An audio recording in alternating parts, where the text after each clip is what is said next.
How long is forever? Zheng Shui never imagined that the person who once promised to stay with her forever would heartlessly betray her. The reason is precisely the worry about the future, not his greed for wealth. I've heard that the youngest brother of that love rival has a unique Rolls-Royce, so she is determined to win him over. It seems like something isn't quite right. Is that really CEO sure that she heard? What should she do now? Let's find out together. Zheng Shui, a top financial journalist, got played by that jerk. He bowed his head and said to her, Shui, I'm sorry. Her family's conditions are very unusual, her youngest uncle drives a Rolls-Royce, and even the license plate is unique. Let's break up and just be friends. Turns out he was cheating. Shui held back tears and slapped him. You bastard, who wants to be friends with you? I want to be your ancestor. Isn't she the 13th zodiac sign with a wealthy family? And doesn't she have an uncle who drives a Rolls-Royce with a special license plate? I want to make this couple bow down and call me young aunt. With respect, and wait for the day I abandon your family. She leaned down towards the car window and said, Hey, my phone's out of battery, could you give me a lift? She tucked her hair behind her ear a little anxiously. The senior lowered his eyes. Then he coldly said, My car doesn't carry women with boyfriends. Shui smiled and then said, Oh. Many days ago, she wanted to do an interview. She called out loudly for CEO Sher, thinking to herself, I also want to be the young madam. Shui anxiously thought, I've been waiting for this interview for so long, the wait has finally ended. The staff looked at her in fear. Miss, you've lost your memory. However, she just gently smiled. Sir, is it convenient now? At the Financial and Economic Weekly, everyone was incredibly busy when suddenly Shui's phone rang with an unidentified call.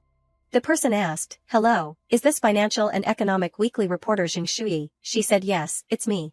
The person replied, My name is Chen Sheng, I am the assistant to the CEO of Manhwa Bank. A month ago, your magazine and CEO Boy Shi Yan scheduled an interview. But it had to be postponed for a week due to personal reasons. Hearing that, her inner voice screamed, So what? The interview script must always pay attention to timeliness. Such delays are unacceptable. However, she had to hold back and speak into the phone, Sorry, but a week is too late. Could you ask President Seo to reschedule? How about tonight? Actually, a phone interview would work too. 3 hours, no, 2 hours would be enough. However, the other side refused. Tonight, CEO Sher has a rather important party, but I can arrange a spot for you. I can't promise CEO Sher will have time, though. I'm afraid you'll be empty-handed. You excitedly responded, Please just give me the address, I'll try my best. After hanging up, you immediately collapsed onto the table. Breathing heavily. Who is Shi Yan? At 27, he took over Manhwa Bank under the family conglomerate, which was on the brink of bankruptcy. Amid skepticism and pessimism from the outside world, he single-handedly turned the situation around. Since then, he became famous and became the center of attention in the entire financial world. The name Shi Yan becomes more attractive in the eyes of many, meaning that reporters interviewing him will also gain that much attention. Her colleague saw her looking down and asked, What's the situation? Aren't you supposed to go to your boyfriend's birthday dinner tonight? She sighed and replied, No other choice, it's one or the other, and I'm unlucky, it's that time of the month. Right at that moment, the phone rang. Xingzhou called and asked her, Sweetheart, when do you get off work? I'll come pick you up. She replied, feeling down. Xingzhou, I have an important interview for now, I'm afraid it will be tonight. Hearing her hesitate, he quickly said no worries, work is more important, tonight I'll just find a friend to patch up a meal. She was sad, I'm sorry, I'm not feeling well today either, so after the interview, I probably won't be able to go to the movies with you. Xingzhou replied it's just a birthday. We can be together every year from now on, so I'll pick you up later, I'm heading out now. After he hung up, she sighed, life is really not easy, but to be honest, her boyfriend is so thoughtful. They've only been together for a short time, unlike my boyfriend. No matter how passionate our love is, if I ever stood him up for any reason, he would definitely get mad at me. What a nuisance, Shui instinctively glanced at her colleague. She thought to herself, Xingzhou is overly considerate, it seems like he hung up in a hurry before even asking where I was feeling uncomfortable. She patted her face, why scare herself like that? She must be overthinking it. It must be because of her period, making her more sensitive. Don't overthink it. If you choose work tonight, you must make sure the interview is perfect, now go find Shi Yan at the Garner Manor. It's pouring rain outside, with the wind howling fiercely. She frowned as if going out, having waited for more than 2 hours. Please, heavens, bless this interview to go smoothly. If I had known, I would have taken a few more painkillers. Just in time, the sound of footsteps echoed. That was Qin Xiaoming, Shiyan's brother-in-law, the deputy leader of the Mingyu Corporation. He came over and called out, "Journalist Xing." Shuyi's phone suddenly rang. She quickly picked up the phone. Assistant Chen on the other end said, "Ms. Xing, I'm really sorry, but the party here has ended, and Mr. Doi has another engagement." So she immediately interrupted, "I know, thank you." She gloomily picked up her bag and wrapped a scarf around herself before leaving. The noisy crowd walked out. She glanced around the room. There are many familiar faces that I've interviewed, maybe Shiyan is here too, and there might even be a chance. Suddenly, a drunken man staggered closer. "Isn't this reporter Zheng? Are you going alone? Let me take you home." She gave a faint smile. "Manager Li, what a coincidence." Suddenly, he put his arm around her shoulder. "Let's go, you can't catch a cab in this heavy rain." She quickly refused, "No need, my boyfriend is coming soon." Right then a car stopped. Xiaoming glanced and said, "The girl over there interviewed me before, she's pretty good too. Chen Xing just said she waited for you all night." It wasn't easy. Shiyan took her home. After hearing him speak, he rolled his eyes over. Shuyi trembled, burying her face in the scarf. He glanced briefly and then turned away. She struggled down the road, her hands constantly searching for information about Shiyan. There wasn't even a single photo of him online. What kind of mystery game is this? Does anyone actually know what Shiyan looks like? Suddenly, a car screeched to a halt in front of her. She looked up in surprise, just as the door swung open. Reporter Zheng heard someone calling her, so she turned around. The icy-faced Shiyan stood before her. She was dazed for a moment, then heard him say, "I'll see you off for a while." Shuyi did not know him, so she turned away and thought to herself, are all these second-generation rich kids so casual nowadays? She thought for a moment, then declined, "No need, thanks." Just as she finished speaking, a sudden sharp pain hit her stomach. He noticed it but said nothing, then heard her say, "My boyfriend is about to arrive." He was silent for a moment, then smiled softly. Then he immediately walked by. It's hard to tell how long it's been, but Xingzhou finally arrived to pick her up. "Sorry, sweetheart, it's my first time here, and I had to take a long detour to get here. So I'm late." She smiled, "It's okay, the rain was heavy anyway." Then she looked at him and asked, "Xingzhou, who joined you for the birthday tonight? Was it fun?" His smile suddenly froze at her question. "Did you mean Huafeng?" He quickly responded, "That's right, you know me so well, you always figure it out." Suddenly, she moved closer and sniffed. She didn't expect such a tough guy to use perfume. Maybe he has a girlfriend. He nervously pushed her away. "Stop messing around so I can drive." "Baby," he pats her head without suspicion. She felt unhappy, adjusted her hair, then looked out the window, wondering why he's been stroking her hair so often lately. It's still raining outside with no sign of stopping. Shuyi lay exhausted on the bed. "Xingzhou is probably home by now, so let's give him a call before sleeping. Where's my phone?" She rummaged around for a bit, then took out her iPad to check the location. "Before leaving Jianeo Estate, I was still using it, so it couldn't have been stolen. It must have fallen in Tinshu's car." Searching for a while, she found a signal at Jiangqing People's Hospital No. 1. She frowned, wondering why she was in the hospital. Outside, the rain was pouring down. She quickly put on her slippers, unable to think much anymore. It was already midnight, hopefully nothing serious. She grabbed an umbrella and headed to the hospital. Seeing the car, she immediately recognized it. It was Xingzhou's car, and sure enough, he was here. It's midnight, and she doesn't know what to do at the hospital, feeling worried. Just at that moment, Xingzhou walked out. She was overjoyed, just in time. The name Xingzhou hadn't even fully escaped her lips before she swallowed it back down. In front of her was the image of her boyfriend embracing another girl. She stood still in the rain, watching the couple. She muttered, "You Xingzhou, push her away quickly. Push her away, and then I'll explain." While she's hoping for something, you suddenly pull her into your arms. It felt like a lightning bolt struck her. "It's okay, work is more important. It's just a birthday, so tonight I'll find a friend to patch things up and get through the evening. You two haven't been together long. But your boyfriend is really considerate. Sufeng is going with you, or does he have a girlfriend? Don't mess around, let me drive." "You Xingzhou, why have you been stroking my hair so often lately?" "I'm not overthinking it." She watched him stroke the other girl's hair, realizing everything had been scripted all along. She stared blankly at the bracelet on her wrist. She remembered the day he gave it to her and said he was a determined man, capable of spending 3 years to pursue her. "You can spend your whole life making her happy, please trust me." Returning to the present, he is kissing another girl. She took off the bracelet and put it back on the car's steering wheel. It's funny, it's 3 in the morning and she's still looking at old photos of the two of them. There's a sudden sound of the doorbell. She went out to open the door. Xingzhou lowered his head. Shui. Not sure how much time has passed, at the Economic and Financial Weekly. She knocked on Tang Yi's door, the editor of the finance department. The person said, "Please come in." The Mingyu Bank's representative called and said the interview with the character will be postponed until 10 p.m. next Thursday, and the topic must be changed. Zheng Shui quickly sent the new outline. Looking at her deathly pale face, Tang Yi couldn't help but be stunned. "Oh my god, what's wrong with you? Is it because you couldn't meet CEO Sure? Why is your mental state like this? Don't tell me you're still angry." She was dispirited, not because of that, but because last night I broke up with my ex-boyfriend. He said her family's conditions were not ordinary. The youngest drove a Rolls-Royce, even the license plate was unique. There was only one in the entire Jiangqing, having both money and power. I'm out of options. I also want to reach the state I'll achieve in 20 years, not like now when I can't even afford a house. I used to love you very much. I also wanted us to be together forever, but now I feel we're better off as friends. She immediately turned around and took the wheel of the memory box.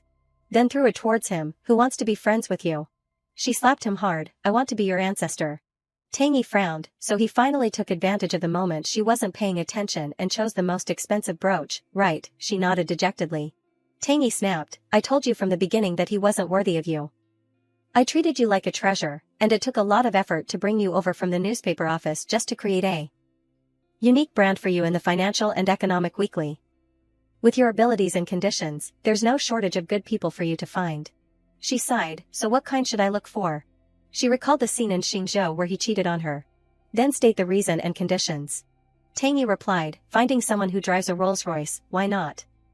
If she has capital and is willing to work hard, her future will be bright. It's okay to drive a Rolls-Royce." Then she handed Shui a stack of documents. "Don't let your emotions affect your work. Adjust your mindset and do a good job at the conference at the financial center this afternoon." At the financial center, she scrolled through her phone while thinking, Yu Xingzhou's company is next door. If it weren't for the fact that this is the only cafe in the area, she wouldn't have bothered coming. At that moment, he and the girl arrived. The staff immediately bowed to them. Right then she walked out and was startled to see him. He also felt uneasy looking at her. "It's unfortunate, we just broke up at dawn, and now you're already holding hands and flaunting it everywhere?" He whispered into his lover's ear, "Next time let's go there, baby." She pouted, refusing, "I only like drinking cocoa at this place, missing a day makes me feel really uneasy." Shui thought to herself, she has known me for a long time. Seeing the bracelet that looked exactly like hers, Shui couldn't help but get angry. "I still remember him patting my head." She scolded, "It seems the dog still hasn't changed its habit of eating dung." Hearing this made her clench her fists in anger. She threw the glass of water into the trash can and then happily walked out. It turns out some people only like using second-hand stuff. Stepping outside, she angrily kicked the pole, then calmed herself down, thinking it wasn't worth getting mad over that dog couple. The couple walked to the car. She was still angry and said, "Honey, did you see her? It's one thing to curse at me, but why did she start cursing at you?" He smiled and replied, "Alright, darling, next time we won't come to this place again. At least you got to see how nasty she can be. I really can't imagine how you managed to tolerate her all these years." Shui silently said, "I didn't hear anything." She said, later on, "We have to stay away from people like her." As far as possible, she watched the car drive away. She recalled the events of the previous day. Remember every single word he said. It's the same Rolls-Royce, going to the hospital and all that, going on dates together and all that, being air support for the niece to steal someone else's boyfriend. No wonder Yu Xingzhou can't forget this Rolls-Royce. Consider this, if you don't make someone pay a heavy price for their own actions, they won't see you as a person of determination and character. They'll just think you're a fool and too easygoing. Not trying to save yourself 20 years of effort? Don't you want to lean on something big? So what about Rolls-Royce? Even though I can't make you pay a heavy price, I also want you to respectfully call me aunt every time you flatter me in the future. And finally, I will throw your entire family out." She imagined the man shouting, "I will never let this womanizing man set foot in our house." She smiled, who isn't a villain? Then she came to knock on the car window. Seeing it was quiet inside, she knocked again, looked around, no one? The door slid down. She was surprised to see the person inside. It was the man who had offered to escort her partway the other day. She stared in shock, moving closer. It was him. Back then she even said her boyfriend would come to pick her up. The rich second-generation guy I rejected. The situation has come to this, so she boldly lowered her head and asked, "Hey, my phone is out of battery, and I can't get a ride. Could I borrow your phone?" Time seemed to stop, but before that, he had already made the first move to talk to me, so at least he was somewhat interested in me, or maybe he was just willing to give me a lift for a while. Seeing him glance at her, anxiously waiting, and then hearing him say, "My car doesn't take women who already have a boyfriend." She was stunned, not knowing what to say for a moment. He said it, then backed the car and sped off. The beautiful scene just now was immediately destroyed. She sat typing with a whirlwind of emotions. The man who tried to approach me last night was the youngest of that girl's family, and today he rejected my conversation with pure hostility. "My car doesn't give rides to women who already have boyfriends," she fumed. "This guy sure holds a grudge." Suddenly I was stiff like I got sprayed with glue. Then she tried to get back to work. Love may have failed, but work must thrive, she reassured herself. Come on, this time the interview with Shiryen must go smoothly. She walked in, and immediately a staff member called her back. "Ma'am, please come here to register as a guest. Fill out the form here." She carefully took the pen, then saw a name, Su Yuling. Why is she here again? It's definitely her. In the company, I never got along with Su Yuling. Ever since I started working, she's always targeted me. There hasn't been a single year in recent times without resource theft, and this time is no different. The elevator doors open. The person was surprised, Reporter Jung. She was also taken aback. "Secretary Chen, it's great that you're here. I have an appointment with the president for an exclusive interview at 3:30 this afternoon." Chen Xing scratched his head. "But aren't you busy?" She was surprised. "What?" He explained, "This morning, your colleague already came to the office for the interview." At that time, the president happened to be free. She clenched her fists. Of course, Su Yuling came to steal the opportunity. She smiled. "Sorry about that, it's because our internal communication wasn't clear." Chen Xing sighed. "Sorry for troubling you to come here." She politely responded that it was nothing. The door creaked open, and both turned to look. Shiryen calmly walked in. Shuyi was surprised. She wondered, what about the youngest one? Could it be this situation? This situation is, she trembled. Unexpectedly Chen Xing shouted, "CEO Sure." Shuyi was stunned. "CEO Sure?" The wealthy second-generation heir with no known name is actually the youngest son who's hard to approach from Biba, and then turns out to be the financial mogul Shiryen. "You Xingzhou, you really know how to pick them." Chen Xing walked over and whispered something to him. Then he looked over. She forced a smile. Shiryen narrowed his eyes, then walked past her. She thought to herself, just walk away and act like nothing happened. Thinking of her competitors, she became even more determined. "I don't want to. I want to interview you," she thought, then immediately called him back. "CEO Sure. We have an interview scheduled for this afternoon." He stopped in his tracks as he heard her say, "I've been looking forward to this interview for a long time, and finally, the day has come." Chen Xing gaped. "Miss, have you lost your memory?" But she just smiled gently. "Sir, do you find it convenient now?" She approached Shiryen and said, "I just need a little of your time." She looked into his eyes with urgency. "Okay." Shiryen glanced over for a moment. But then he turned away. "It seems like it's failed." She lowered her head, looking at the ground, and sighed. The elevator dinged and the door opened. Shiryen stood at the door and turned his head slightly, saying, "Come here." She thought to herself, this must be a living bodhisattva, no need to shave the head. She quietly thanked heaven and Buddha. The elevator stopped at floor -2. She anxiously asked, "CEO Sure, where are we going?" Suddenly, Shiryan's phone rang. The ringtone was, "Rum rum rum, the CEO has a call." Silence. But he didn't pick up the phone. As soon as Chen Xing turned off the phone and put it in his inner pocket, another ringtone sounded from his pocket. "Rum rum rum," it shouted, telling Shiyan just uncle to answer the phone.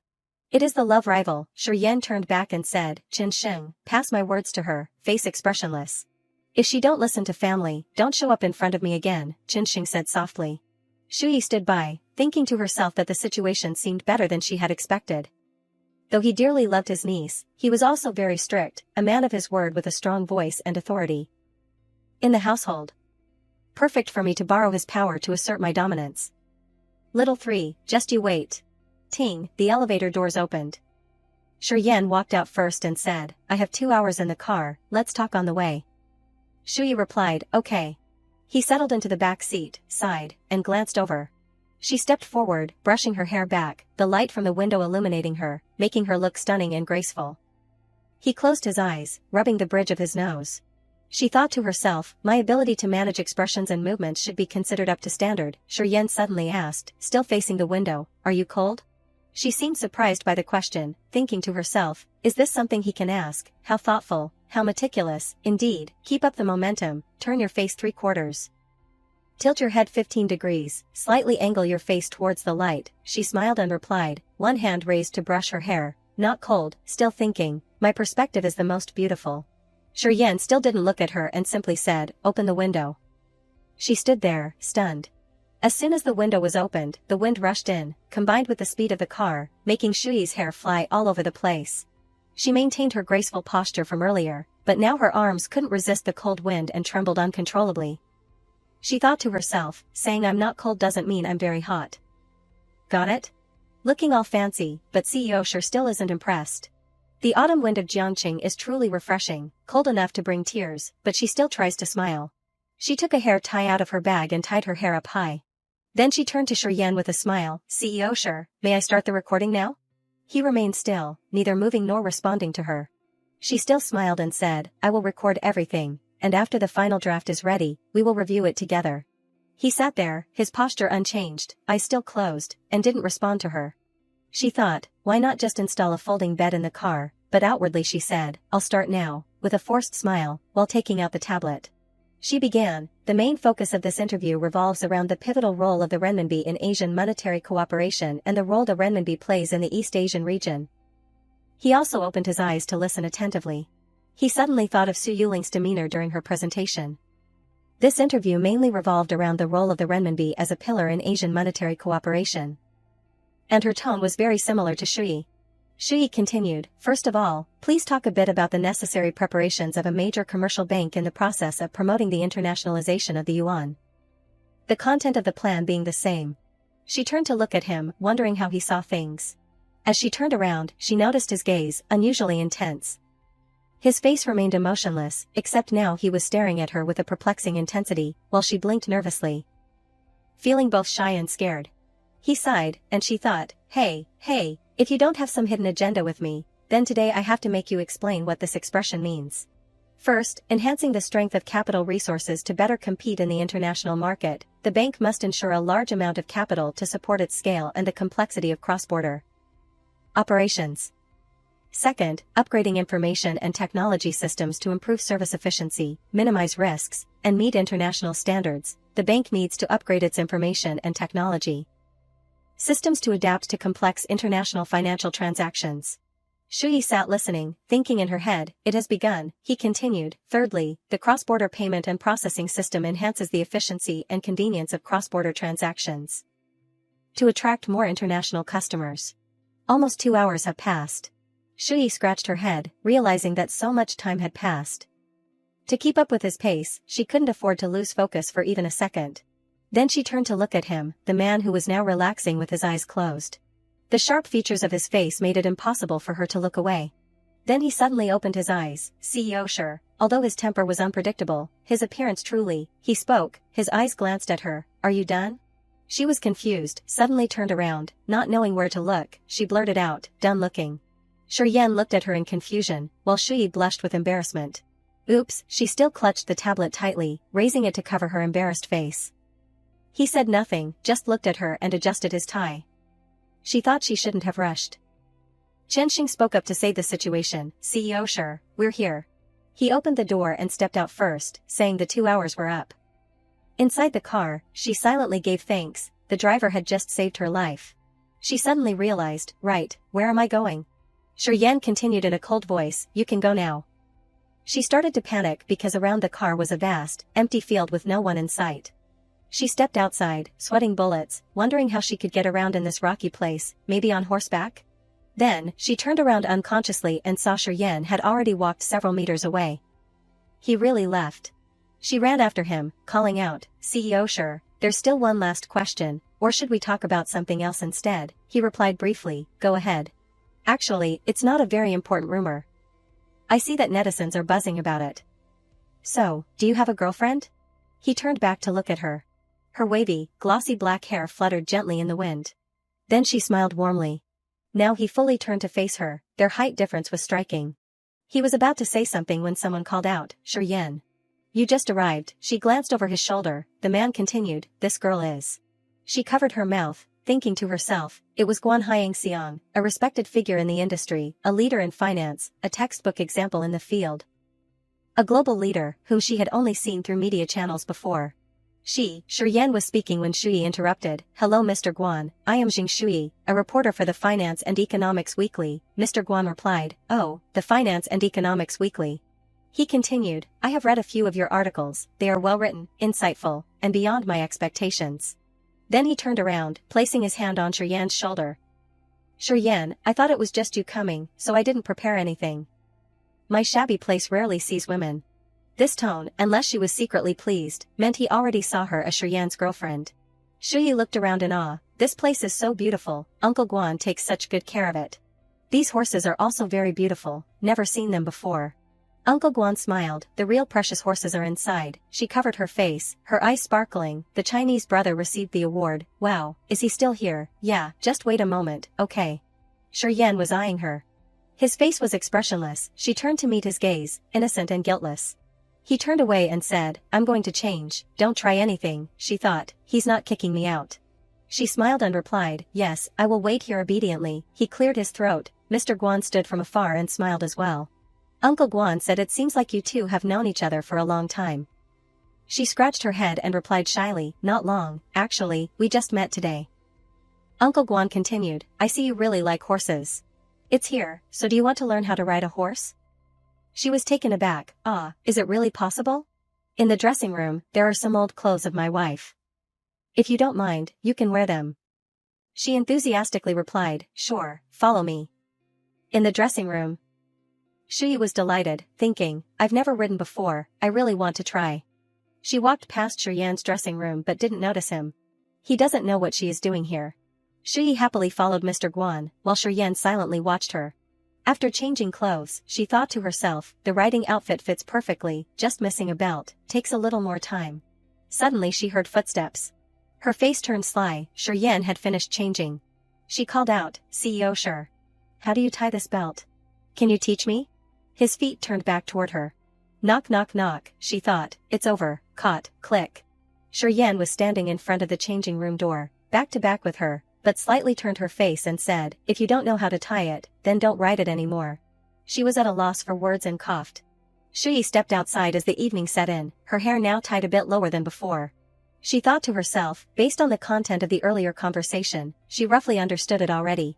Guan Shangqing and Yan were not relatives. It was just that Guan Shangqing and Yan's father had a friendship, and Yan only came along to go with Guan Shangqing. His status in Yan's heart is evident. Yan and Guan Shangqing are not very close, but there is a lot of respect. He will always show his best side. Uncle Guan said, this horse is the most gentle and tame one. Shui nodded. He continued, let Yan teach you how to ride. So this time he definitely won't turn me down, she thought as she led the horse forward to greet Yan. He reached out his hand to invite her onto the horse, but why did this expression scare her so much, she thought to herself. But what could he possibly do to her? Feed her to the horse? Thinking, she climbed onto the saddle and turned back, saying, CEO Shi, just teach me a little. Before she could finish her sentence, he placed his hand on the horse's back and climbed up to sit behind her. Her face flushed with embarrassment. What I need to teach isn't like this, she yelled in her mind. He asked why. She replied with a trembling voice, I'm fine, just a little nervous since it's my first time riding a horse. He responded briefly, yeah. The sunset's gentle sunlight bathed the countryside as he slowly guided the horse step by step across the lush green meadow. Shui thought to herself, she didn't expect that CEO Shi would be so gentle. They were walking when they saw Mr. Guan also riding a white horse ahead. He waved hello, looking very cute. Then suddenly Yan fiercely whipped the reins. Making the horse bolt forward in a frenzy, Shui, sitting on it, screamed in panic. She staggered and shouted, slow down, whoa, slow down. In front of them now is a horse racing hurdle. As the horse runs toward it, it instinctively lifts itself up and jumps over in a leap of admiration. Then it jumped again. 3rd time. 10th time. And of course, every time, she would scream, feel dizzy, and suddenly grab his hand. She turned back and whispered, pleading with him, begging him to slow down a bit, her face drained of all color. Then he pulled the horse to a stop, and she tumbled forward due to inertia. Luckily he caught her firmly, otherwise she would have fallen to the ground. He's sweating too. She lay slumped on the horse's back, her mind racing, thinking, are you feeling guilty yet? Now, no matter what you say, I absolutely won't forgive you.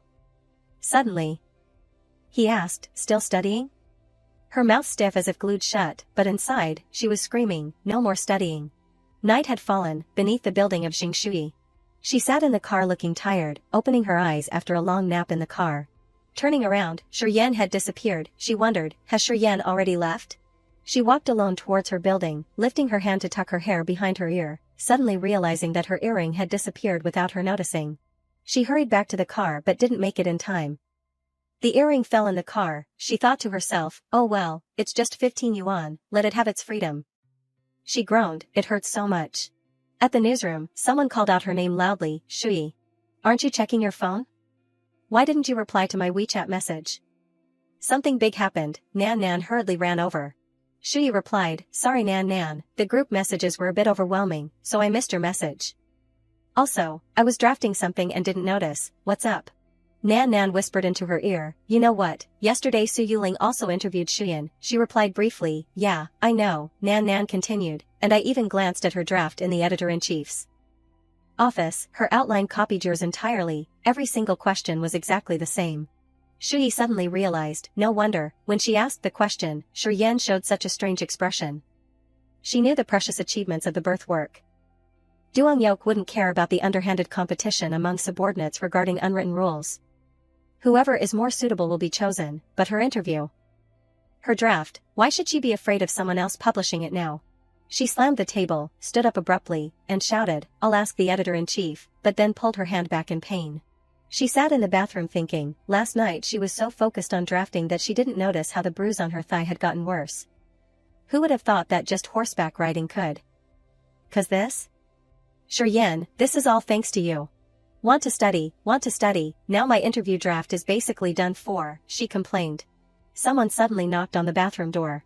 Su Wuling walked in, feeling grumpy. Seriously, isn't this favoritism towards Xingshui? She yelled into the phone, ever since Xingshui somehow fell into the finance group, she's been cutting away at my share of the cake. I'm sure Tangy is siding with her. She said as she slammed her hand down on the sink. Shui sat there with a ridiculous expression. Yuling kept shouting, and then there was Shiryan. It was clearly the same interview, but the amount of information that Xingshui received was much more than mine. If you compare it to my draft, it's as if Shiryan wanted to kick me out. Heaven knows what kind of charm she cast on people. Shui pushed the door open.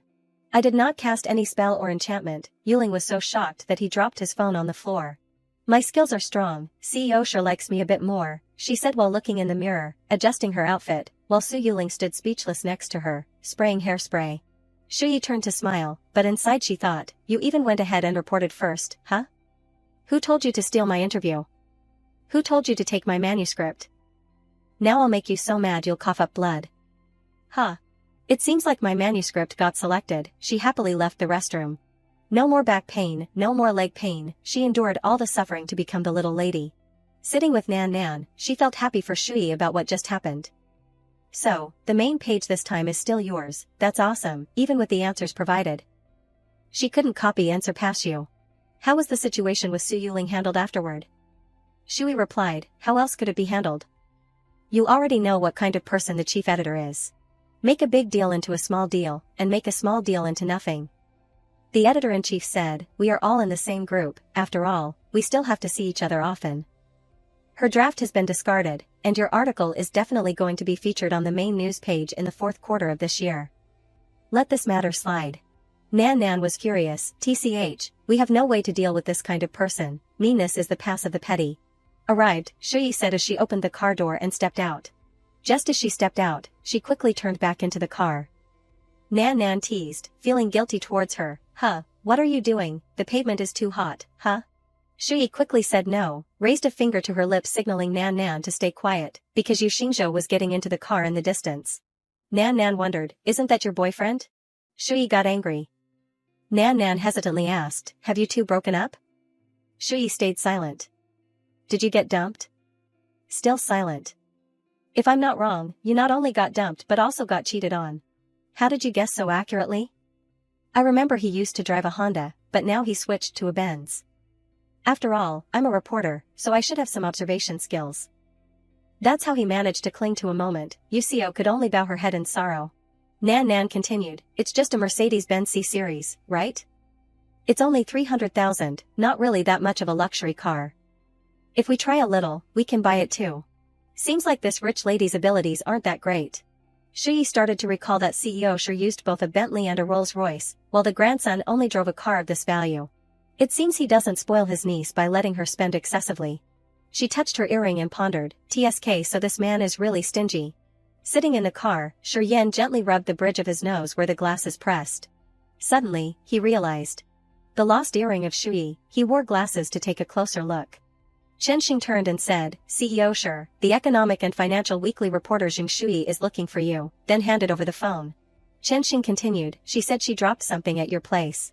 On the other end of the line, when CEO Sure was called, he only responded with a faint Zheng Shuyi knew Shuryen was listening, so she continued, it seems like my earring fell off in your car, may I ask if you have seen it? It's a pearl earring.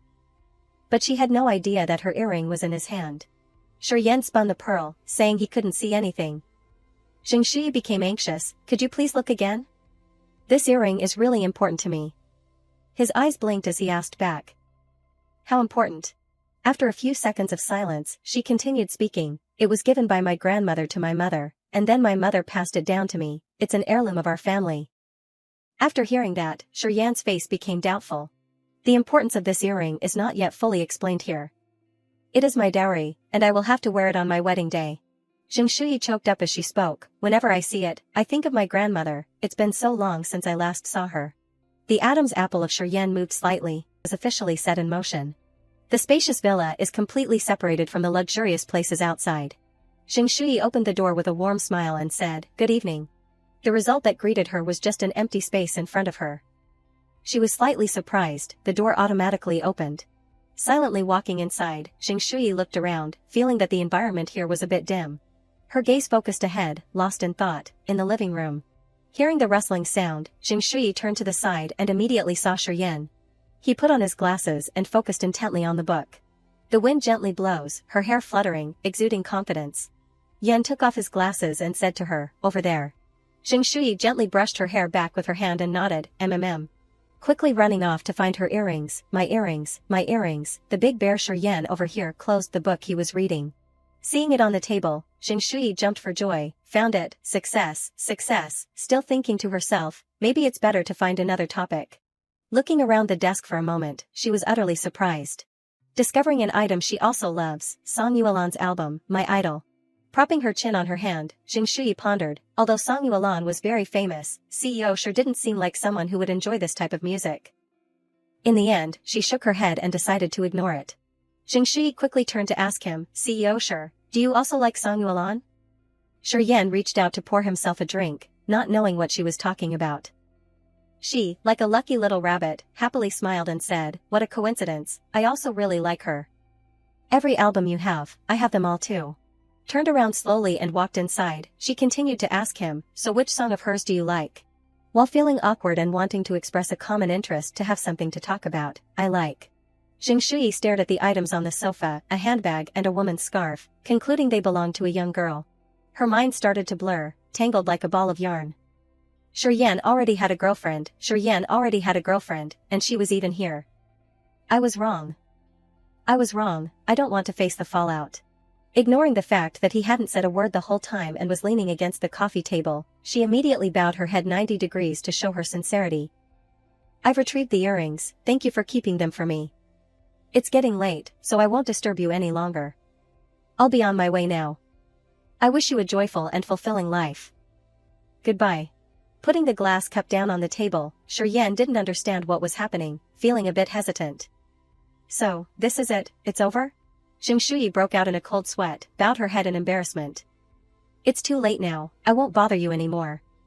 I still have a draft to finish on time. I won't disturb you.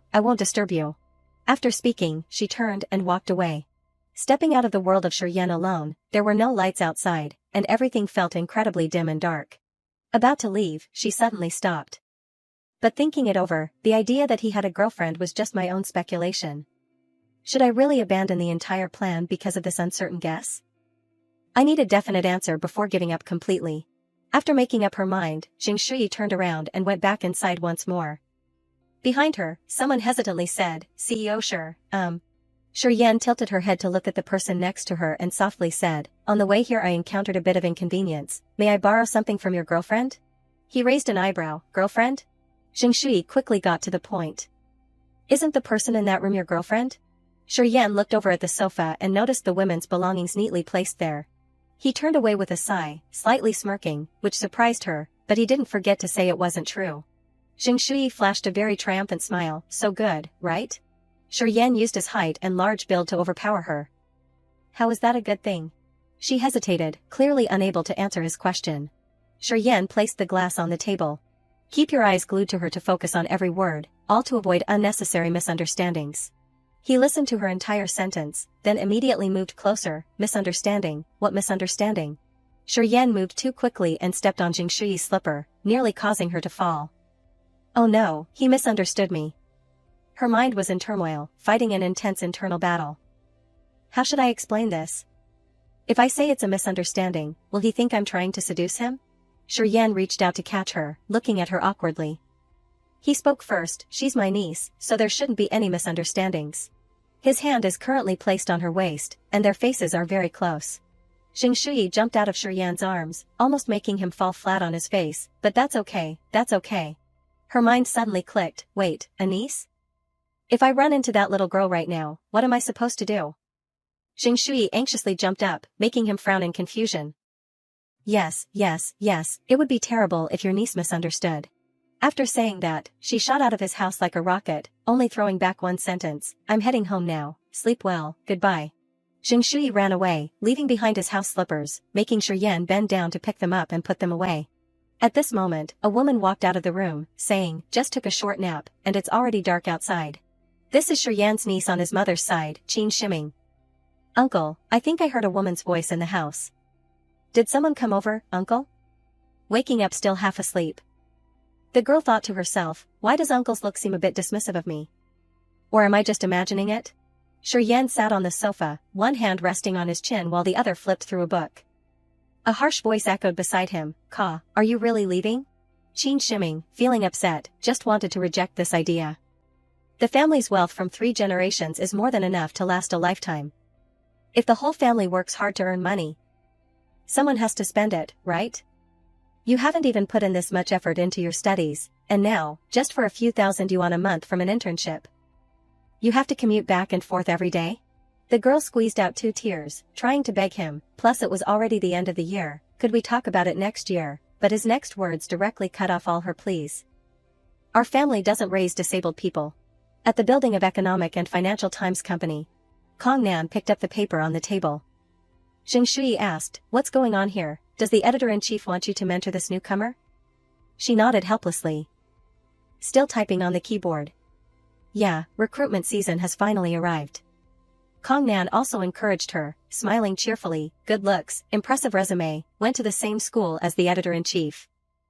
An outstanding student, be gentle with this one, Jing Shui reminded, take a closer look at their achievements and background. Kong Nan finished reading and broke out in a cold sweat. The runner-up of the school singing competition, University Beauty Club President Jing Shui, was even more terrified. This is a second-generation ancestor, a master I cannot provoke. Now I have to juggle both work and love, how could I possibly have time to deal with this living king of hell? At the office, everyone is buzzing with conversation. A voice called out from behind Jing Shui, are you Jing Shui? HR told me to find you.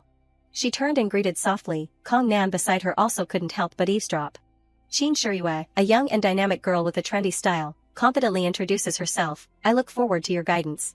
Jing Shui gets ready, this time she must work hard to finish the interview draft with Shi Yan, her noise-canceling headphones are already prepared. She remembers there's still something she hasn't done, but first, she needs to assign some tasks to this intern. After thinking, she walked over to Qin Shiyue and said, Shiyue, inside is the recording of the interview I conducted some time ago, please organize the content and draft a copy. The girl nodded, yes, full of confidence, isn't it just listening and writing, what's so difficult about it? Open the file, Qin Shiyue was so nervous, the recording of the Shi Yan 1210 interview. Sitting at the desk, the girl was sweating profusely. No way, isn't this all Chinese? Why can't I understand anything? This is way too professional. Qin Shirui turned around and called, "Sister Shui." But she remained silent, her fingers tapping away on the keyboard, click click click. The little girl thought her voice was too soft, so she called out again, "Xing Shui." As a result, she grabbed the cup of coffee and gulped it down without a second thought. Qin Shirui wanted to call a third time but thought it would probably be pointless. She kept writing, which made the girl annoyed. No one had ever been so indifferent to me since I was a child. By the late afternoon, Xing Shui took off her headphones, stretched, and realized the workday had already ended. Look back over your shoulder to see how the trainee is doing. But basically, Qin Shirui goes straight home after work, a girl who loves cleanliness but not work. The old house on this side echoed with voices, making work feel unbearably boring. Of course, it was Qin Shirui who was complaining to her parents. On the very first day, the leader already asked her to transcribe an audio recording, but she's a journalist, not a typist. The elegant woman sitting next to the little girl is Song Yuelan, Qin Shirui's biological mother, a singer by profession. She asked which leader it was, and Qin Shirui responded. "Yes, it's Xing or something like that." Qin Xiaoming quickly figured it out and immediately asked his daughter, "Xing Shui, what do you think?" Qin Shirui nodded, "Ugh, Dad, do you know him?" Qin Xiaoming replied, "I've interacted with him, he's great, you should learn from him." The girl couldn't back down and directly turned her face away. "I'm learning, but he's not willing to teach me." He wondered, why not? Qin Shirui glanced to the side. It turns out that looking at Shiryan eating his meal so happily on the other side. Then the little girl began describing a long series of events that left her parents bewildered. Shiryan placed the phone down with a click, then wiped her hands with a towel and said, "I'm full." Qin Shirui on this side was trembling while holding the chopsticks, but it seemed that he had received the wrong warning signal. He had brought himself into the financial economics times and was determined to take control for himself. The next day at the company, Xing Shui walked in, looking radiant. "Good morning," someone greeted. "Good morning, Shui," she replied, "good morning." Kong Nan grabbed a cup of coffee and rushed over to eavesdrop. "Is there something exciting happening?" she asked confidently. "The editor really liked the interview manuscript with Goyen. Now we just need to wait for Mingyu's approval." She looked neat and tidy, but in reality, she had stayed up all night. The email notification sound from Gmail rang, she clicked to open it, and the response was that the result was not approved.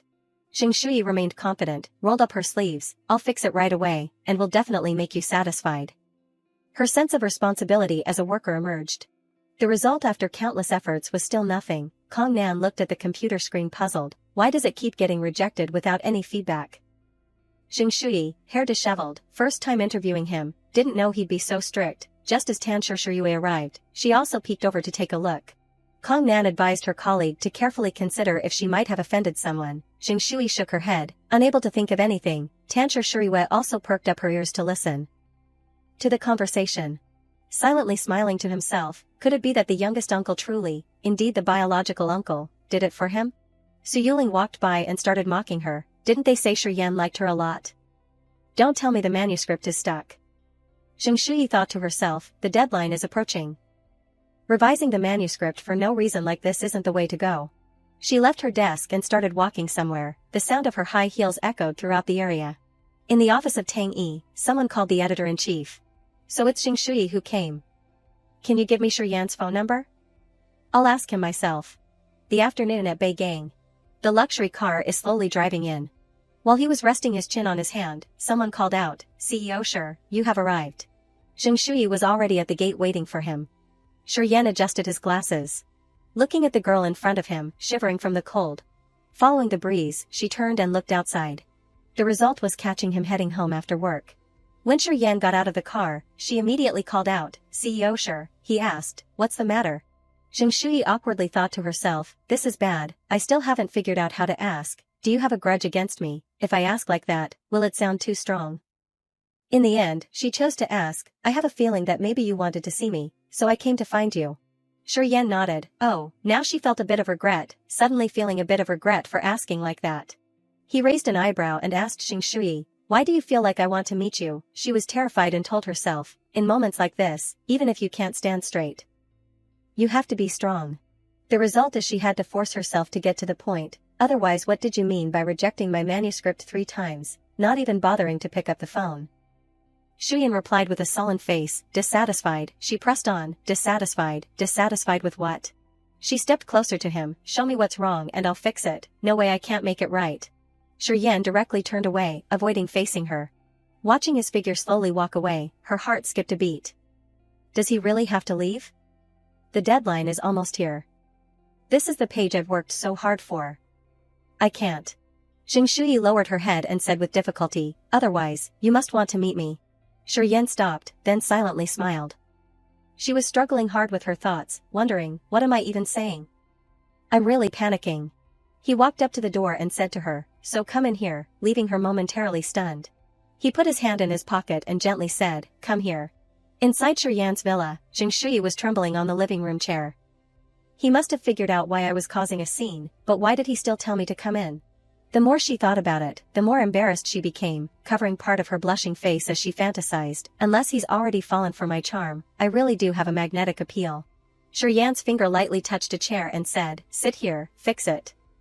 Shui was startled, sitting upright like a serious student. She felt a bit disappointed in her mind. So he called her in just to fix the script. Shui diligently typed and corrected errors in the design draft. She was working but couldn't resist sneaking a glance. Yan stood by the kitchen table, pouring water from the wine bottle in her hand and asked, want some water? Shui quickly replied, yes. She pointed at the cup he was pouring, I want to drink the water you're drinking. He casually glanced over, this is soju. Shui acknowledged, I know, I want to drink that. Yan couldn't resist her cuteness, so he had to serve her wine. The phone on the living room table rang. When Yan sat on the sofa and answered the phone, Shuriwa suggested from the other end, hey, uncle, I'll send you some wine, okay? It's the wine I bought at the auction. It's really good, it's the kind that cuts through 1,000 words. Waited for his niece to quiet down, he then gently refused, no need. He stared at Shui, who was intently savoring the sweetness of the wine. She felt the gaze and looked over, our eyes met. Yan calmly declined, it's not convenient for you to bring it over now. Shuriwa questioned unhappily, why is it inconvenient? Are you hiding a woman, poor little girl with such a heartless uncle? Hung up the phone. Shui approached behind Yan and softly called, CEO Sure. She handed the computer over to him and reported, please review this revision. Yan didn't hesitate to bully the little girl, calmly criticizing her for being too long-winded. Shui thought there was really a problem, awkwardly turned back to fix it, so I'll correct it right away, and in his mind, Yan recalled the words of Shuriwa. Hiding a woman in the house, huh? The sky had darkened completely, the magnificent house was illuminated by the moonlight. The house returned to its quiet state, a boy and a girl each doing their own thing, backs to each other. The conversation between Shui and Yan ended without a conclusion. It was too short and didn't get approved. She sighed and asked, is there anything else? Without hesitation, he pointed out the mistakes for her to correct. In this part, I said it like this, not like this. Shui couldn't understand his intention and probed, so what do you mean? He kept his secret tightly. Figure it out yourself. Or do you need me to help write it? After a few revisions, Shui was confident, this time there should be no more issues. The words she had been waiting for were finally spoken, all right. She was intoxicated, lost in his words, unable to stay clear-headed. Really? Shui closed the laptop and confirmed once again, was there really nothing else to adjust? Being spoiled, she eagerly wanted to make further corrections to show her sense of responsibility. I can keep editing, however you want me to finish it is fine. Hearing the girl chatter beside him, the corners of his mouth subconsciously curved up. Yan had already let Shui go, and that was enough. Shui still hadn't fully believed it. Is it really okay? He didn't answer her question but instead asked, you've stayed at another man's house for so long, doesn't your boyfriend mind? She hurriedly corrected him, leaving him stunned. I don't have a boyfriend. We broke up, on the very day I first met you. He smirked but tried to hold it back, coldly asking, so, you completely don't understand what Yan is trying to communicate, so. Looking at Yan on the side without any extra expression, she wondered, did he mean? Shui swallowed, his deep face showing no clear emotion. She took the initiative to grasp his sleeve. Then hesitantly, so can I pursue you? Although Yan rejected her, Shuriwa still happily brought the glass of wine over. Suddenly, she paused when she saw a familiar figure. Shui noticed Shiryu and greeted her, Shuriwa, what a coincidence, you're here too. Shuriwa politely replied. I'm here to find someone. Shui left with a reminder, it might rain tonight, so remember to bring an umbrella. Shuriwa watched her figure disappear, feeling puzzled about why she was there. Qin Shiriwei walked into the house with a cute face, pouting, "Uncle, I came to bring you some wine." Yan was cleaning the cup that Shui had touched, with a clear lipstick mark still on the rim. The sight in front of her made Shiriwei's eyes light up with excitement, smelling fresh news. It was indeed a lover. Yan was helpless with the sudden appearance of his niece, who was out of breath. "Didn't I tell you not to come?" Qin Shiriwei laughed it off. "I wanted to personally bring you something nice." "Are you staying alone?" He understood the intention behind his niece's words. His eyes flickered, meaning to stop teasing, drop the stuff and leave. Qin Shiriwei didn't dare to tease. Quickly stepped aside in agreement. Okay, she thought of the scene when she encountered Jing Shui under the house and thought, this reaction is probably real. Unless it was Jing Shui who was spotted in the neighborhood. Shui rushed straight to bed as soon as she got home, enjoying the comfort. She recalled the scene from that evening, silently cursing, completely crazy. He answered her question, saying if he couldn't do it, would she let go? Jing Shui hesitated to reply, she wouldn't. Yan turned her head to hide her emotions, so why did you ask me? You immediately criticized, isn't this following the procedure to give you some respect? When he heard the words from her, Yan's gaze gradually darkened. He pressed the remote to open the door to see her off. She should leave now. Opening the door. She happily tidied up after receiving the order to leave. Before leaving, she didn't forget to add, I'll WeChat with you later, I'm super good at chatting. She buried her face in the bed, thinking to herself. He didn't respond, probably silently agreeing. The bell rang, waking her from her melancholy. She quickly grabbed her phone, silently hoping that he had accepted her friend request. This is a message from Jing Shui's friend. Shui, I heard you and Yu Xingzhou broke up. The girl who sent the message is your good sister, college roommate Tat Naxan. Recalling the past, she was a bit annoyed. How did you know? Tat Naxan quickly replied, I saw his friend's circle, he went on a trip with another woman.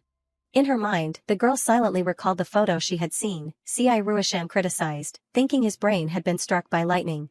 Lightning struck loudly outside, signaling a big storm approaching. Suddenly, a cheerful smile appeared on Jing Shui's face. Let them be, I have something to do now. She went back to the chat channel with Yan and sent a message. Yan, I'm home now. CEO Sure, have you already rested? She closed her eyes, placed the phone beside her, and waited. Yan, I'm waiting for your reply. The screen lit up. Shui grabbed the phone, puzzled. She replied, but the message with just 2 characters left her utterly confused. TD, does that mean a return? Outside, the thunder roared fiercely with a deafening crash. Jing Shui woke up with a start, frightened out of her wits. She remembered the 2 words Yan sent, TD, she calmed her emotions, collapsed on the bed, and thought to herself, is this a dream? How could Yan joke like this? Jing Shui stared at the phone again, her mood completely down now. No response all evening, not even as good as a rejected ad. At the company, there's chatter going around, hey, have you heard anything yet? Colleagues are whispering among themselves. Jing Shui's manuscript was rejected several times by Mingyu. Her manuscript is the best it's ever been, never been rejected before. Another colleague wondered, could she have offended someone? Qin Shiriwei behind heard every rumor clearly and thought to himself, even if he wanted to vent his anger, he couldn't torment the delicate beauty like that, could he? Suddenly, Jing Shui's voice came from behind. Qin Shiriwei, come here for a moment. Today, Shui has her hair tied back, looking exhausted, lifeless, and lazily giving orders. The chief editor told her to attend the meeting with me, glanced her up and down. And Qin Shiriwei became concerned. Jing Shui is definitely not that little beauty. Suddenly recalling Shui's notice, Shiriwei wondered, what kind of meeting is this? The smile on Jing Shui's face was bright at that moment. The press conference of Mingyu Bank was about Yan, whom I asked her to transcribe the recording from the other day. Qin Shiriwei gaped, her soul seemed to leave her body out of fear, the fear named youngest uncle. She couldn't believe her ears and shouted, what? At the site a group building bathed in warm sunlight. Inside the building, countless people were bustling about. 2 girls with 2 different states. While Jing Shui was confident with a radiant face, Qin Shiriwei shrank back. Shui glanced around and sighed, so many people. She was so excited that she dragged Qin Shiriwei along like the wind. Qin Shiriwei, terrified, reminded her, sis, wait a minute, isn't there a seat in the back? Why are you going to the front? The main goal was to get a better view of the guys, but Shui cleverly made up an excuse, you can't hear well from the back. Final result, Qin Shiriwei had to accept sitting in the front row with Jing Shui. Yan, along with the leadership team, followed each other into the conference hall after the announcement. Esteemed guests, the press conference is now beginning. We invite the representatives to give their speeches. Today, as usual, Shiryan is dressed neatly in a clean suit. Qin Shirui looked down, not daring to look directly, while Shui's eyes brightened. He placed his hand on his seat and quietly sat down. The face still exudes 100% indifference. She still hadn't recovered from watching each of Shiryan's actions. He lifted his eyes and looked down below. At the same time she noticed his gaze, looked back, and flashed a bright smile. Shiryan looked away. Shui helplessly mouthed the words, "This."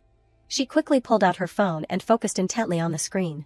Jing Shui sent a series of messages to Shiryan, saying CEO Shir was so handsome today, breathtakingly handsome. Today, this auditorium isn't a news conference but rather a press conference about your charm. He heard the notification sound from his phone and carefully took it out of his pocket. Messages keep coming in, leaving him stunned. Right now, I can't speak, but inside, I'm screaming his name, the most handsome guy here. Shiryan sent a warning glance towards Xing Shui.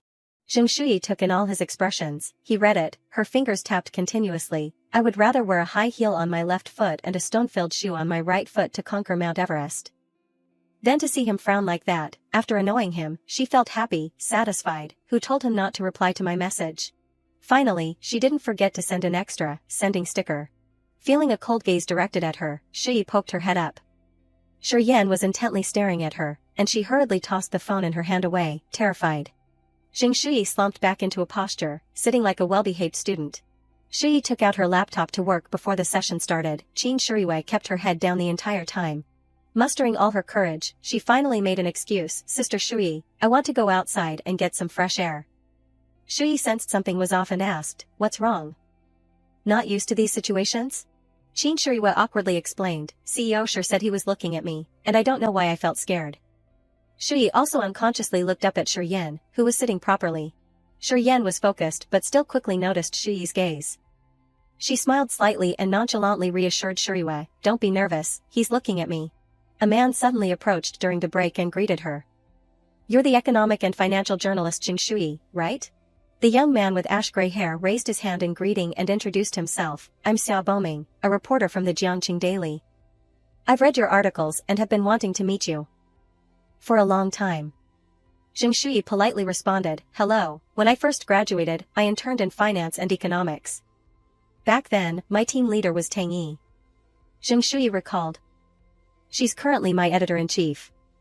The young man cheerfully said, then we're almost colleagues, aren't we?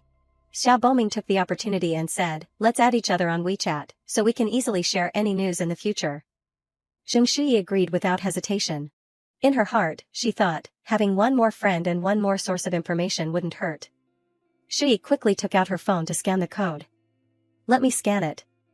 She glanced over again, her gaze directly meeting hers very clearly. Shiryan's face remained emotionless as he watched each affectionate interaction between her and Xia Boming. Shui sensed that this time, his gaze was different from before. Shiryan carefully observed the image of two people engrossed in arguing with each other. Xia Boming cheerfully urged, you sweep mine. Jing Shui politely replied, yes. Shiryan decided not to sit still anymore, pulled the chair, stood up, and called Jing Shui. The call awakened both Shui and Boming, and they simultaneously turned their gaze. Come here. The way Shiryan walks is extremely funny.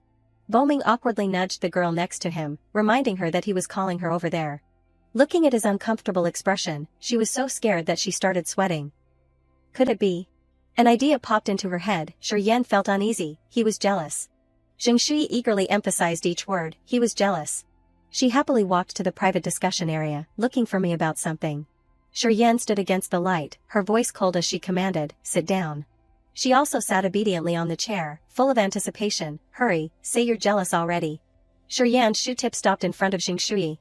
His eyes were sharp as he questioned, where's the female reporter who was with you? Not expecting Shiryan to ask this question, a puzzled question mark appeared in her mind. Shiryan reminded her of the female reporter who accompanied her here. Jing Shui understood everything clearly. He called me back to gather information about Qin Shuriwei. She fumbled for her phone, asking me to contact her. Shui felt a bit disappointed, realizing that his glance earlier was indeed directed at Qin Shuriwei. But now he still asked me to pass on a message. The two of them didn't really know each other yet. Am I just a tool for you? Well, then I will. The other end picked up the phone. Hello, Shui immediately asked, Shuriwei, where are you? Shuriwei casually replied, I'm at a cafe outside. Shuriwei assured, I'm not leaving, It's just that the atmosphere inside is too stuffy, so I stepped out to get some fresh air. Hung up the phone of Qin Shiyue, Jing Shui reported, CEO sure, she left, where did she go, he asked again. Jing Shui made up an excuse, she's not feeling well, she's already gone home. Yan wasn't satisfied, asking where exactly she felt unwell. Shui's patience seemed to have reached its limit. Do I need to report to you what I had for lunch too? In the end, she decided to lay her cards on the table with him. She had a CEO complex, seeing a big shot like him, she couldn't help it, her chest felt tight, and she struggled to breathe. Suddenly she expressed her feelings unexpectedly, well I'm not like that. Resting her chin on both hands, Jing Shui flashed a bright smile, radiating charm. I saw his brilliance blossom, and I was utterly captivated. Shui openly expresses her feelings, extremely excited. He cleared his throat softly, causing her last word to break off abruptly. Shui felt like she had done something wrong and regretted it, realizing she had gone too far. He didn't fall for it. Luckily, the assistant stepped in to mediate this tense atmosphere. CEO sure, the press conference continued. Seeing the boss with a beautiful woman, the assistant hesitated. Yan didn't say another word, adjusted his suit, and prepared to step outside. Before leaving, he couldn't help but look back. Jing Shui, misunderstanding that he was interested in Shiyue, looked dejected. At the end of the workday, walking alone on the street, Shui let out a sigh. In the end, Qin Shiyue did not return. Perhaps this time I'll see the script turn into nothing again, Shui was lost in thought. Suddenly, I saw a familiar figure. She instinctively turned to look. Yan was standing in front of Qin Shiyue. Shui was stunned, unable to utter a single word. Qin Shiyue looked genuinely happy when she was with him, which only deepened her doubts, and as expected, it was true. A series of beautiful images of the two together fades away in memory. So from start to finish, the person he's interested in isn't me. Yan and Qin Shiyue's words flooded her mind. Can I pursue myself? I feel like Yan is looking at me.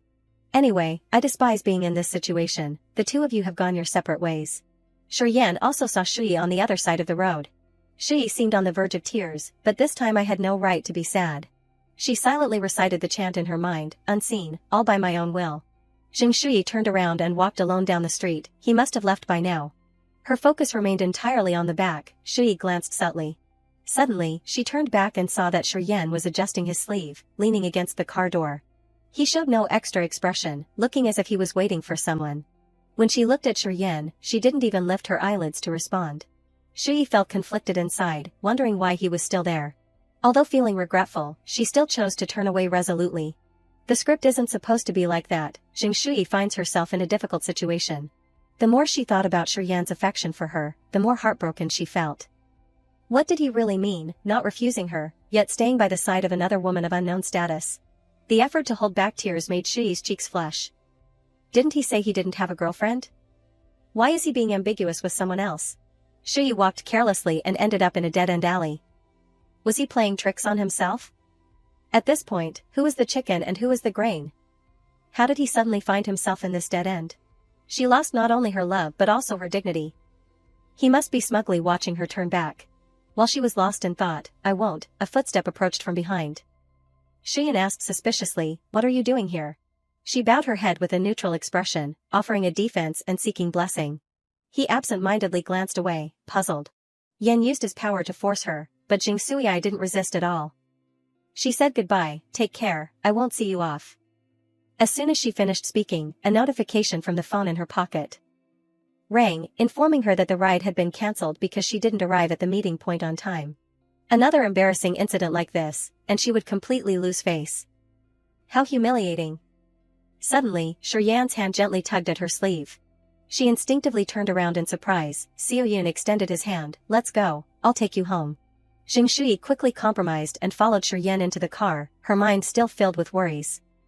I am enduring humiliation, lying low and tasting bitterness. If I can't tolerate small things, I'll ruin the big ones. During the call, Yan couldn't help but observe the girl beside him. The rosy cheeks and sharp features are Shui's strengths. Yan switched the phone from one hand to the other. The main purpose is to get a better look at Jing Shui. The quiet space made the situation awkward. Suddenly, she clenched her hand tightly, showing determination for something. She barely lasted a few seconds before holding her forehead again, feeling a sharp pain that made her want to cry. The other side didn't hear him and called out to confirm, CEO sure. End of the call with Yan's agreement, okay, let's do it. He couldn't help but turn to check on the person in the car. Zheng Shui didn't know when she had fallen into a deep sleep. Long eyelashes gently flutter by reflex. Shi Yan turns off his phone to avoid any further disturbances. His main task now is to watch her. Suddenly, due to the uncomfortable position, Shi tilted slightly. The body slowly collapses.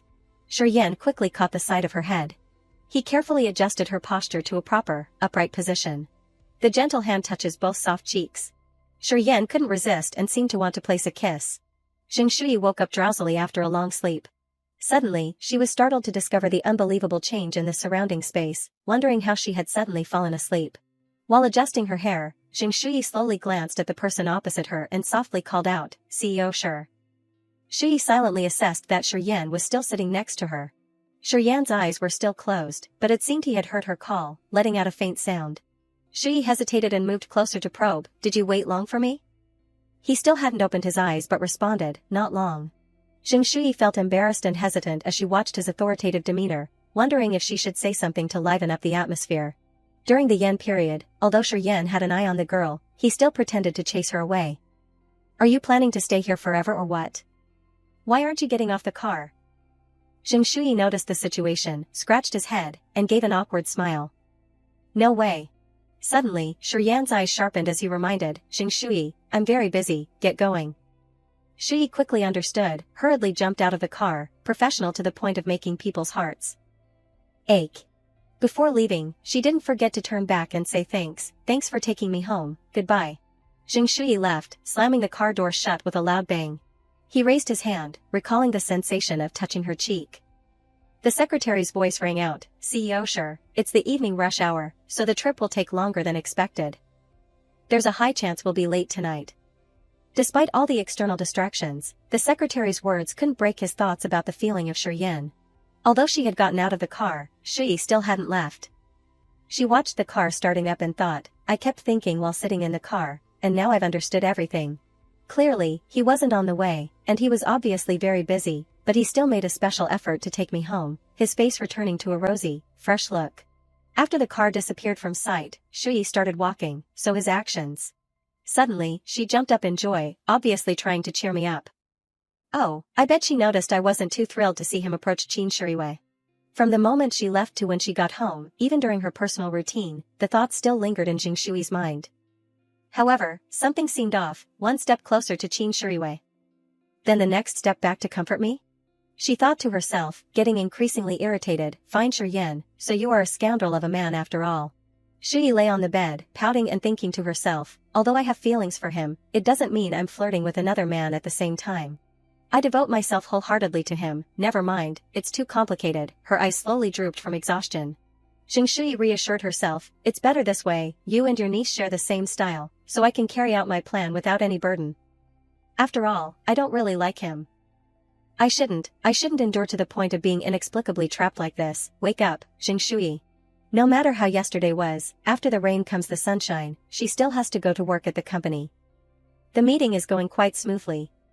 Today, before the meeting, let me share some good news first. Our most recent weekly newspaper sales have doubled, and the readership of the digital edition has also skyrocketed. The interview of Zheng Shui was received very enthusiastically, sparking many major discussions in the industry. Konnik led this meeting. During the meeting, although Zheng Shui was being praised, she did not feel happy. Tang Yi's voice rang out, "Come on, let's give a round of applause for our great contributor." Finally, with enthusiastic applause, she was able to break into a radiant smile and regain her composure. The meeting ended, everyone returned to their desks. Shuriwei found it strange and glanced slightly towards the opposite side. "I was quite worried thinking about Shui. Was I just imagining things?" It was clearly a commendation meeting, but it seemed like her mood wasn't that great. "Was it because of your interview? Or was it because of the difficulties she was facing?" Su Yuling is slowly approaching Shui. Qin Shiriwei hasn't escaped her thoughts yet. "It's true that I told on you, but I didn't expect you to defend your family so fiercely. Hasn't this gone too far?" Yuling pulled out the chair beside him, sat down, and said to Zheng Shui, "Shui, what's wrong today? With such achievements, you should be happy. Tonight, we'll have a party to celebrate." Contrary to the excited expression of the girl beside her, Shui and Shiriwei both remained indifferent and cold. The look in Su Yuling's eyes turned instantly, her voice gradually becoming annoyingly sarcastic. "Oh, could it be that you just broke up with your boyfriend and are in a bad mood?" Shui still didn't care about her words. Yuling stood up abruptly, angry that she wasn't acknowledged, and shouted, "Xing Shui, I'm talking to you. Can you show a little respect for others?" Qin Shiyue, standing nearby, covered her mouth and sneered, "Who asked for so much drama? Serves her right." Xing Shui still didn't say a word as she removed the earpiece from her ear. Yuling noticed the slight hesitation and asked Shui, "Are you talking to me?" The sweet smile hides the awkward explanation. "I've been wearing noise-canceling headphones, the volume was a bit high, and I was so focused that I didn't hear, sorry." Qin Shuri was startled and turned, recalling, with noise-canceling headphones on. Qin Shuri remembered the time she called Xing Shui but got no response. Now she understands the issue, it was because she was wearing headphones, so she didn't hear it. Qin Shuri continued to recall when Shui came with her to the press conference. The look on Shui's face was full of enthusiasm as she pulled her along to explore everywhere. Sure, you felt awkward. She wasn't someone who lived coldly with others. Did that mean she had misunderstood her? The more Qin Shuri thought about it, the sadder she became. From childhood to adulthood, I have never taken advantage of anyone, so I can't admit that it was my misunderstanding that caused her to take a detour. Shuri squinted her eyes, regretting her actions. Oh my god, can this still be salvaged? Xing Shui came home in the evening. The sound of rustling filled the room as she cleaned up. Finally, she sighed in relief, admitting that cleaning up made her feel much better. Not long after feeling happy, she remembered the 2 tickets, thinking about them. 2 tickets to see Song Yuelan's concert, but she wasn't sure who to go with since the performance is tomorrow night. The phone rang. Shui. Xing Shui suddenly froze, wait a minute. She opened Shiryan's contact information, still hadn't replied to the long message. Shui had a bold idea, maybe. After a while, Xing Shui had narrowed down the WeChat to Shiryan, Sure Lucky, and Sure by Shiryan. This seems a bit silly, but this WeChat ID belongs to Shiryan. Seeing the friend request accepted, she was overjoyed, he had proactively added her. Long, slender fingers quickly get to work, circle of friends. The information displayed shows content only for 3 days. After scrolling for a while with nothing interesting, it seemed like Xing Shui had happily confirmed that this dull circle of friends was definitely his. She was the first to start the conversation. Finally, I've been waiting until you added me on WeChat. The first message didn't get a reply. So she sent a second one. Are you about to sleep? Fortunately, this time there was a response. It's still early. Shui held the phone in her hand, texting and smiling brightly. Just in time, I remember he's also a fan of Song Yuelan. I just saw this and was thinking about who to go with. She sent a message along with 2 photos of Song Yuelan, followed by a question mark. Shui knew how to seize the opportunity to ask, are you free tomorrow night? Looking at the typing indicator of the other person, she pouted, giving you one more chance, you can't refuse me. The message was successfully sent, okay. She was so happy she wanted to jump up and celebrate, immediately replied, let's go together tomorrow night.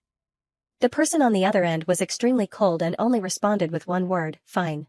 Oh my god, what should I wear tomorrow? Let's see if I can win you over.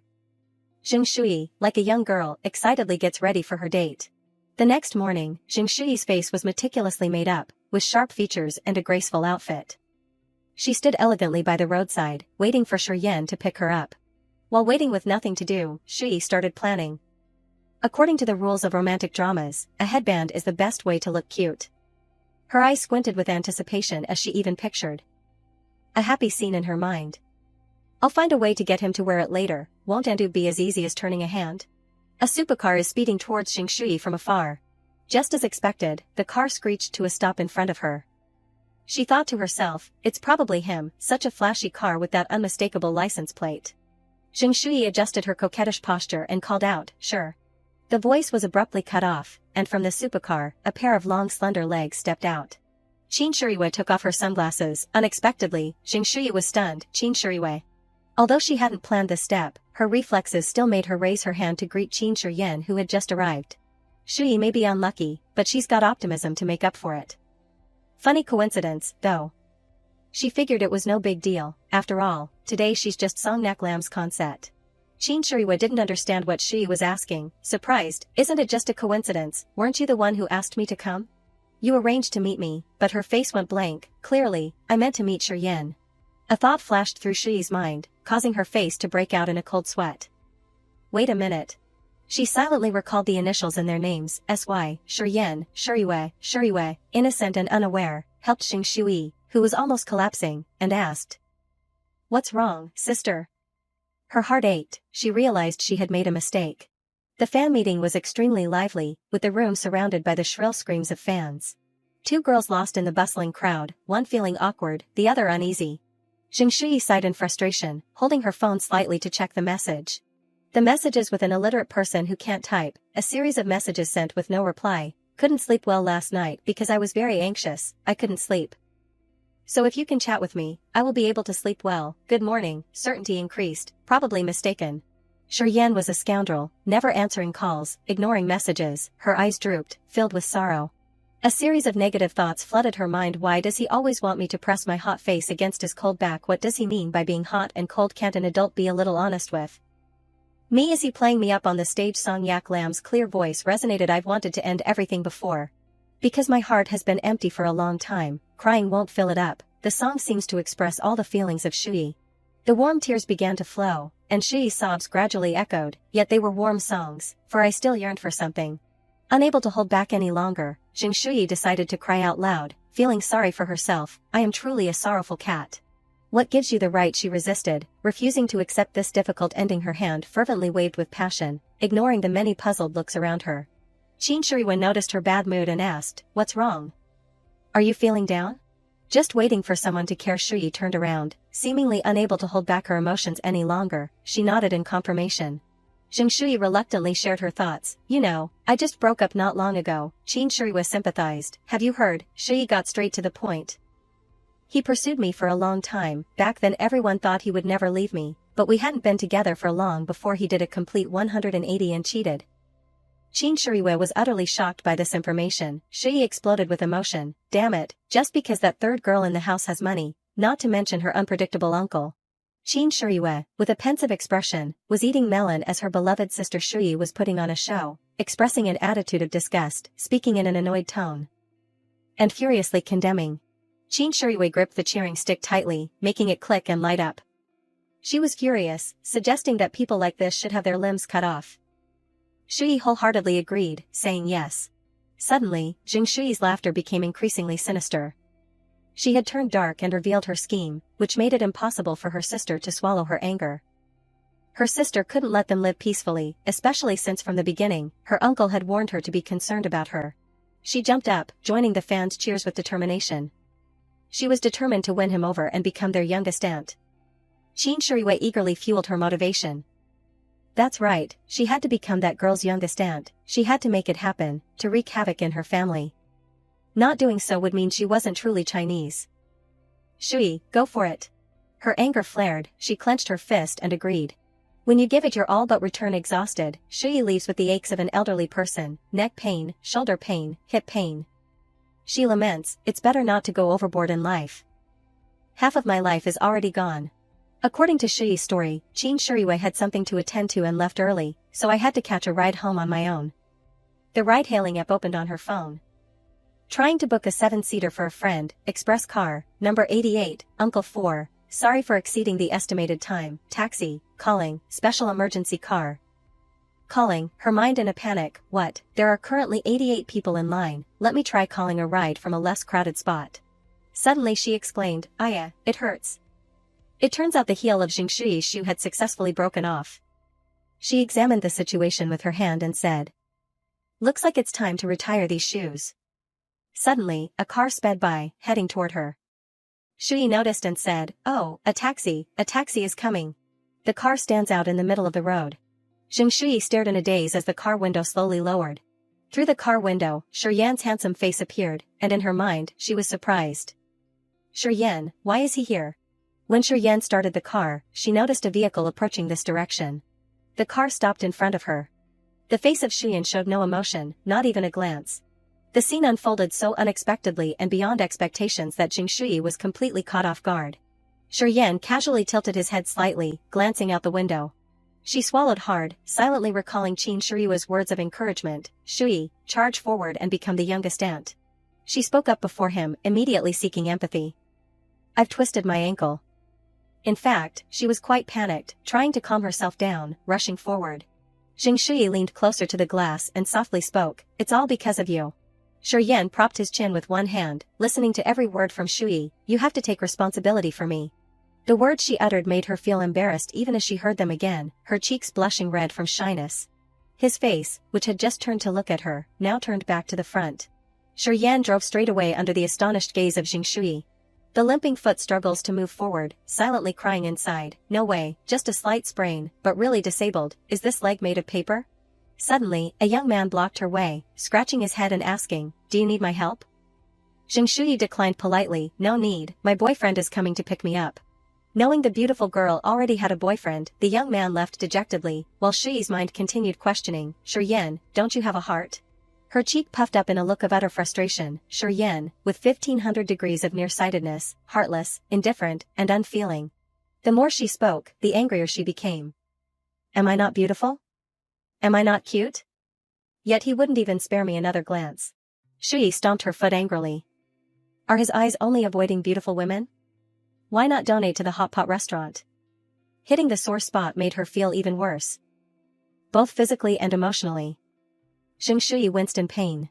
It's true that no matter how many times she reincarnates, she's still foolish. While she was lamenting by the roadside, Xiao Lian had already turned the car around, his face extremely pensive. He didn't say anything, just gave a quick glance to observe the situation. Xing Shui was still unaware of the presence behind her, constantly complaining, stupid, wishing to be the brightest flower in the spring. Expressing all her feelings seemed to have improved her mood. She let out a long sigh. She realized the truth too late to justify herself. "I feel like I can get in the car first and then explain." "What do you think?" Xing Shui sat quietly in Shi Yan's car, with not a word spoken along the way. His slender hand stayed focused on the steering wheel throughout the drive, while Shui's mind was filled with unease. Shi Yan ran out of patience. "It's been 10 minutes already, and you still haven't made it up? Don't rush, there's still 90 minutes left to take the exam." Although under interrogation, Xiao Li still knew how to respond wisely. She cast a worried glance to the side. Xing Shui had no choice but to use her fake illness, her leg hurt too much.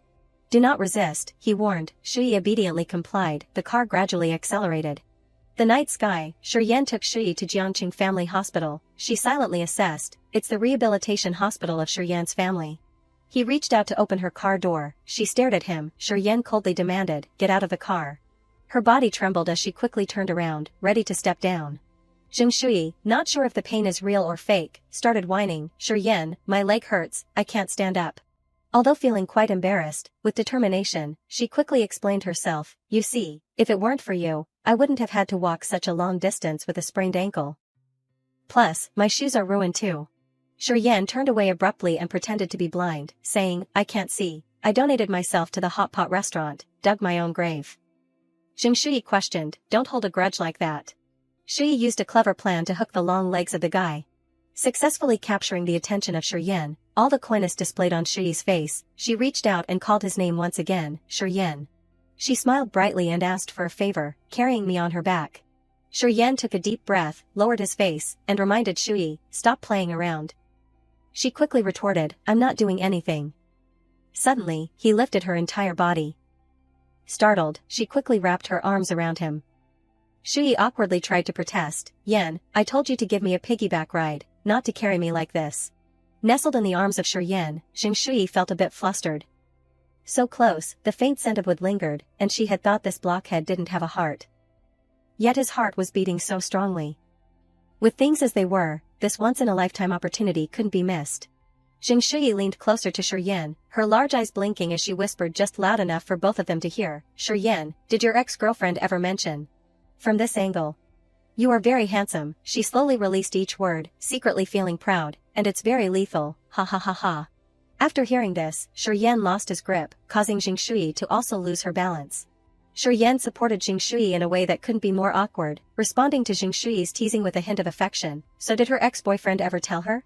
Mimicking the tone of Xing Shui, Shi Yan also dropped each word slowly, "You are very heavy." Hearing those affectionate replies, Xing Shui could only puff up and silently curse in her heart. "No way. Then why don't you go and be my first ex-boyfriend?" At the hospital, Xing Shui kept groaning in pain. The doctor was worried and panicked. He said, "Miss, I was very gentle, does it really hurt that much?" Xing Shui clearly wanted Shi Yan to hear. She cried out in pain while glancing over at Shiryen. The log in Peaceful Times pays no heed, solely focused on pondering the words. Jing Shiryen tried even harder, putting all her effort into the performance. With such a heartfelt portrayal, could he really be just a block of wood? Then Shiryen received a call, and he walked out coldly. Well, it didn't really lead to anything, she cried to the doctor. Doctor, just do what you need to, I can actually handle the pain. The doctor couldn't help but laugh. So it's just an act. Turns out her condition wasn't serious at all. The doctor advised Xing Shui to apply ice for 48 hours after returning home, then switch to heat.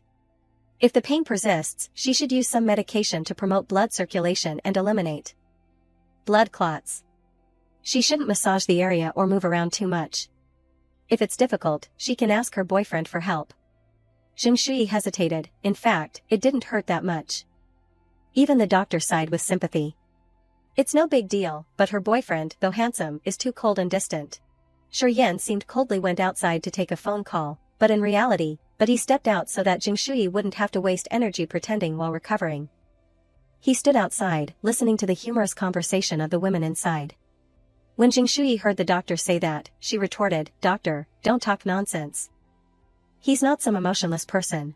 The doctor burst out laughing. "Miss, you defend your people too much." Shiryen silently proud, whose wife is so talented, I wonder. Not long after the joy, the next sentence from Jing Shui made him stiffen. Fundamentally, he is someone without a heart. Mentioning nature reminded her of, but where has she been for so long? She hasn't come back yet. Don't tell me she's gone for good. The doctor reassured, probably went to pay the bill already. The sound of the door came right after. Jing Shui, who had been resting enough, immediately returned to her acting mode. Shiryen. She grimaced in frustration, realizing that the person entering wasn't Shiryen, but instead, a cold wheelchair replaced the warm embrace she had hoped for. Shiryen, a handsome guy, stood next to his four-wheeled girl to enhance his charm. He crossed his legs, one hand in his pocket, the other raised to check the racing clock hands. Looking very dashing. He turned his mesmerizing blue eyes toward the door to greet Xing Shui. Xing Shui was wheeled in by the nurse, elegantly waving to the indifferent person. The scene feels so familiar, as if we've seen it somewhere before, one standing, one sitting, their eyes meeting even without looking. Xing Shui made a final effort to fulfill her role, reaching out, but my leg still couldn't move. Shiryen bent down. Xing Shui secretly felt proud of her own reasoning. Indeed, he couldn't refuse me. After this match, our relationship will take another step forward, but the heavens never take anything from anyone, nor do they give anything back. A mouse appeared to challenge her role. This incident took her by surprise. She screamed in terror. What the hell is this? She jumped on Shiryen standing in front of her, clinging tightly to him. The rat was too big. Shiryen was fortunately still cooperative, reaching out to catch her. Well, the wheelchair didn't disappoint. It sensed it was in the way and quietly clattered away from where the two were. Shiryen said nothing, just gazed at her golden legs.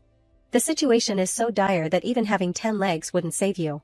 It's over. I think I should get in the car first and explain later. What do you think? The car kept speeding through the city streets lit by streetlights, and the voice on the phone continued. Shiryen, I remember you know Boylam, right? A friend of mine has a movie that he wants to invite her to star in, but he's still hesitating over the payment. Shui sat next to her, listening in. Bei Lin, the rising actress, continued on the phone. Is the relationship on your side easy to talk about? Shiryen was driving and responded. Her? I think her acting skills are just average. Shui looked at him. He continued, or the person sitting in my car, her acting skills are also very good. She was startled and turned away. At Shui's house. She sat back against the table, relaxing, wondering why something always happens every single day. Mistaking someone, limping, standing too close to Shiryen, she scratched her head in frustration. Today's situation felt like being stuck with hard glue. If that's the case, I can't just stop halfway. I have to go along with the plan, she said as she picked up her phone to text, almost forgetting to pay for his medicine. As soon as she hit send, a message from Shiryen came in right away. She jumped up in surprise. Oh my god, he replied to me. Am I really on Earth? Shiryen was overly honest, you can ask. Is this Shiryen? He texts back, what if it isn't? How much is today's medicine? I'll pay you back, he replied curtly, no need. Shui suddenly remembered, oh right, that's his hospital. She typed into the search bar, prices at Yanjie Rehabilitation Hospital. Now she owes him nothing. This delivery gave me a heart attack, does he really not need it? She messaged, you're making me embarrassed. Then she sent the sparkling eyes emoji. He replied, consider it today's acting fee. She forced a smile, then texted, "My night shift salary is just over 2,000, but what do you want?" If you asked, she put her hand on her chin, thinking, "I want you to have dinner with me tomorrow." At the same time, in a certain villa. Everyone is throwing a party. Song Yuelan was there too. She said, "The celebration is almost over, and you just arrived." She glanced at Shiryen, who was sitting on the sofa. He was on his phone while saying, "Ran into something." "You are reading news from Shui," 2 words catch your eye. Qin Xiaoming stepped forward and said, "Shiryen, tomorrow night is Uncle Zhang's family gathering, remember to bring little Shuriwei along." Shuriwei stood behind, listened, and froze. After running over, the child cried out, "I don't want to go anywhere, meow meow meow." Shiryen was still glued to his phone, typing away, leaving no room for her. Shuriwei stood behind, full of love for him. In the message, Shui wrote, "Tomorrow let's have dinner together." He replied, "I'll pick you up at 5 p.m. Then he took a sip of his drink. Shui here happily texts, "Okay." The new day rises. Shui kept changing outfits, from green to yellow. Then came black, but still couldn't pick out a favorite outfit. She was furious. "What on earth should I wear?" "This is our first date," she texted him, Shiryen, which one looks good, and then sent him a picture of her wardrobe. He replied, "Red." She looked around, wondering, where do I have anything red? "I've never even worn red before," she thought, annoyed. "Shiryen, did you just answer carelessly, or are you colorblind?" While searching, she suddenly spotted a horse-riding logo on a cream-colored sweater. She realized, yes, the other day when I went horseback riding, I was wearing a red riding outfit. This is you begging me, heading straight to the shopping mall. At the shopping center. Shui is trying on an elegant red off-shoulder bodycon dress. Someone suddenly asked, "How do you feel about this dress?" The other person replied, "It's okay." She wondered, could this voice really be such a coincidence? She peeked out from the fitting room. Indeed. Encountering the dog-like couple again. Her phone beeped. "Shui, what are you doing this weekend?" "I'm so bored," she texted. Shui replied, "Don't even mention it. I went shopping and ran into an annoying couple." Nan in the message seemed to get angry, "Really or not, where are you?" Shui replied, "Guk Kim, I'm nearby, I'll be there right away." Her mind struggled, and she finally decided it would be better to wait until they left before going out. 5 minutes later, Jing Shui sat up straight in the dressing room as voices came from outside. "This dress is too simple, it looks like it's meant for middle-aged women. But when a beautiful woman wears it, it'll look completely different." A moment later, she nodded off in exhaustion, her body drained of energy. The voice outside still persisted, No, I can't wear these pants, they make my legs look too big." "No way, you're thin." 15 minutes passed just like that. Jing Shui, with her messy hair, felt angry inside. This dress was too tight, and the color was dark. A beautiful person can make anything look good. Unable to hold it in any longer, she directly pulled back the curtain and stepped out. This was too much already. "It's not like I was cheating, so why should I be afraid?" The sales associate was still trying to assist her, saying, "You look so stylish in red, this would be perfect to wear for Lunar New Year celebrations." She pondered, wondering if the dress's style was a bit too simple, as there wasn't any special design on it. The woman's figure was perfect, appearing in a red dress that created a highlight, surprising the salesperson. Jing Shui walked out elegantly, her demeanor outstanding and beauty striking. Qin Yuezhi and Yu Xingzhou both instinctively looked at her. The salesperson was left speechless. "Miss." She ignored Qin Yuezhi and walked over to compliment Jing Shui endlessly. "This dress suits you perfectly, your fair skin makes this dress look incredibly elegant. Honestly, this red color seems to be designed specifically for someone with your complexion. I think you look even better in this dress than our model in the magazine. You made the right choice coming here today, this is the last one we have. To be honest, if you try on another dress now, I won't be happy because this one is just too beautiful." Jing Shui picked up her phone and said, "Not too bad, let me take a picture." Shiryen is in the meeting room, listening to the people around. Suddenly, his phone vibrated, and he glanced over. Opening it, I saw that Jing Shui had sent a photo and asked, "Is it beautiful?" "I want a 2-word answer." Yanshi took off his glasses. Rubbing his temples, making the shareholders in the meeting room go silent, afraid to breathe heavily, "Does CEO Shiryen have a problem somewhere?" He sighed and replied, "Everyone continued talking, and also didn't forget to leave a message for her, that's fine." Jing Shui was infuriated by his 2 words. "Qin Shiryen, will saying something nice kill you or what?" The blonde girl just entered the shop. "Excuse me, may I try on that red dress over there?" The sales assistant politely replied, "I'm sorry, there are only 2 left." She naturally looked towards Xing Shui and Qin Yuezhi. The two ladies were already dressed. Qin Yuezhi lifted her chin, trying to appear calm. Not that pretty, right? But basically, Yu Xingzhou on this side couldn't hear what she was saying, only standing upright, her big eyes looking toward Xing Shui. She shouted angrily, Yu Xingzhou. Xing Shui on this side didn't care that they were arguing, only focused on figuring out what to do. If she just left like this, it would seem like she was afraid of this despicable couple. She decided to pretend to browse the clothes first. Qin Yuezhi suddenly appeared next to her just as she picked out an outfit she liked. Our taste is really similar, huh? Xing Shui cursed silently in her heart. You really want to mess with me, don't you? Fine, I'll play along till the end. Pink is the color of office fashion. Xing Shui exudes overwhelming charisma and takes the lead.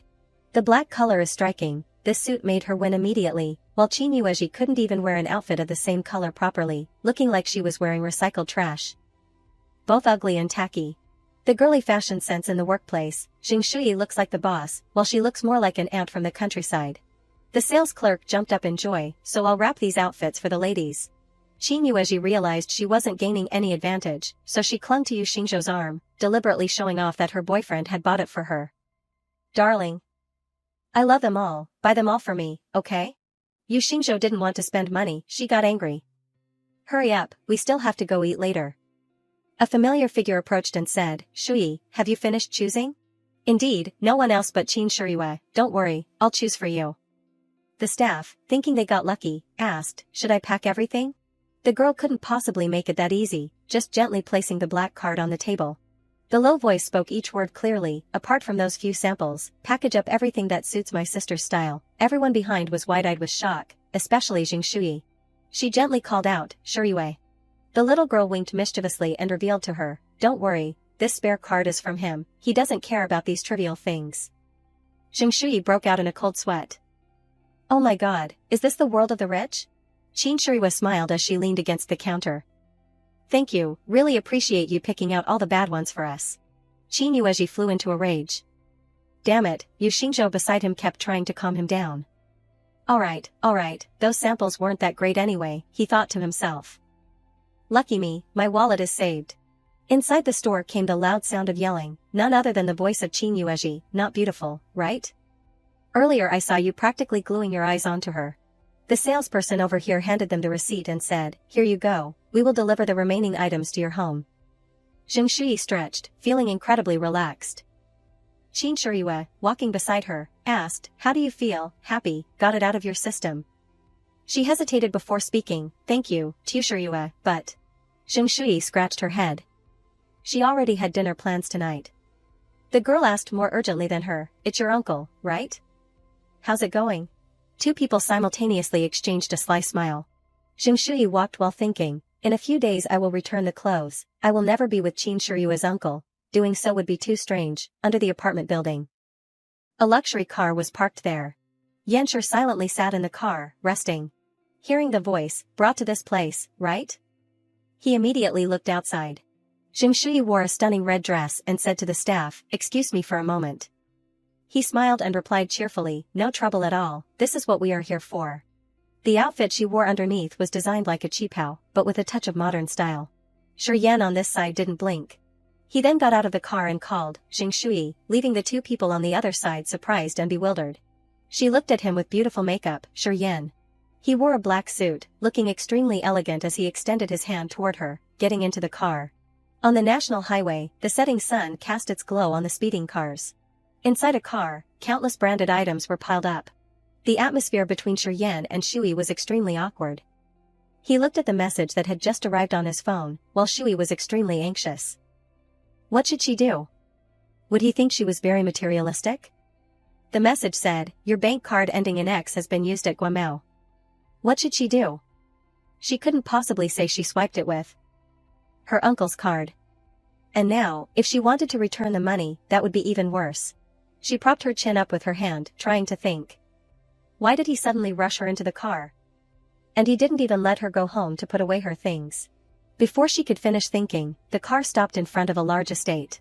Under the glow of the setting sun, Shui looked at the classical-style building in front of her.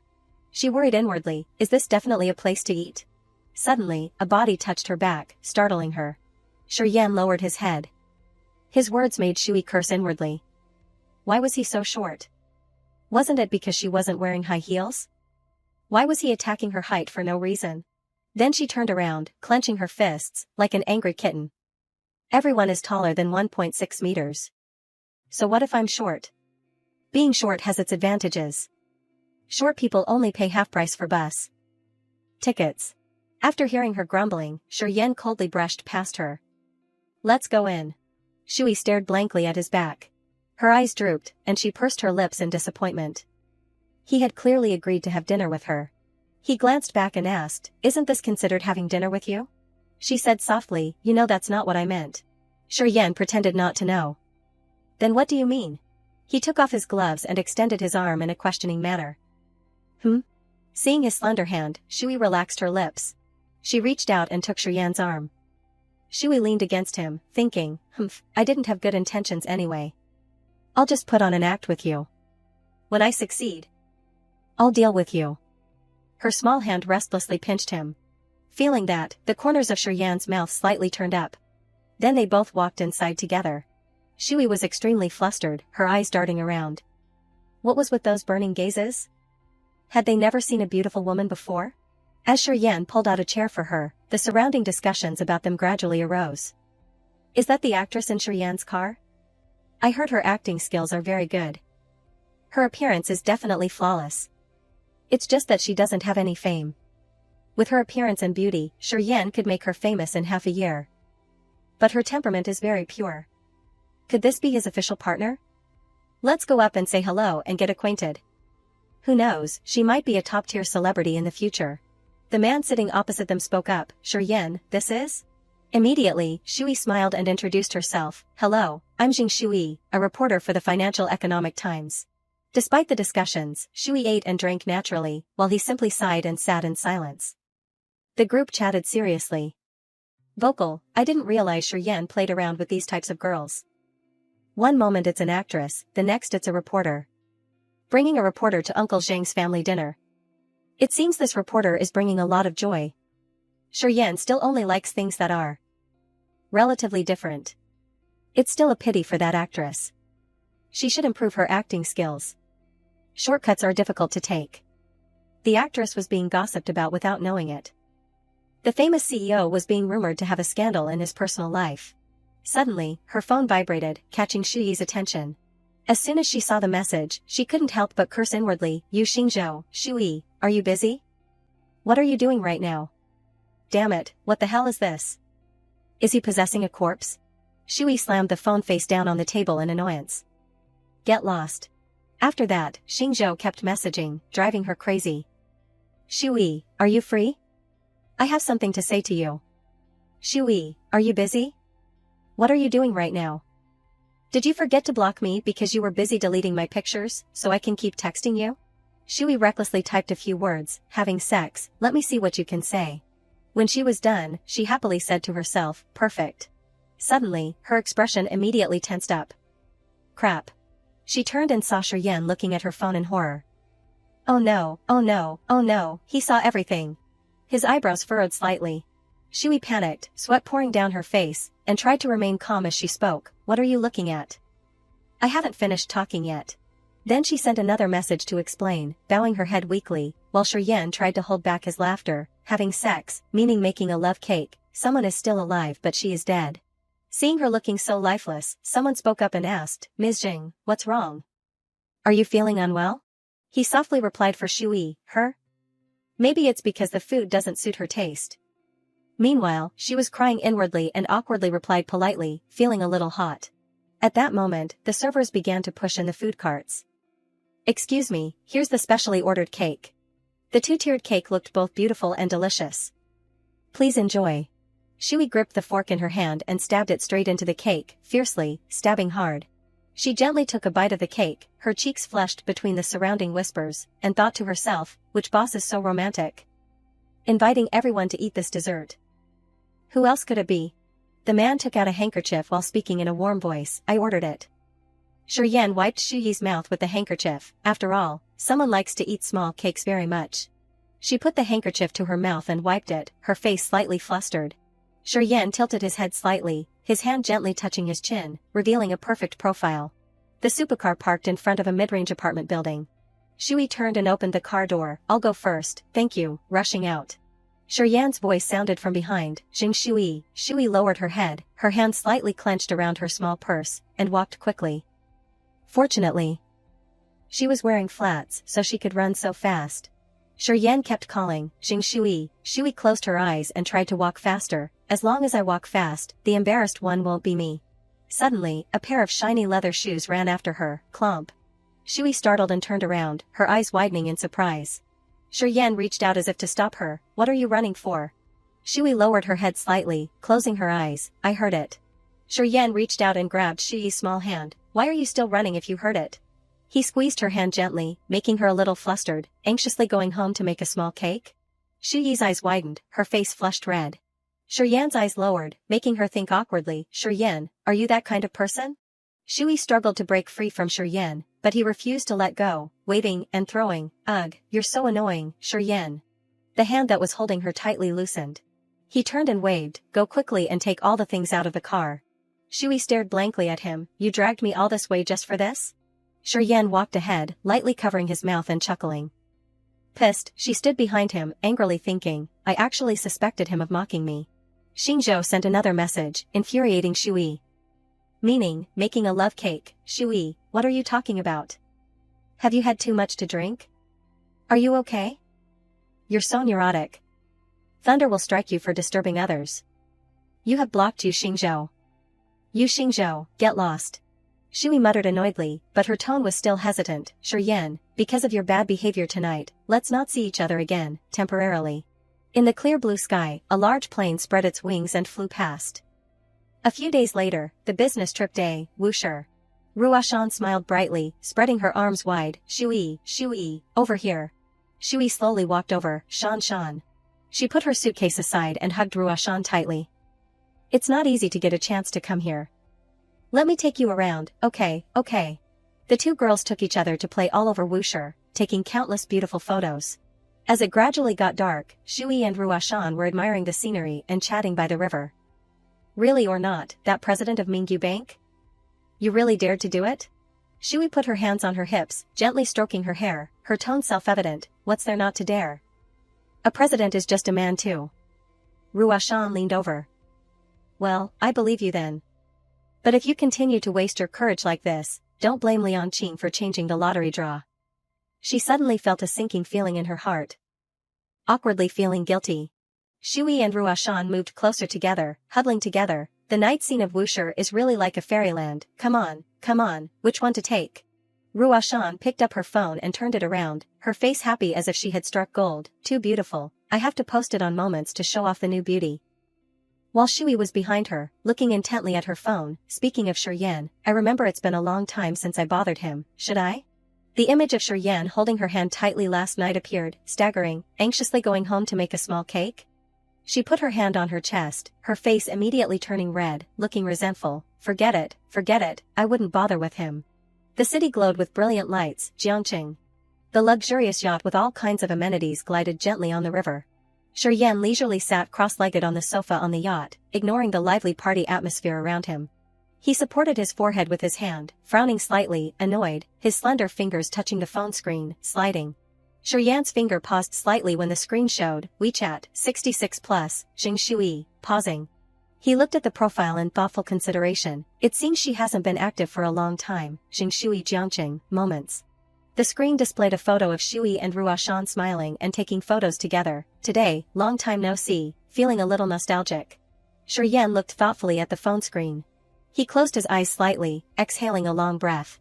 Yan zoomed in on Shui's face, enlarging it. "She's not in Jiangqing?" A man walked over, Guan Shangqing. He looked at the bright phone screen of Yan, curiously asked, "Oh, this is that reporter from last time." Shangqing chattered. "A few days ago, the chairman read the article. This girl interviewed me, wrote it very well. She's still young but her writing style is very sharp, much better than many older men when writing articles." Yan softly replied, "Yes."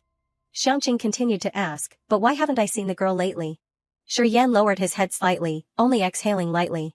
A tall building appeared under the bright moonlight. Wushi. Shui lay on her side, sleeping soundly, when suddenly her phone lit up. The phone screen lit up with a notification from WeChat. Shiryen, when are you coming back to Jiangqing? Shiryen, Uncle Guan misses you. A voice came from a room in the tall building. What? Shui stared at the phone, confusedly asked, Uncle Guan, Guan Shangqing? Shui sent a few voice messages. Recording, Mr. Guan Shangqing, recording, he wants to see me. Shiryen draped a bathrobe loosely, revealing his toned abs. He held his phone, listening to someone's voice message. He wants to see me for what? Shiryen lowered his head slightly, rubbing his eyes lightly. Another message from Shui came. Don't trick me, quickly tell me quickly. Shiryen tapped a few keys on the phone and sent it. He agreed to accept your interview, so he really wants to meet you. Shui was overjoyed when she read the message, quickly replying to the other end. Thank you boss, thank you boss, thank you boss, thank you boss, thank you boss. She was as happy as if she had struck gold. I will go meet him immediately, flying up. Suddenly Shui paused, but...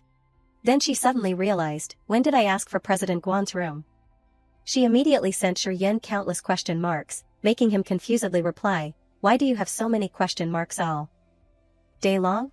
Ignoring the WeChat message, Shui jumped up, throwing the blanket. Forget it, there's nothing to be confused about, quickly pack my luggage and go home, get in the car.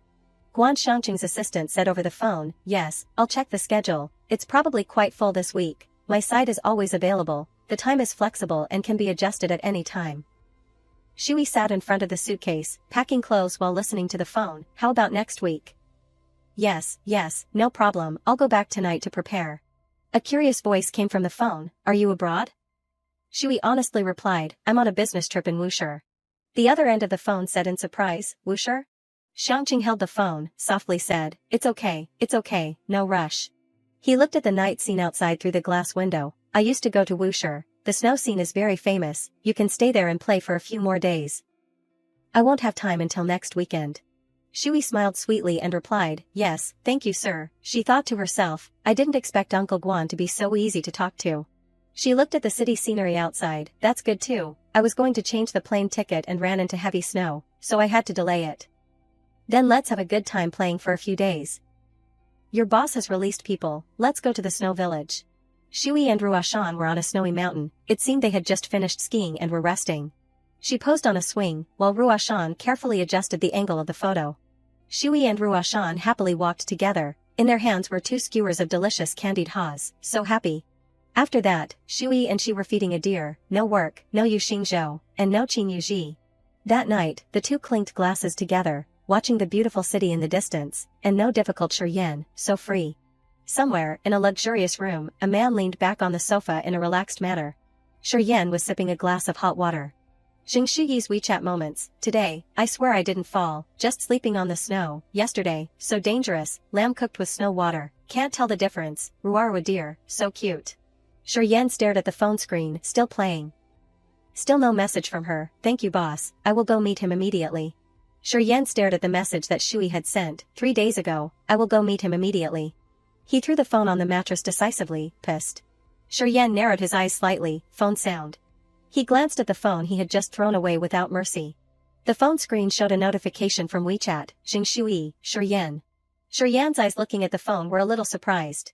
Another message appeared on the phone screen, Xing Shui, I'm back. Shui smiled sweetly while looking at the message Shiryen sent, dragging her suitcase and small bags, striding in the streets at dusk, still early. Suddenly she paused to think, why does it feel like he's mocking me? Shui quickly sent a message, Shiryen, today your tone of speaking is strange. Shiryen quickly replied. You're overthinking it. Shui sent a teasing message, strange beauty Chuo. Shiryen on the other end spat out a mouthful of water. Shui quickly moved, no time to care about Shiryen anymore, right now the most important thing I have to do is interview Guan Shangqing. A high-end villa with a large swimming pool and green trees. Surrounding it by the sea appeared, the Guan family, interview day. A man stood on the shore respectfully calling, Ms. Jing, this way, yes. Her beautiful feet gently stepped on the ground. Thanks to President Guan, I've seen the snow. Today's interview must also be serious and careful. Shuyi's hair fluttered slightly in the sea breeze. I must also be worthy of the key cover that the editor-in-chief gave me. Shui carefully took out her phone to tidy up. Makeup okay, hairstyle okay. In front of the villa is a man with a perfect figure leaning against the wall indifferently, expression. Shiryen stood there, looking at her. His appearance was extremely romantic. Shui seemed to freeze before that image, blank. Then she ran towards him. Shiryen, long time no see. Shiryen tilted his head slightly, coldly replied, Shui suddenly paused to think, but the interview is between me and President Guan, why is he here? She reached out and gently touched her chin, curling her lips into a light smile, chuckled, oh, let me guess. She used a sentimental voice to ask, have you always been waiting for me? Shiryan's thoughts from just now were revealed, just like a snowman, she likes snow so much? A large building with Western architecture appeared under the clear blue sky. Shui, sit over here.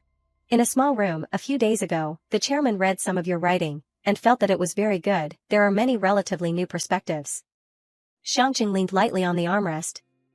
It's been a long time since I talked to young people other than Shiryen, so I asked him to invite you here, let's communicate together. Shui nodded gratefully. Thank you Guan, sir, it's my honor.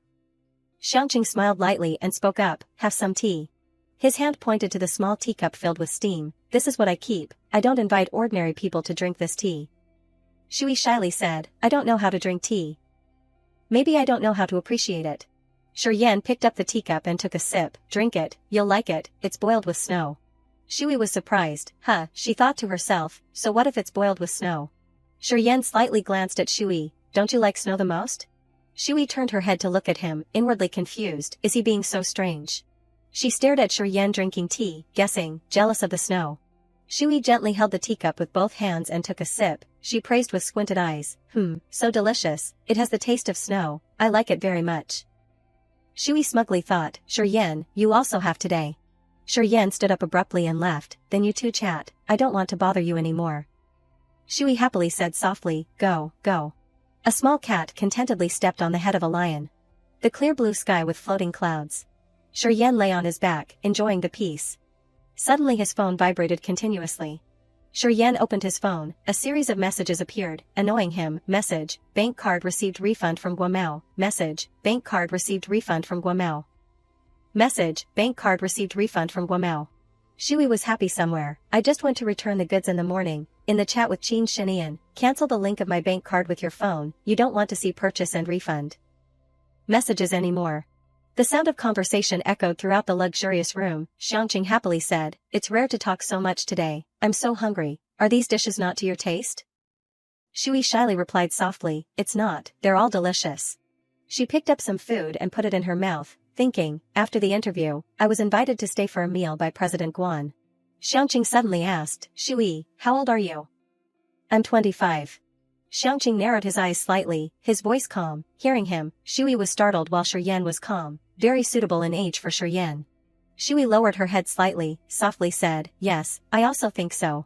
She remembered the image of Shiryen at the horse racing track the day before, surely it was at the horse riding place, President Guan misunderstood our relationship. Shiryen didn't break the words to avoid feeling awkward. She frowned, her hand clenched the chopsticks, her heart seemed to grow two devil horns, she thought, why not take this opportunity to force him?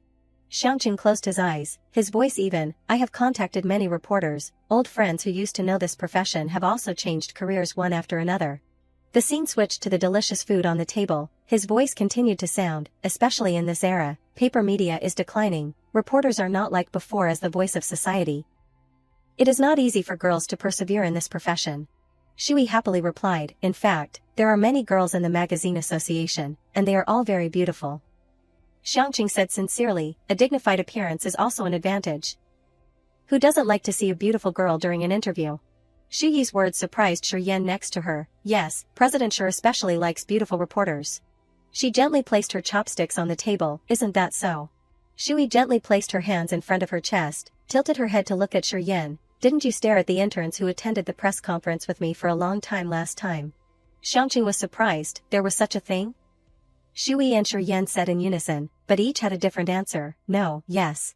Shui turned her head slightly in a different direction, not daring to look, you even asked me where the person went, I said that the person wasn't feeling well. So they went home, you even asked where they weren't feeling well. Under the table, she kicked Shiryan's leg, tell me if there was or not, but don't be honest.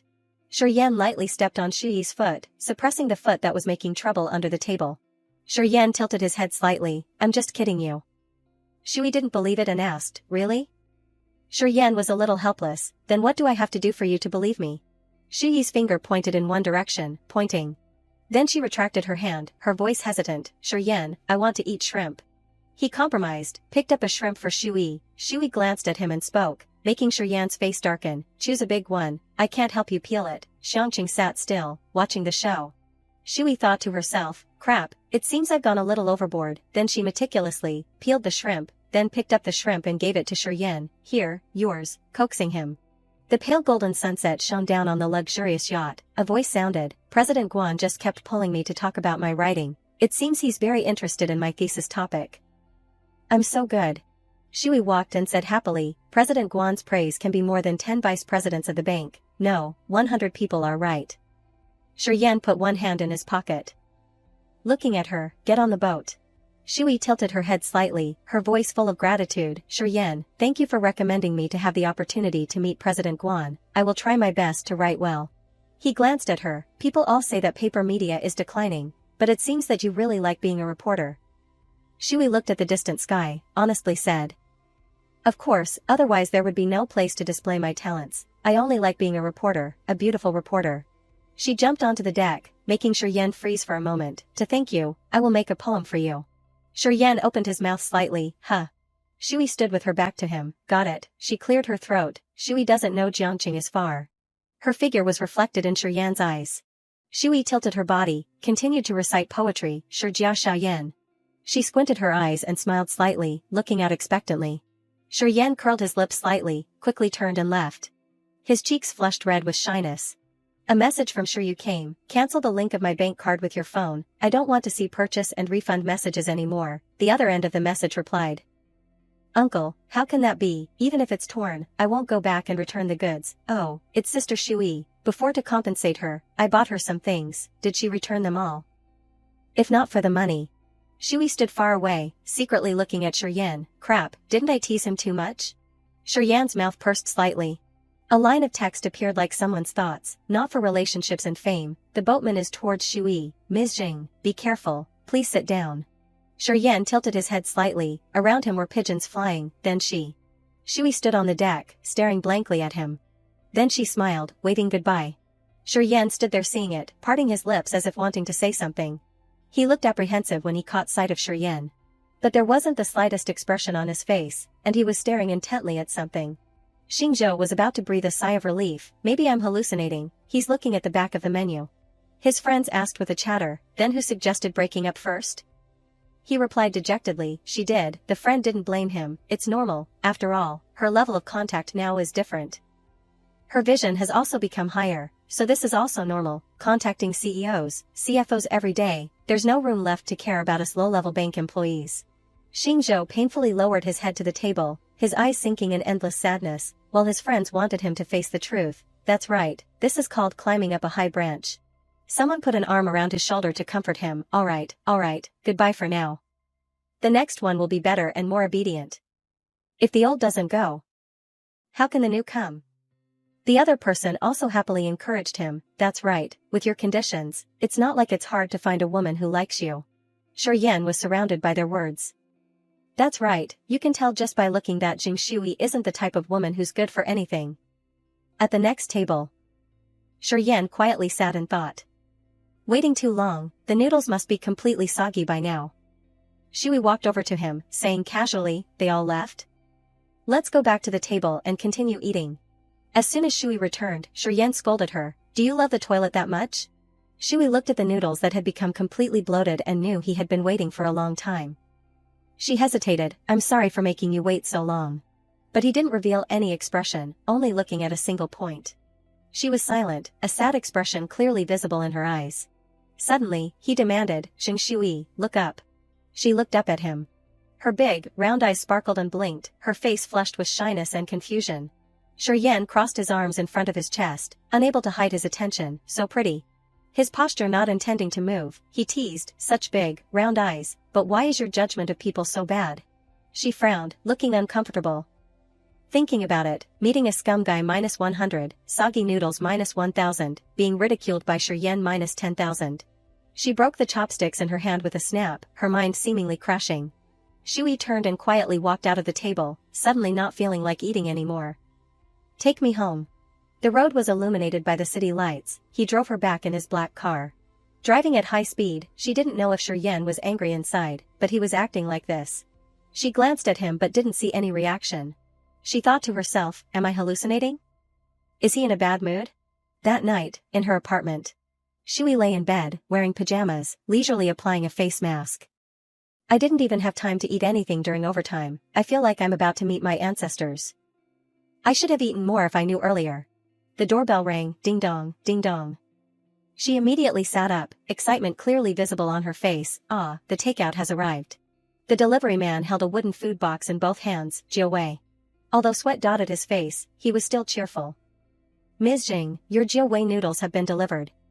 Please eat quickly to avoid affecting the taste. Shui was surprised. Huh, I didn't order this. The noodles were piled high, a premium version with extra crab roe, with less soup to prevent them from becoming soggy during delivery. She propped her chin up, thinking happily, I remember Jiawei doesn't do takeout, how could Shiryen do this? The power of money? Shui couldn't help but giggle, Xiaoyan Shijia is so thoughtful. Meanwhile, he was sitting on the roof, watching the city at night by a red-hot fire.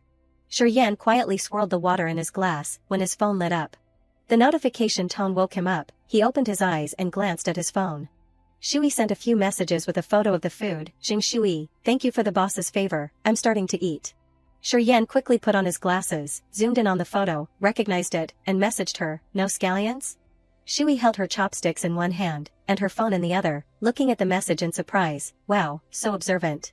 Shui replied, attaching a picture of a cat sticking its tongue out, I hate scallions. He replied briefly, while here she was recording a voice message, too picky, hold and talk. She said calmly, my parents don't even care, why are you bothering? He pressed listen to the recording, Shiryen, do you also bother your ex-girlfriends like this? Shiryen suddenly went silent for a beat. He remembered the group of Shuyi's ex-boyfriend's friends, why did you suddenly become an ex-boyfriend? You and Jing Shui shouldn't have broken up, you pursued her for so long, such a pity. They all felt sorry for Xingzhou, everyone said the two were a perfect match. Returning to reality, he secretly pressed, hold and talk. Shiryen asked her in retort, what, your ex-boyfriend also doesn't care? After speaking, he loosened his arm. As if releasing his anger, he brought the glass to his lips and drank it all in one gulp. The phone screen lit up. A message from Jing Shui, doesn't care, why would he care about such trivial things? Shiryen carefully read the words she sent. Shui sent another message, but he still patiently waited for her. She sent a message and immediately held the record button, if it's my current boyfriend, hold and talk. His eyes didn't leave the phone screen. Shui smiled clearly and said, would care. He quietly listened to the words she said. Shiryen unconsciously shyly put his hand to his face. The next morning, a voice rang out, Shui, sit here. Sitting in the tea room, he praised, I read some of your articles the other day, and I felt you wrote very well, there are many relatively new points. Xiangqing expressed, it's been a long time since I talked to young people other than Shiryen, so I asked him to invite you here, let's communicate together. She listened and also showed respect, thank you Guan, sir, it's my honor. Xiangqing placed the teacup on the table and reached out to invite her, come on, have some tea, this is my treasure, I don't invite ordinary people to drink this tea. Here, she also confessed honestly, I also don't know how to drink tea, maybe I don't know how to appreciate it. Shiryen picked up the teacup and took a sip, telling her to drink it too, you'll like it, it's boiled with snow. The exquisiteness of this drink made her feel surprised, so what if it's boiled with snow? He still held the teacup in his hand, he looked to the side, don't you like snow the most? She observed this attitude and thought, is he being so strange? It can't be wrong, jealous of the snow. Her hands raised the teacup and sipped it, at the same time sighing, so delicious, it has the taste of snow, I like it very much. She smiled brightly and thought. Shiryen, you also have today. Standing up and leaving, he gave the space to the two of them, then you two chat, I won't bother you anymore. Shui happily watched him leave, go. A small cat contentedly stepped on the head of a lion. Releasing himself on the deck chair, he lay down to rest by the vast sea. Shiryen closed his eyes, feeling the peace. Suddenly, the phone rang, breaking the silence. A series of message notifications annoyed him, bank card received refund from Guomao, message, bank card received refund from Guomao, message, bank card received refund from Guomao. He quickly messaged Qin Shiyu, because she just went to return the goods in the morning, that's why there are so many notifications, cancel the link with my bank card of your phone. I don't want to see these messages of buying and returning goods anymore. After that, Shiryen went back to have a meal with the remaining two people, at the table he happily laughed, haha, It's rare to talk so much today, I'm so hungry. However, noticing that she didn't move her chopsticks much, Xiangqing asked, are these dishes not to your taste? She gently shook her head, no, everything is delicious. Although she didn't say it, she was light-hearted. After the interview, I was also invited to stay for dinner by Sir Quan. Suddenly he asked, Shui, how old are you? Without any hesitation, she replied, I'm 25. His face showed he was extremely satisfied, very suitable in age with Shi Yan. She looked at his calm face. Shui hesitated and lowered her head, yes, I also think so. She remembered the image of him standing next to the black horse. Sir Quan misunderstood our relationship. Shi Yan didn't break the words to avoid feeling awkward. Realizing the situation, she planned, why not take this opportunity to force him? Xiangqing also honestly confided, I have contacted many reporters, old friends who used to be in this profession also changed careers one after another. His voice echoed over the delicious food on the table, especially in today's era, paper media is declining, reporters are not like before as the voice of society. It is not easy for girls to persevere in this profession. Even though Shui kept replying, he naturally didn't have any reaction. In fact, there are many girls in the magazine association, and they are also very beautiful. He also agreed with her, a dignified appearance is also an advantage, who doesn't like to see a beautiful girl during an interview? Taking this opportunity, she mocked, causing him to glance at her, yes, President Shi especially likes beautiful reporters. She put the chopsticks down, isn't that so? Facing his eyes, her voice full of meaning, last time, didn't you stare at the interns participating in the press conference with me for a long time? Xiangqing looked at him, there was such a thing? Shi Yan avoided it, no, but on the contrary, she affirmed, yes. Shui turned her face away to avoid his eyes and said with a blaming expression, I didn't dare to look, you even asked me where the person went, I said the person wasn't feeling well so they went home, you even asked where they weren't feeling well. She nudged her foot against the other person's foot, tell me if there was or not, but her efforts were not honest. Shi Yan directly stepped on her foot.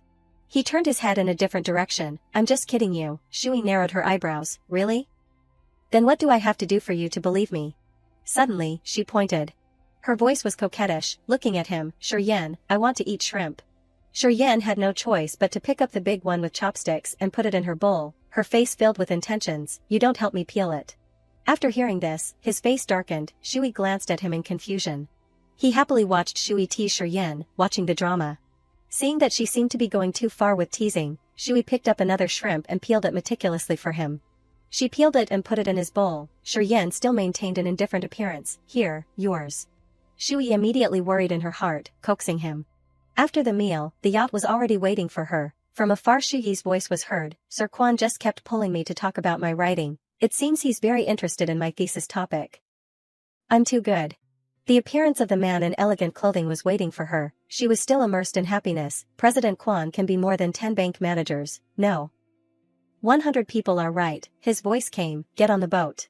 She happily came in front of him, Shi Yan, thank you for recommending me to have the opportunity to meet Sir Quan, I will try my best to write well.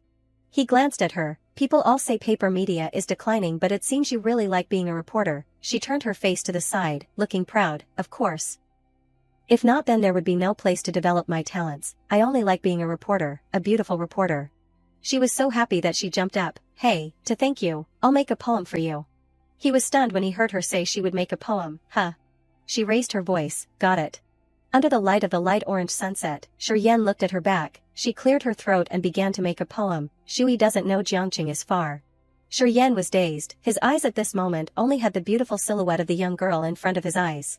She turned her body to look in his direction, Shijia Xiaoyan. She covered her mouth and smiled shyly, reading the complete poem, looking and waiting. Teased by her, Shi Yan shyly turned his face to the side. He was so shy that his ears turned red. He went to another place and sent a message to Shiryu, cancel the link with my bank card of your phone, I don't want to see these messages of buying and returning goods anymore. The other side immediately sent back a series of messages, how can I, even if it's torn I won't go back and return the goods, oh it's Sister Shui, before to make up for her I bought her some things. She returned them all? He thought distractedly, if not for the money. Shui stood on the boat revealing a fearful look, crap, could it be that I teased too much? On Yan's side, he turned his face. Shui still stood looking at him, the captain hurriedly reminded her, Ms. Jing, be careful, quickly sit down. His amorous gaze looked towards her, continuing the incomplete thoughts from earlier, then Shui on the boat was still dazedly looking towards him. She waved her hand, revealing a bright smile, saying goodbye. Yan's heart was stirred by her silhouette. Shi Yi's silhouette gradually became smaller as the boat went further away. His gentle eyes appeared just like that. Shui on the boat was still dazedly looking towards him. She waved her hand, revealing a bright smile, saying goodbye. At night, the large building had the lights on. After finishing the interview with Mr. Kwan, she started to write the draft without counting day and night.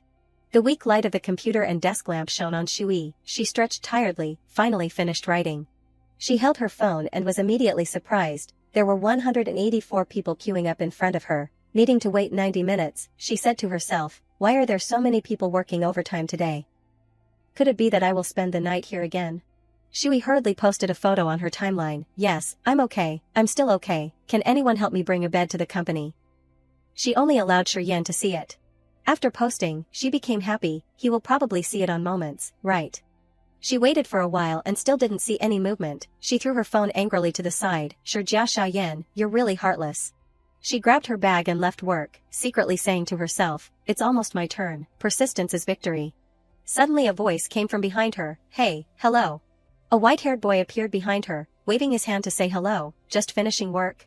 She gently replied, yes, I'm working overtime. After searching her memory, she finally recognized him, remembered, he's the little brother at the coffee shop. He chuckled and was curious, there are no customers in the shop at this time, I came out for a stroll and happened to see you, alright. Suddenly he ran off in the middle of speaking, at the same time waving his hand and saying to her, wait for me for a moment. He came back and gave her a cake, here. He said while giving it to her, didn't you want to buy egg tarts at noon? But they were all sold out at that time. Then in the afternoon the baker came and I asked him to make 2 portions. I wanted to see if you would come again in the afternoon. Seeing her hesitate, he stuffed the cake into her hand, especially left for you, take it.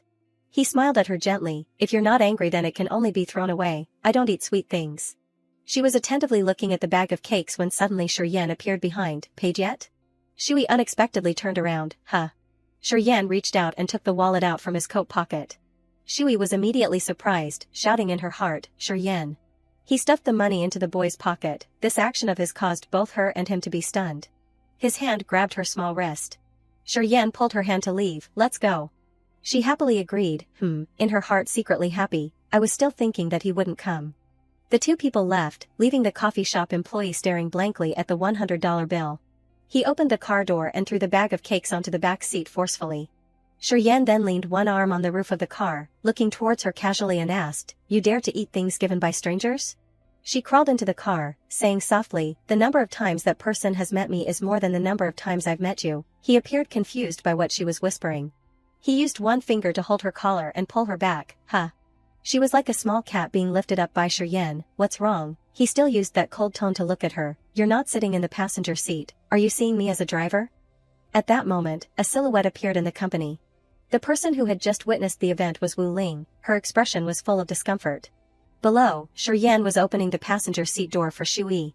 Wu Ling squeezed the water cup she was holding in her hand, her heart filled with resentment. Good Jing Shui, I said it already, why is the focus of the magazine always you?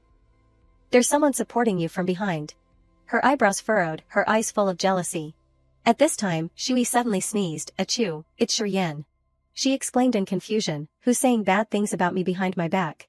Sitting in the passenger seat, her attention was looking towards the back seat, the fragrant smell of the tart wafted over. Seeing this, he suddenly became gentle, what do you want to eat, I'll take you.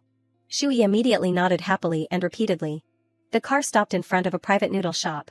After ordering, a lavish table of food was laid out in front of her eyes, she couldn't help but exclaim, so fragrant. She eagerly grabbed her chopsticks, noodle shrimp fresh bestseller Jiawei, thank you boss for taking me to eat noodles, I'm starting to eat. She picked up a piece of food and put it in her mouth, are you really not eating, this shop can only use the fruit here. Yan still maintained that cold attitude, no. A man walked in from the outside, Shu Yi's eyes suddenly tightened, Yu Xingzhou. Shui who was eating immediately jumped up, cuckoo, I'm a little uncomfortable, I'm going to the bathroom. She cursed in her heart, it really affects my appetite. Yan stared blankly as her left. He was relaxing with his eyes closed when someone spoke among the people who had just walked in, Yu Xingzhou, we've been friends for so many years, tell me the truth. His words immediately attracted him, why did you suddenly break up with Xing Shui? They went to the next table to sit down, Xingzhou softly replied, personalities didn't match, his friend spoke up, I feel it was very good, your personality is so good. Why did you suddenly say personalities didn't match? Another person immediately replied, that's right, we were even discussing when we could attend your wedding before. They all sighed, it's such a pity that you broke up. Xingzhou at this time noticed the man in the suit at the table next door. He looked a little scared, that man. Yan's face slightly frowned as he continuously listened to the discussions from the group of friends at the next table. Everyone said you two were the most suitable. Xingzhou thought, too fierce. His eyebrows furrowed at the same time grinding his teeth. Noticing his worried expression, Yan turned his eyes. Xingzhou at this time breathed a sigh of relief. I was just mistaken, he's looking at the menu behind me. One of the friends was curious, then who was the one who said break up? Xingzhou calmly replied, she said it. His friend hurriedly comforted him, it's normal. After all, the class she's in contact with is different now, her sights are higher, it's also normal. Another person feigned sarcasm, meeting many CEOs CFOs. Which would see the importance of a small employee in the bank. Xingzhou looked sad, that's right, climbing up a high branch. The boy next to him put his arm around him, alright, goodbye, the next one will be more obedient, if the old doesn't go the new won't come. The remaining boy was also excited. That's right, with your conditions, there aren't any girls who will stick to you. Yan on this side still focused on listening to that group of people babbling, that's right, Jing Shui seems to not be the type of woman who is good for living a day-to-day life. The service employee reported their order was done, waiting for a long time. 4 portions of fresh shrimp noodles to take away are done. They took the order and left. Let's go back and expose more things. Shui had just come back from the bathroom when Yan spoke mockingly, you like going to the bathroom? She looked at the food on the table which was all puffed up, sorry for making you wait for so long. He looked at her attentively. Shui had a sad expression and lowered her head. Yan suddenly requested, Jing Shui, raise your head. She looked up at him, full of confusion. He crossed his arms and judged, so beautiful. Yan reprimanded Shui without saying anything, such big eyes, why is your eyesight so bad? She was annoyed but couldn't say it, meeting a scum guy -100, the noodles swelling up -1000, being ridiculed by Yan -10,000. Shui's mood was like a drained battery, collapsing. Shui took a reason to leave the restaurant, suddenly I don't have an appetite anymore, take me home. The car sped through the empty road. But the actual speed on the screen was normal. She and Yan were in the same car but didn't say a word to each other. Shui was always concerned about him, am I hallucinating? His mood doesn't seem good. The night sky tonight had no moon or stars. As soon as she got home, she lay on the bed and put on a face mask. I haven't eaten dinner after working overtime. I feel like I have to go drink some milk. I should have eaten a few more bites of noodles if I knew earlier. The doorbell rang, making Shui perk up. The food I ordered is here. The Jiawei food was carefully placed in a wooden box. The delivery person was right in front of the door, Ms. Jing, your Jiawei food, please enjoy it right away to avoid affecting the taste. Shui searched her memory, I didn't order this. She saw that today's noodles were more special than usual, a luxurious version with extra crab roe, with less soup to prevent it from bloating. A series of questions appeared in Shui's mind. I remember Jiawei never ships to your home, how did Yan do it? The power of money. She was touched by his thoughtfulness, Jia Xiaoyan is really so considerate.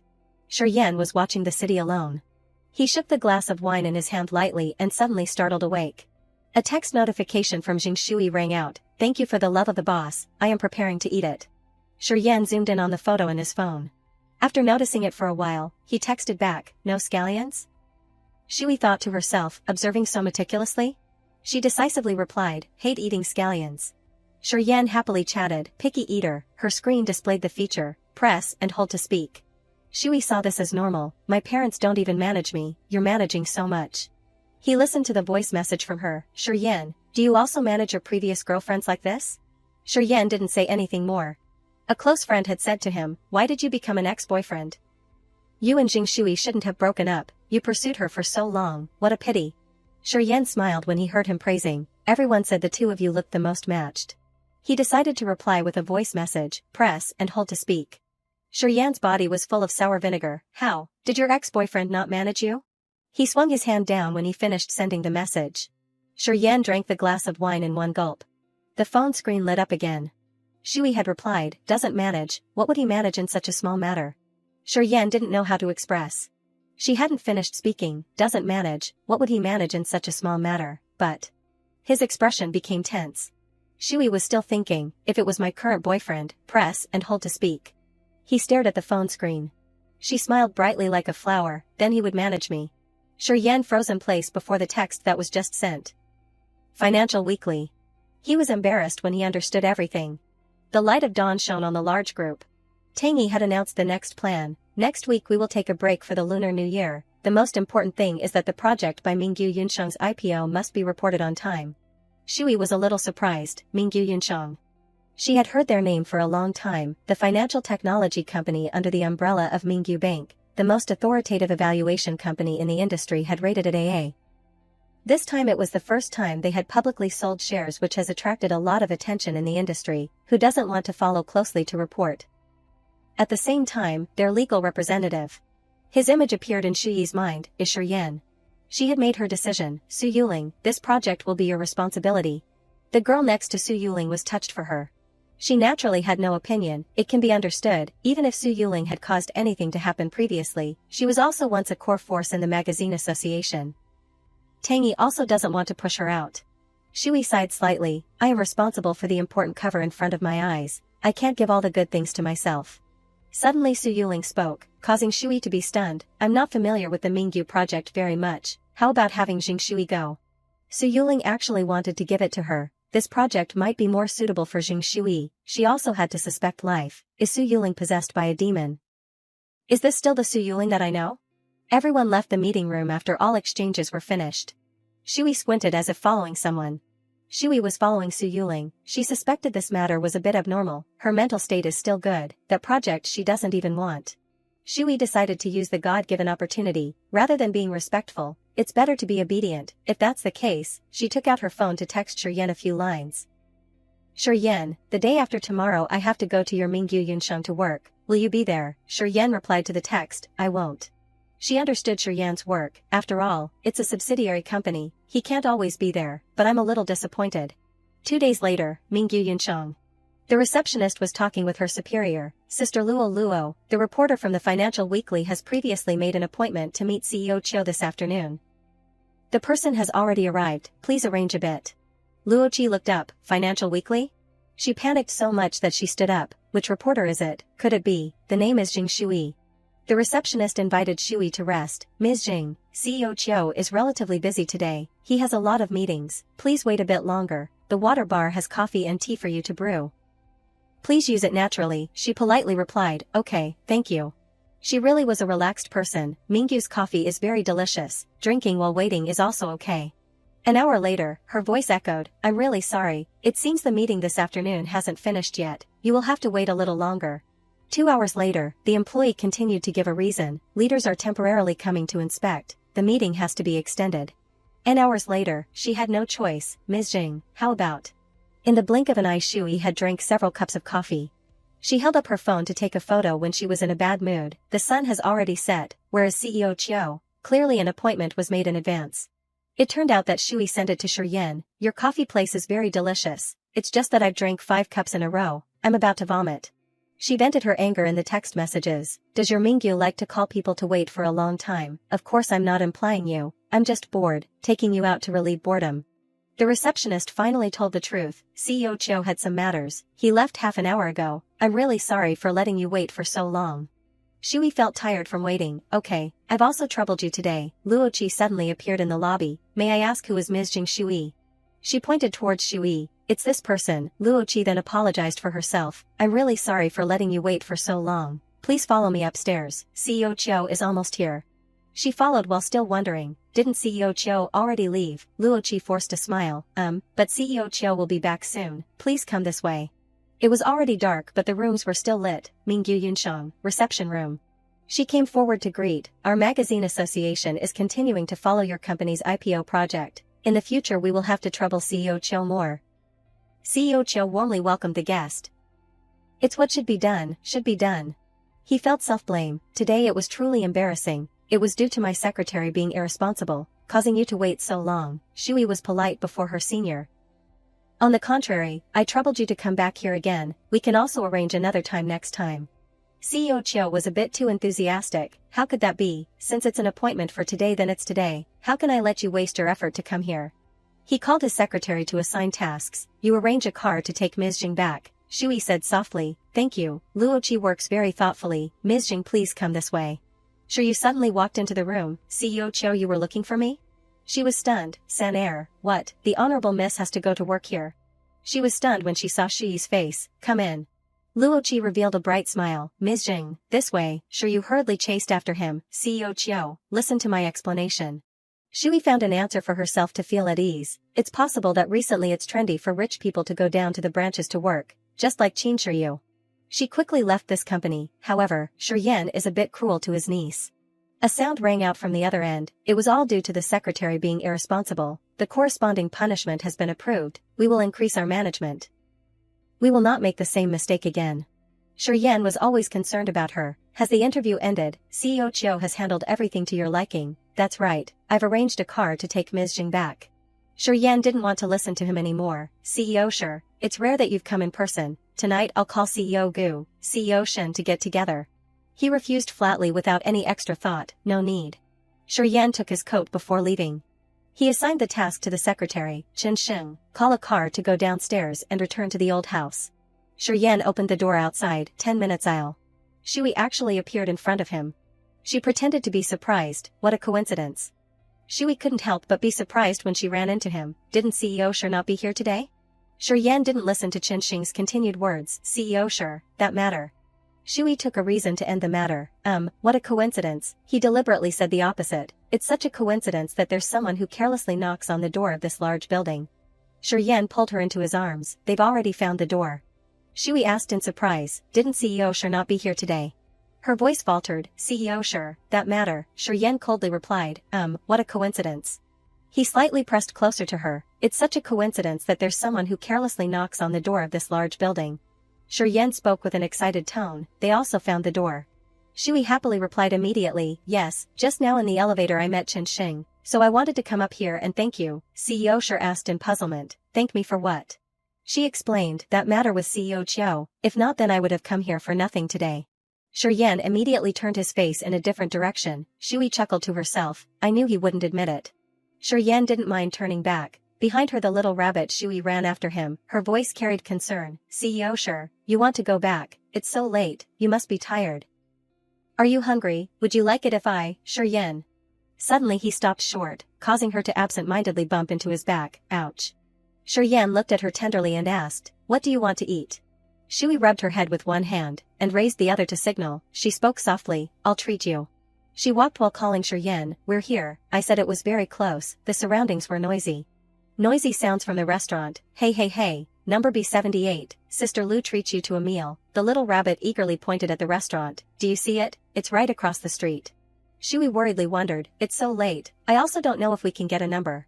Because she was worried about running out of numbers, she didn't notice the traffic lights. She didn't realize the light had changed to green. She strode down the street. Just as the car started and drove off, luckily Shiryan had discovered it in time and hugged her tightly. The two had just experienced a life or death disaster. Sweat dotted their faces due to tension and worry. Shui worriedly called his name, Shiryan. Shiryan breathed a sigh of relief. Shuyi's face was red. Looking at him, Shiryan angrily asked her. I didn't. Shiryan angrily asked her. You didn't even look at the road. Are you a ghost reborn? Shui took the opportunity to struggle to have him release her. Then he uneasily pulled her across the street, not forgetting to peek around, looking left and right to see if there are any cars. Shui walked and groaned. I'm sorry, I won't be like this next time. The owner shouted loudly. Two people at table 88, Shui muttered. Why are you walking so fast? I see you are the ghost reborn. Shui held the menu in her hand. Her eyes sparkled because she wanted to order everything. It seems everything is very delicious. Order the special dish, she asked Shiryan. Do you eat beef tripe? He replied. Don't eat. She asked again. Goose intestine, he replied. Don't eat. She asked again. Aorta, he replied. Don't eat. Shui lost patience. Then what do you eat? He replied calmly. Anything you order is fine. Shui asked herself. Could it be that he's still angry about what happened before? Shui helplessly replied. Someone like you is the type of person who says anything is fine but nothing is really fine, Shiryan curiously asked. What are you mumbling? She hurriedly denied, then jumped over to another question. I said I'll go make Shuyi's exclusive dipping sauce for our dear boss, guaranteeing you'll be satisfied. He coldly replied. Shui asked again. Then do you eat herbs? He replied. Don't eat. Then a bonus about life. Grew up in Europe, not used to eating Chinese food. Can't eat spicy food. A voice echoed in Shiryan's ear. He silently waited, waiting for a long time, the hot and spicy bestseller hot pot of his luwang. Shui tilted her head and looked to one side. She looked gentle and noble. Shui murmured, "This needs to release a little bit." Shiryan's eyes were a bit sad. The hand was raised level with Shui's chin. She spoke softly, "Shiryan." Her hand fiddled with the fabric. Her face was a bit surprised. She spoke again, "Shiryan." He wore a sleek black suit, wore a dark red tie and adjusted his collar. His face was blurred, creating a sense of mystery and elegance. She smiled brightly, her eyes closed tightly, her hands held the cup of dipping sauce out in front of her and called, "Shiryan." Shui held the cup of dipping sauce to his face and spoke softly, "Here, your dipping sauce is done." Shiryan absent-mindedly replied, Shui slowly sat down. He reached out and raised the cup of dipping sauce. Then he picked up his phone and listened to it, "Hello," causing Shui to be a bit curious. As soon as he replied, the other end of the line hurriedly shouted, "Cousin, I've been scammed," causing Shui on this side to be alarmed. Then the other end of the line continuously told the story through the phone. "I parked my car next to, not doing anything, an old man suddenly blocked the road and refused to go. His legs were kicking, his eyes were closed but dead. I just looked at the driving recorder of the car and know that I didn't hit him. He insists on forcing me to call the police."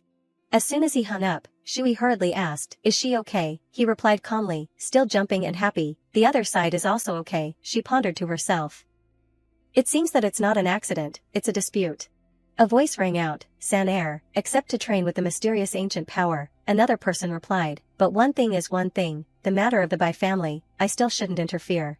The hot pot steamed. Shui spoke, "Shiryan, you should go over there and see, even if it's causing trouble, then a small girl has no social experience, making the matter bigger so it's not easy to solve. Tonight's dinner I'll treat you again next time." Shiryan asked back, "Waiting until next time?" Shui replied, "That's right, because of the interview I often wait for others, just like the interview with CEO Chiu today." She added, "I'm very patient." She hesitated. Anyway, he had already stood up and was walking forward. Shui continued, "Anyway, the night at the Huana Manor, the first time interviewing, there was also when you squeezed my manuscript. I was also able to wait." Even though it was her suggestion, she still felt a bit disappointed. She sat back alone, mumbling, Anyway, it's always me waiting for you."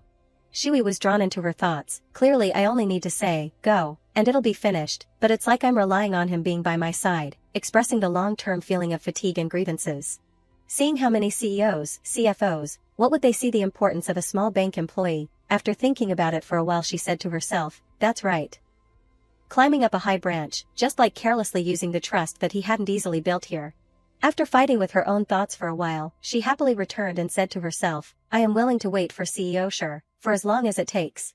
Shiryan pursed his lips and didn't reply, while she was still secretly calculating, "Then endure it, what's said is definitely meaningless." Shiryan asked, holding his phone, "Can you finish eating all of this?" Shui was a bit gloomy, replied, "I ordered a bit much, then I'll see it as a reward for the hard work." The mental hospital even has single rooms. Who said eating hot pot can't be eaten alone? She said to herself, "In reality I know, in my heart there is still a sound yelling." He texted someone, "Chen Xing will come later, resolve it like before." Then he turned back to the table and spoke, "Let's continue." Shui was still in thought and suddenly looked up to see Shiryan return. He said, "I don't want to go, anyway." Then he sat down, revealing a look of regret, "I can't bear it, don't want to go." At the same time, on this side a large fight was happening, overtime fees. Behind a girl was a lineup, a lawyer, A, B, C, a bodyguard, A, yes. On the opposite side were two old men. One spoke, "Lao Wang, this girl has called so many people, let's just act as if we were scammed." Shui heard the sentence, "I can't bear it," and her face was beaming. He rested his chin and smiled, causing Shuyi's eyes to turn red. After hesitating for a long time he continued, "I can't bear to have you in a single room at the mental hospital." Shui hearing this angrily shouted, "Does the mental hospital even have single rooms? Who said eating hot pot can't be eaten alone?" Shiryan rested his chin and revealed a lovable expression, "Xing Shui, you really are." Shui was drawn into the words, "She's so self-loving," she asked herself, "Little angel, cute baby, great beauty. The undiscovered writing talent of Oscar." At the water tea room of the Tall Financial Weekly, someone spoke, "Sure you, did you stay up all night?" Shui spoke up and asked, "You were late 8 times this month, you really don't want to pass the internship." On that side Sure you looked tired and bored. Sure you angrily shouted, "Don't mention it, I had a car accident last night, the police even came, tormenting me for more than 2 hours." Shui hearing this hurriedly grabbed Shiryu's face and asked, "Oh my, Was it that serious? Are you okay? You should have told me earlier to ask for leave. After she calmed down, Shui asked again, then where are your parents? Didn't they come to help? Shiryu replied sadly, my parents are all overseas, my cousin also doesn't care about me. Shui had a red and angry face, with her hands on her hips, she shouted, anyway they should come to wait, such a big matter and to leave a girl uncared for. What kind of cousin is that? Oh my goodness, that's too much, anyway they should come to check on her, such a big matter and to leave a girl uncared for, what kind of cousin is that? Shiryu nodded repeatedly because someone agreed with her thoughts, she replied, I feel that my cousin is recently in love, maybe he's been taken by a fox spirit. Shui continued to yell, is there anything more important than his own granddaughter? If it was put in ancient times then it would be a foolish ruler bewitched by a demon who has messed up the country. To the point of being crazy, suddenly the phone notification rang, the notification showed, Shiryan has a new message. Shui hurriedly ran after the calling of love, she didn't forget to tell Shiryu a few words, I have something to do, rest first, Shiryan texted, airport. He texted, airport, she replied, huh, he replied with an even clearer answer, I am at the airport. Shui asked herself, why would he take the initiative to report to me, took out her phone to text and ask, where are you going? He replied, going to America, Shui was disappointed, so far. She then asked, then when are you coming back? Shiryan didn't reply right away, but asked back, what's wrong? Shui replied, I will miss you very much. Then she just kept looking at her phone and thinking, the screen is dropping small stars. After that she continuously sent messages, miss you, miss you, miss you, miss you, miss you, Shiryan asked in puzzlement, she then replied, you look, so many small stars. Shiryan was just right next to the door, his eyes continuously looked at his phone, he texted quickly, the plane is taking off, Shui also replied quickly, I will miss you, miss you. He smiled slightly then replied, okay. A few days later, a plane flew between the blue sky, preparing to land. America. The charity evening banquet, from afar a voice rang out, CEO Sure, this is our company's new actress. He brought a girl closer to Shiryan and spoke, CEO Sure this is our company's new actress, she greeted and introduced herself to him in English, I have received it before invitation from your company. Mr. Sure, I used to play golf with your father before, he. Mr. Sure, Shiryan felt a bit uncomfortable, he reached out to pull his tie, CEO Sure. Then he slowly walked out. He finally stood under the starry sky, breathing fresh air. His profile looked handsome, his eyes were a bit melancholy. He looked at the sky and thought to himself, I didn't notice there were so many stars before. A small star fell, Shui appeared and spoke softly in his ear, you look, so many small stars. He looked at the sky again. Shui's face and appearance appeared before his eyes, she spoke, when are you coming back, I will miss you. Inside the magnificent room, someone spoke, rather than laugh and say bottoms up with the actress here, why not go back and watch her perform? Shiryan silently looked at his phone and said to himself, anyway the star in the screen is more beautiful. He notified his assistant, Qin Sheng, return to the country tomorrow. Jingshuyi's district. Shui walked while leaning her head on her friend's shoulder, then spoke, San, how many days do you plan on staying in Jiangqing for the new year? Her friend also replied happily. Probably 3 days, we'll talk about it after playing, the environment of your district is also okay. Shui was absent-mindedly with her friend when suddenly her eyes met something, of course, you look. It was Shiryan, he looked tired. Her friend was also absent-mindedly when she accidentally looked at Shiryan, the environment is okay, the men are also not bad, is this the CEO you're pursuing? Why did he come to the door himself? Shui stopped moving and looked at him, then asked herself, isn't he in America? She hurriedly let go of her friend's hand and ran straight towards Shiryan, asking, why did you come here? He kindly replied, take it. Then he gave Shui a bag of gifts, mumbling, just bringing it back on the way, he remembered Shiryu's words telling him, cousin, also buy for sister Shui. She returned all the things I gave her before, this kindness still hasn't been repaid. Shui was puzzled, high heels, he replied, for the Oscars undiscovered actress, she stepped on and broke her high heels before at the performance. She looked at him with affectionate eyes, her head was also thinking, he still remembers. Then she spoke praise, sure Jia Xiaoyan is so meticulous, causing him to be a bit shy. He lowered his head and asked softly next to Shui's ear, why didn't you say earlier that your friend came? Shui widened her eyes looking at his tired face. Then Shiryan turned back to the car and spoke, I'm leaving. Leaving Shui who was still dazedly, then her friend hurriedly babbled, oh, so many inlaid diamonds, star shoes, this is the gold content of a domineering president. While Shui was still wondering, so he went back first, is it because of me? It's because of me right? It must be because of me, her friend shouted, hey my sister, your behavior is really hard to understand. Shui brightly remembered his casual and unrestrained look. Shuryen sat in the car, his hand resting on the car window. He smiled faintly, worth it. The dark sky covered the tall buildings. A complaining voice rang out. I still wanted to go to the pedestrian street to celebrate the new year, but it's all people everywhere. On the television screen, a dim light was shining. Someone agreed in response, that's right, we should just obediently stay at home. On the sofa, Ruashan held a drink in her hand. It's been a long time since the two of us have gotten together. It's good to celebrate the new year together. Shui leaned her head on Ruashan's shoulder, smiling brightly and saying, yeah. Ruashan turned to tease, why are you so happy about this? You've been laughing all night. Is it because your domineering CEO took the initiative to come find you? Shyly smiling, Aya. Shui gently stroked her hair, her eyes dreamy. That's it. Close to night before Shuryen left, he asked me why I didn't tell him sooner that I had a friend coming to celebrate the Lunar New Year. Hearing this, Ruashan became excited. There's hope. There's a lot of hope. This is because he wanted to celebrate the new year with you. As a result, my appearance ruined his plans. Shui was shy. Yeah, I also felt like he wanted to celebrate New Year's Eve with me. Ruashan propped her hand up, looking knowing. Be careful a bit. It's even more important that you grasp the progress at this time. Ruashan winked to instruct. When he cares about you, then you should ignore and not care about him. It can definitely make his heart itch so much that he can't bear it. Shui remembered hesitantly, but I really haven't bothered him in a long time. The last time I sent him a message was the last time he went to America. Ruashan raised her thumb to show satisfaction. You did great. After he doesn't have a date with you, you don't look for him to talk first, post on moments to enchant him. Shui reluctantly, let me try. Shui immediately updated her status on her personal page. Just finished, the last hot pot of this year with my darling. 3 hours later, Shui was annoyed. Among all the likes, he didn't like this post. This trick didn't work on him. Fireworks bloomed in the sky, heralding the end of an old year. On the balcony, Shui and Ruashan watched the fireworks. Let's count down to welcome the new year. The clock counted down every second. 7, 6, 5, 4, 3. Shui and Ruashan clinked glasses in congratulations, too. The two hugged each other in the brilliant firework lights. Happy New Year. Shui held her phone looking at the message that came. Aya, again being spammed with New Year's greetings en masse.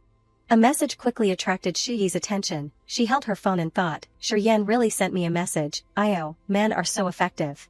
But after reading the content of the message, Happy New Year, Shui showed annoyance and texted back, is this a mass message? As time passed, Shui became increasingly uncomfortable. After 10 minutes and he still hasn't replied to my message, I must work harder. Shui sent a long message with sincere New Year's greetings. It doesn't matter if it's a mass message. It can be in the group message of CEO Sure, which is also my honor. I definitely also have an extraordinary status, although it's only 4 simple words. This New Year greeting is worth more than anyone. Right now I'm very uneasy. Very tense. I don't know how to reply to this greeting to be worthy of CEO Sure's 4 words. Shuryen coldly texted, are you very free? Aren't you welcoming the new year with your friend? How can you think so much? Ruashan next to her leaned over to look at the phone and teased, hey, this is implying that I stole you away. Ruashan quickly instructed Shui, stop, at this time you have to stop talking, you can't clearly express that you are easily grasped, do you understand, do you understand? Shui was very embarrassed, then how should I end this conversation? Ruashan suggested mischievously, find any reason, say you want to go to sleep. Shui heard and felt it wasn't right, just welcoming the new year, 12 o'clock. We're all adults already, who would believe it? Ruashan didn't care and left. What do you care if he believes it? I'll go take a bath first, we'll chat later. Shui looked both shy and tentative, then just chat a bit, then she typed the message with a flustered expression, if I said I wanted to sleep would you believe it?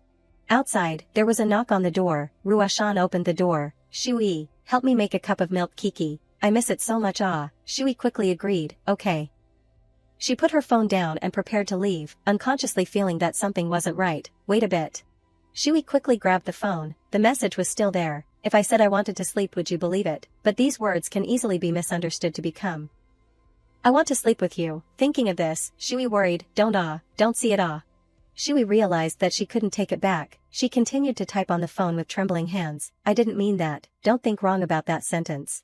Shui looked at her phone worriedly waiting. The screen showed Shuryen's message. What sentence did I misunderstand? Shui naively texted back. Nothing. The signals from Shui caused Shuryen to suspect. What are you doing? Clarify it. Shui looked at her phone with sweat thinking. Why is he replying so fast at this time? Although my skin is thick I don't like to joke around.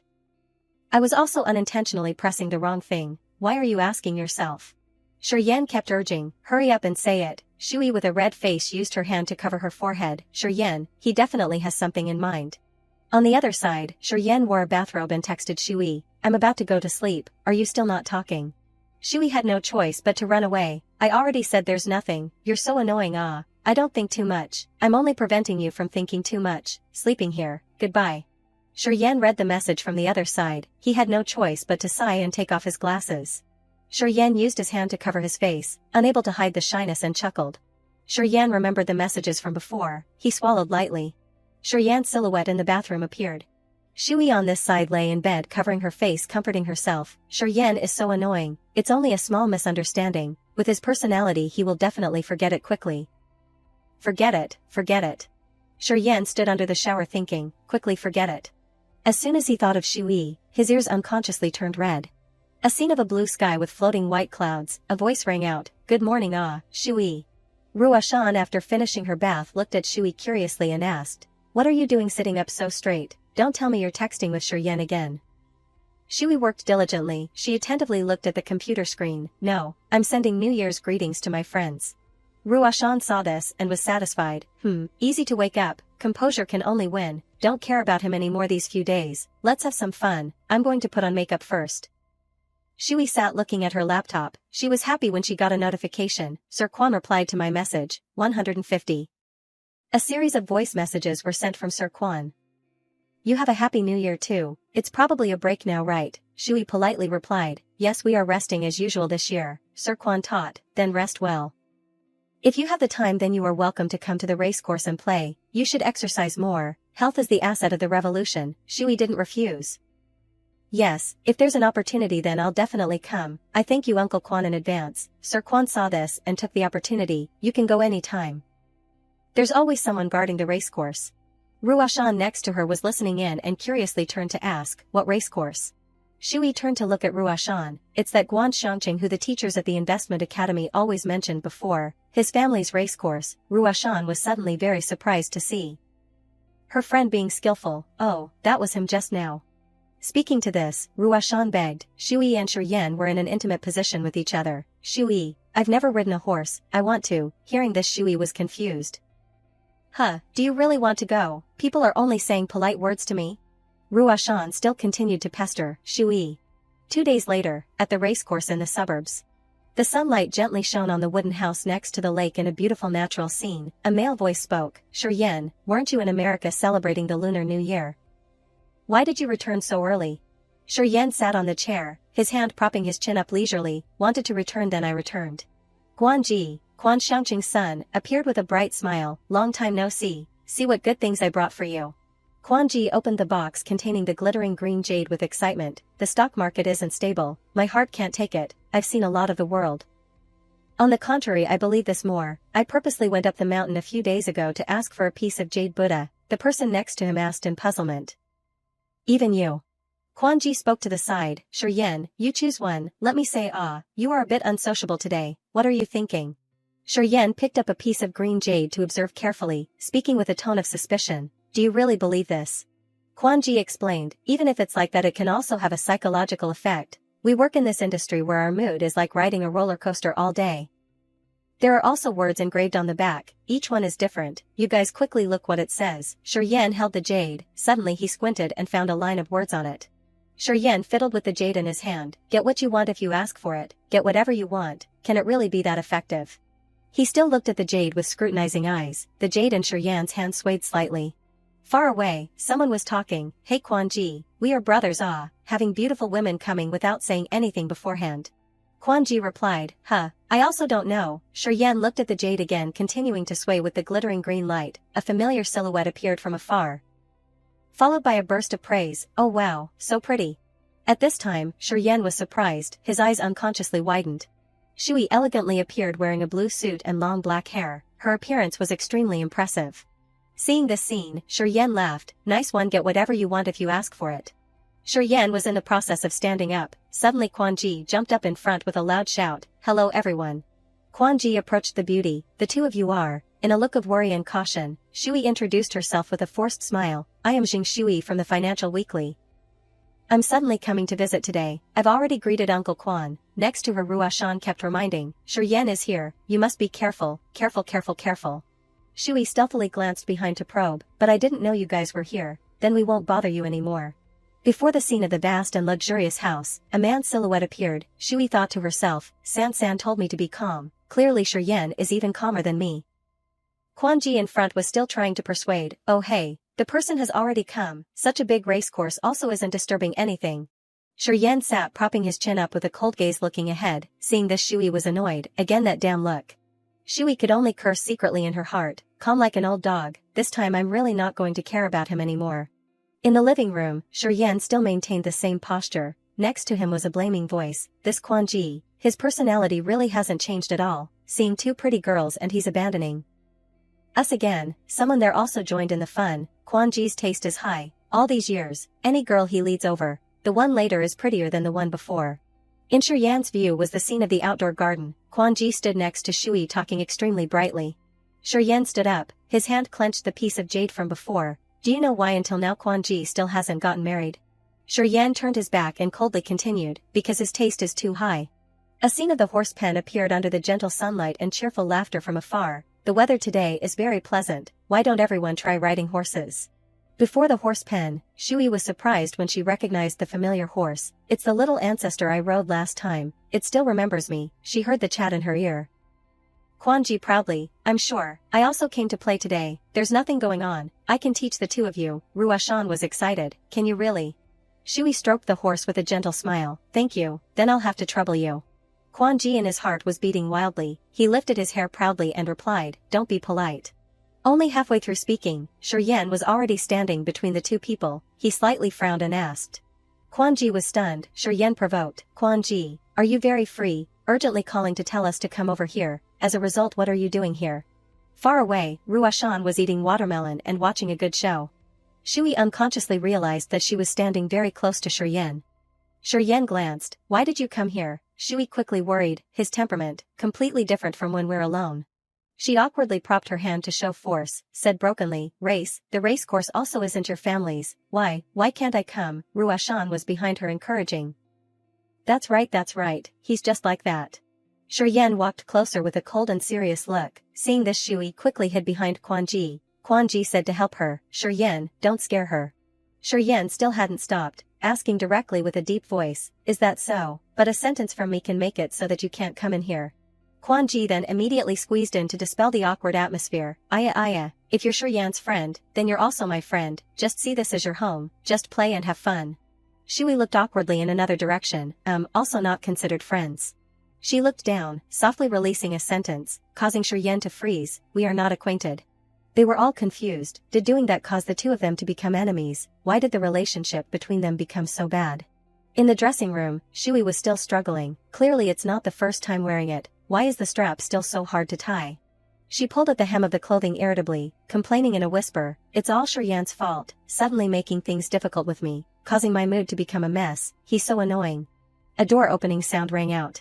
Shui was startled and turned around, she raised her head, actually she was right in Shiyan's chest. Before she could adapt, Shui shivered slightly, his body is so cold, on the contrary, Shiyan calmly fixed Shui's belt. Seen from behind, it was like a loving couple hugging each other. Shiyan still continued to fix the strap, the time at this moment passed very slowly. Shui with a red face hurriedly pushed him away, saying softly, okay, thank you. Shiyan's hand clenched her hand and didn't let go. Shiyan reached out to pull Shui closer, the voice next to her ear caused Shui to be unable to speak, weren't you wanting to sleep with me 2 days ago, today we are not acquainted already. Shui looked at him but was still unable to speak. Shiyan still held her hand tightly not letting go, Shui then struggled, Shiyan. Suddenly someone appeared from behind, Shiyan pulled Shui back to shield her, using his hand to cover her mouth. Shiyan gently said, not yet. Shui laid still in Shiyan's embrace, in contrast with Shui's hurriedness, Shiyan was very leisurely, what's the rush? From the outside Ruashan's voice echoed in, Sir Quan, I've finished changing, can you help me choose a very obedient horse? Quan Ji replied to that suggestion. Of course I can, is this the first time you're riding a horse? Quan Ji turned his back and left, it's still better to not ask Shiyan, the relationship between him and Ms. Jing isn't good, maybe he doesn't care about her.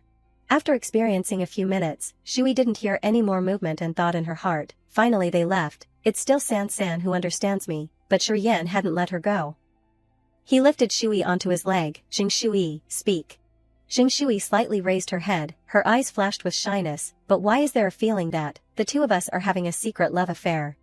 Yan's cold voice rang out, Jing Shui, speak.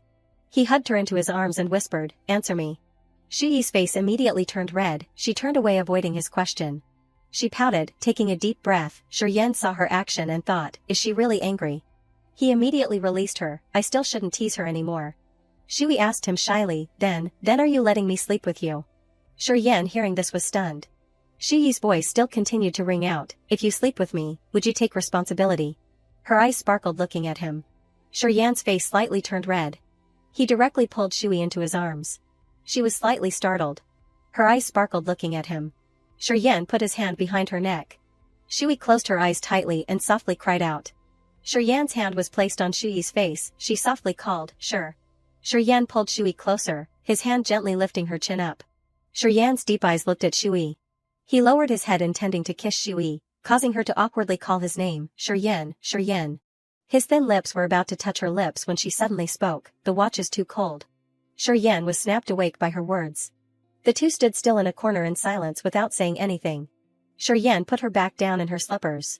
He pinched her cheeks teasing, your face is very hot. Then Yan walked outside. Shui looked at his back and couldn't help but complain in her heart, cold frost touching my face is so itchy. He stepped out of that place then rubbed his forehead, almost lost control, just because of a teasing sentence. Yan thought of it and his face immediately turned red. On Shui's side at this time she was no less embarrassed, why do I feel that he only used a normal move? I already played a big move, what crazy words did I say? A while later Shui in a neat set of clothing stepped out. Being tormented by Yan like that caused me to spend a long time tidying up.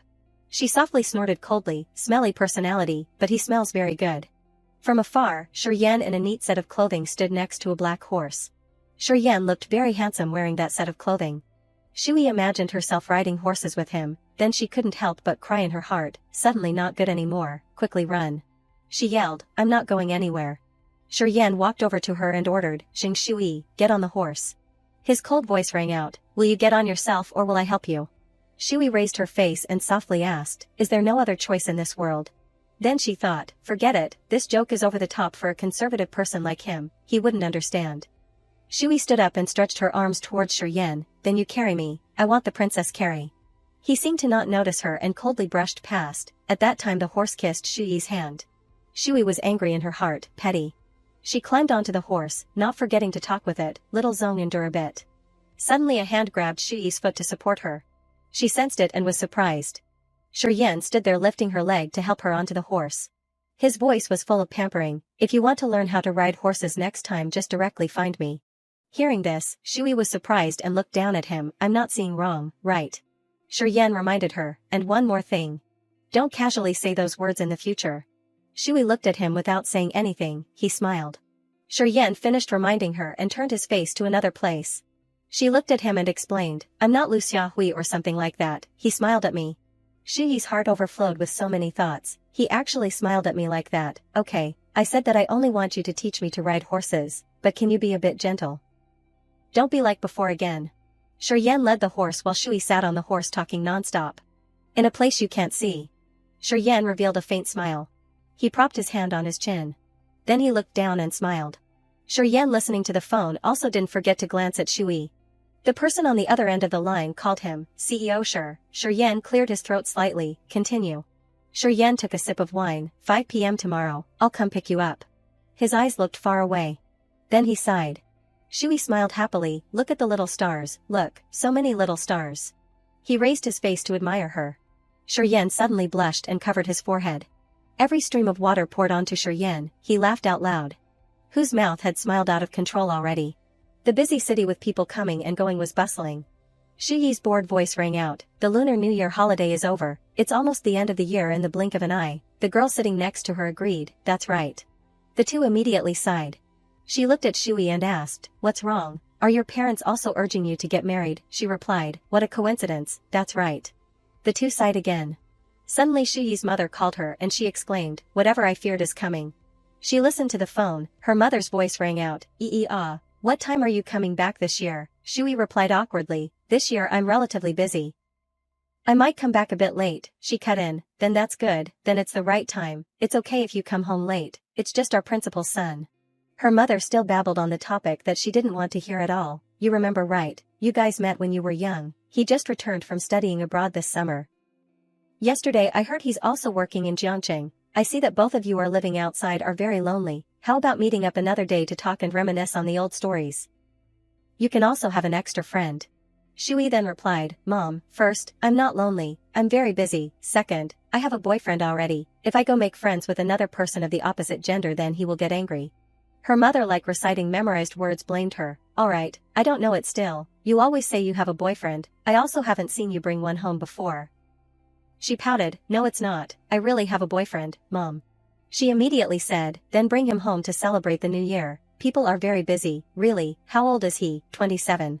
They started to chat surrounding Shuyi's boyfriend. What does his family do? Runs a bank, she thought. Why do I feel that the description is getting more and more like Shuryen? Then you send a few photos for Mom to see. Shui decided secretly, forget it, you've said it already, how can you not? Anyway, it also doesn't affect Shuryen, said. Then she frowned. I'll send it to you, Mom, I'll hang up first. Shui looked at his photo and thought, then I'll choose a photo from the press conference before to perfunctorily end it.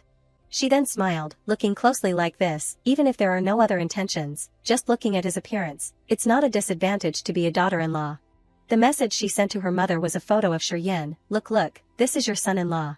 She was filled with confidence. You submit willingly, right? You won't urge me anymore, right?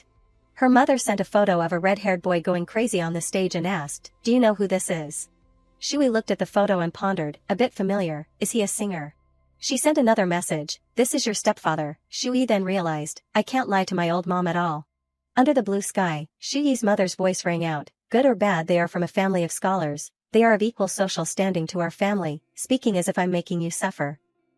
Quickly go, she replied, I know already. A luxurious building appeared before her eyes. Shui said to herself, Anyway, it's only a blind date, just deal with my parents first, just doing service. She walked to the blind date. She was wearing all simple clothing. Shui spoke, Mr. Yudu, I'm late, there was a traffic jam on the way, I'm truly sorry. Yudu held the menu without looking at Shui and said, It's okay, I also just arrived. He raised his hand to call for the order. She played with her phone, thinking, too awkward, what should I say? Play on the phone first. A touch of sadness crossed Shuyi's face. Yesterday, she'd been scrolling through Shuryan's photos that she had saved. Shui held up her phone. She secretly compared Shuryan's photo with Yu in front of her. Shui immediately assessed, clearly they both wear glasses, but their auras are completely different. Yu smiled and asked her, Miss Xing, do you have any dietary restrictions? Shui waved her hand and forced a smile, No. Order whatever you like. She thought to herself, why did I suddenly take out his photo to compare? Is Shuryen a benchmark? Yu politely responded to the waiter, Okay, then these dishes for now, thank you. He was no stranger to Shuyi's expression. Miss Xing, I presume you were forced here by your family? She hesitated before finally blurting out, my mother made me come. Yu sighed wearily, actually, me too. She secretly rejoiced in her heart, perfect. Shui felt she was still young. I'm only 25. I'm really not at that stage yet.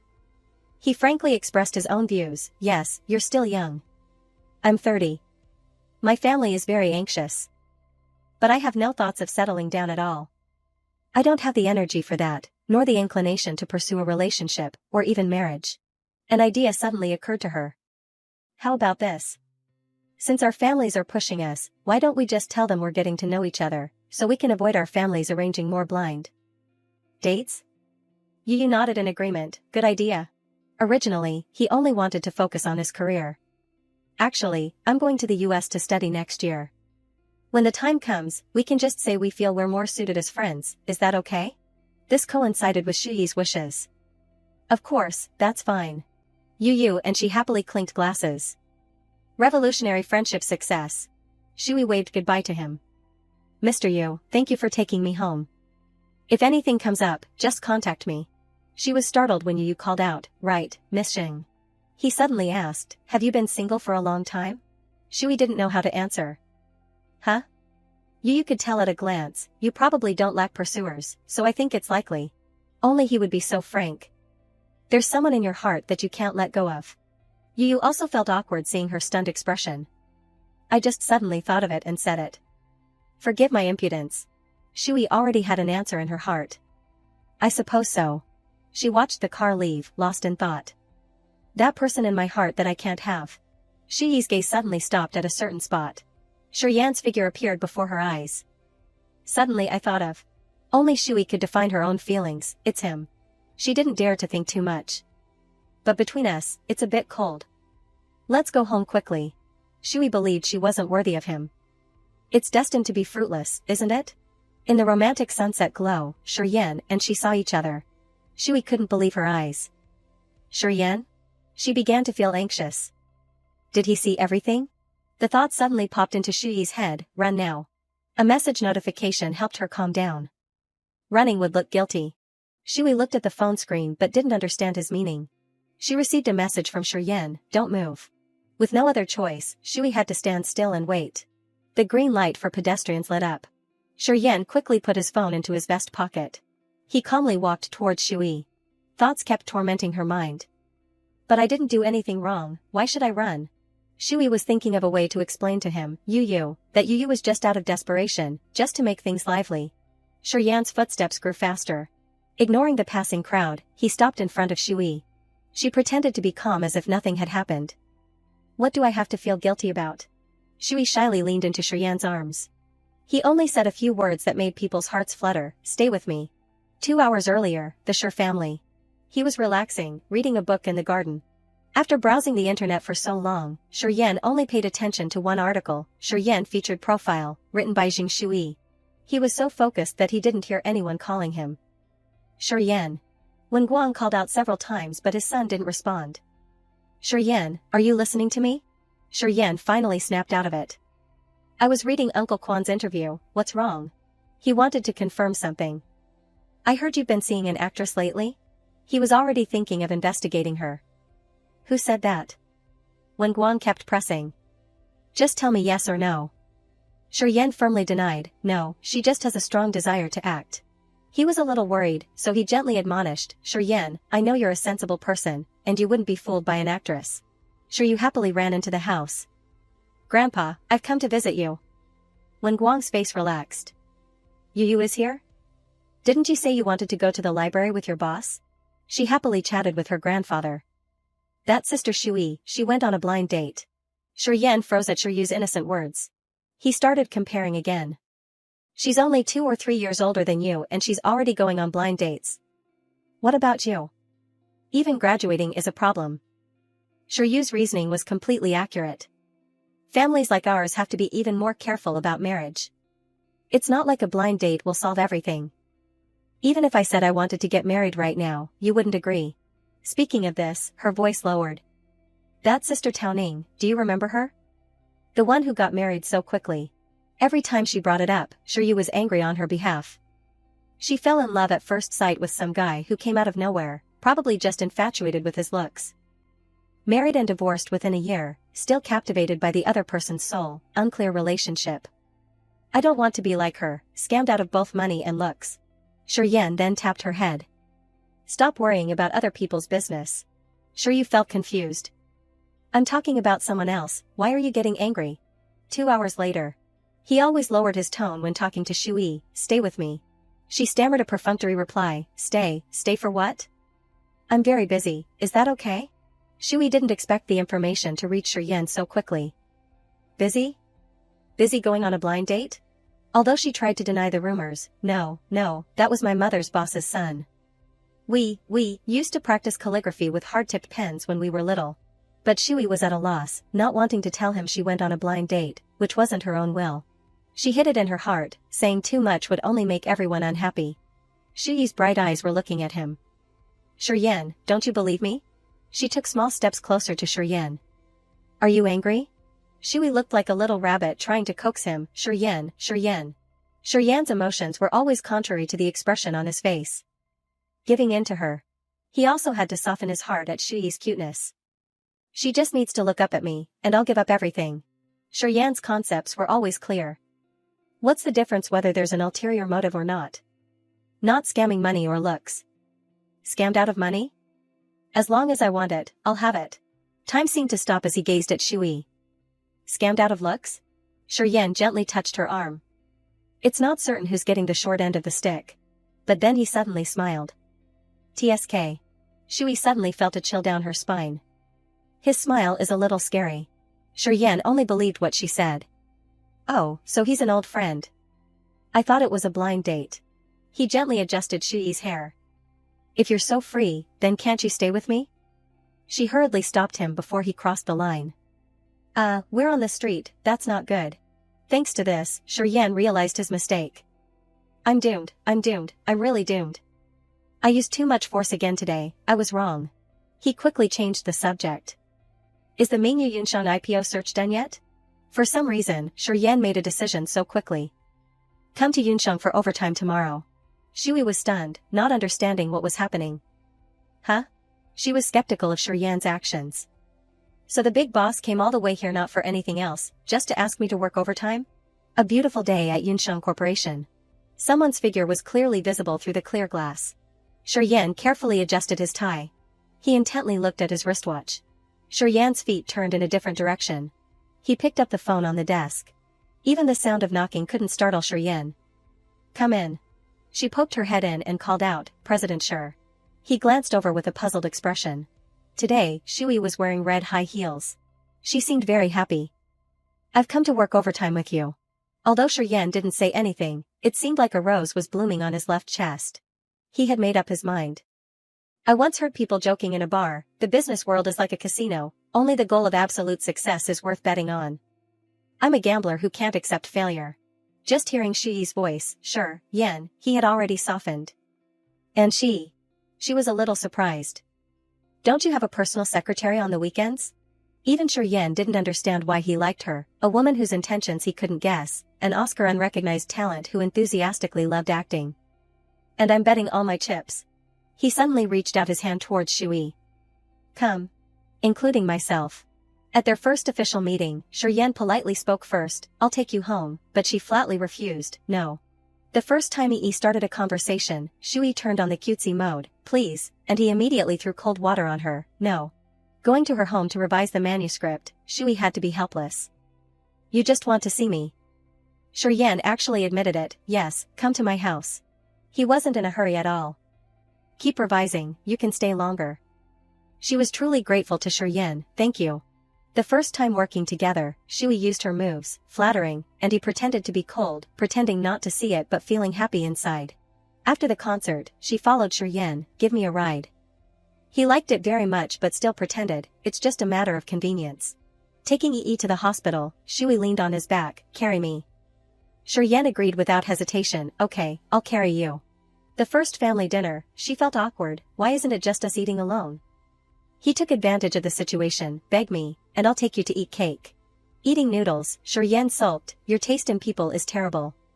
Shui didn't understand his meaning. Is he scolding me? Eating hot pot, she cared and asked, what do you want to eat? Shiryan led the conversation into a dead end, eat air. Back to reality, Shui was hovering outside the door. President Sure.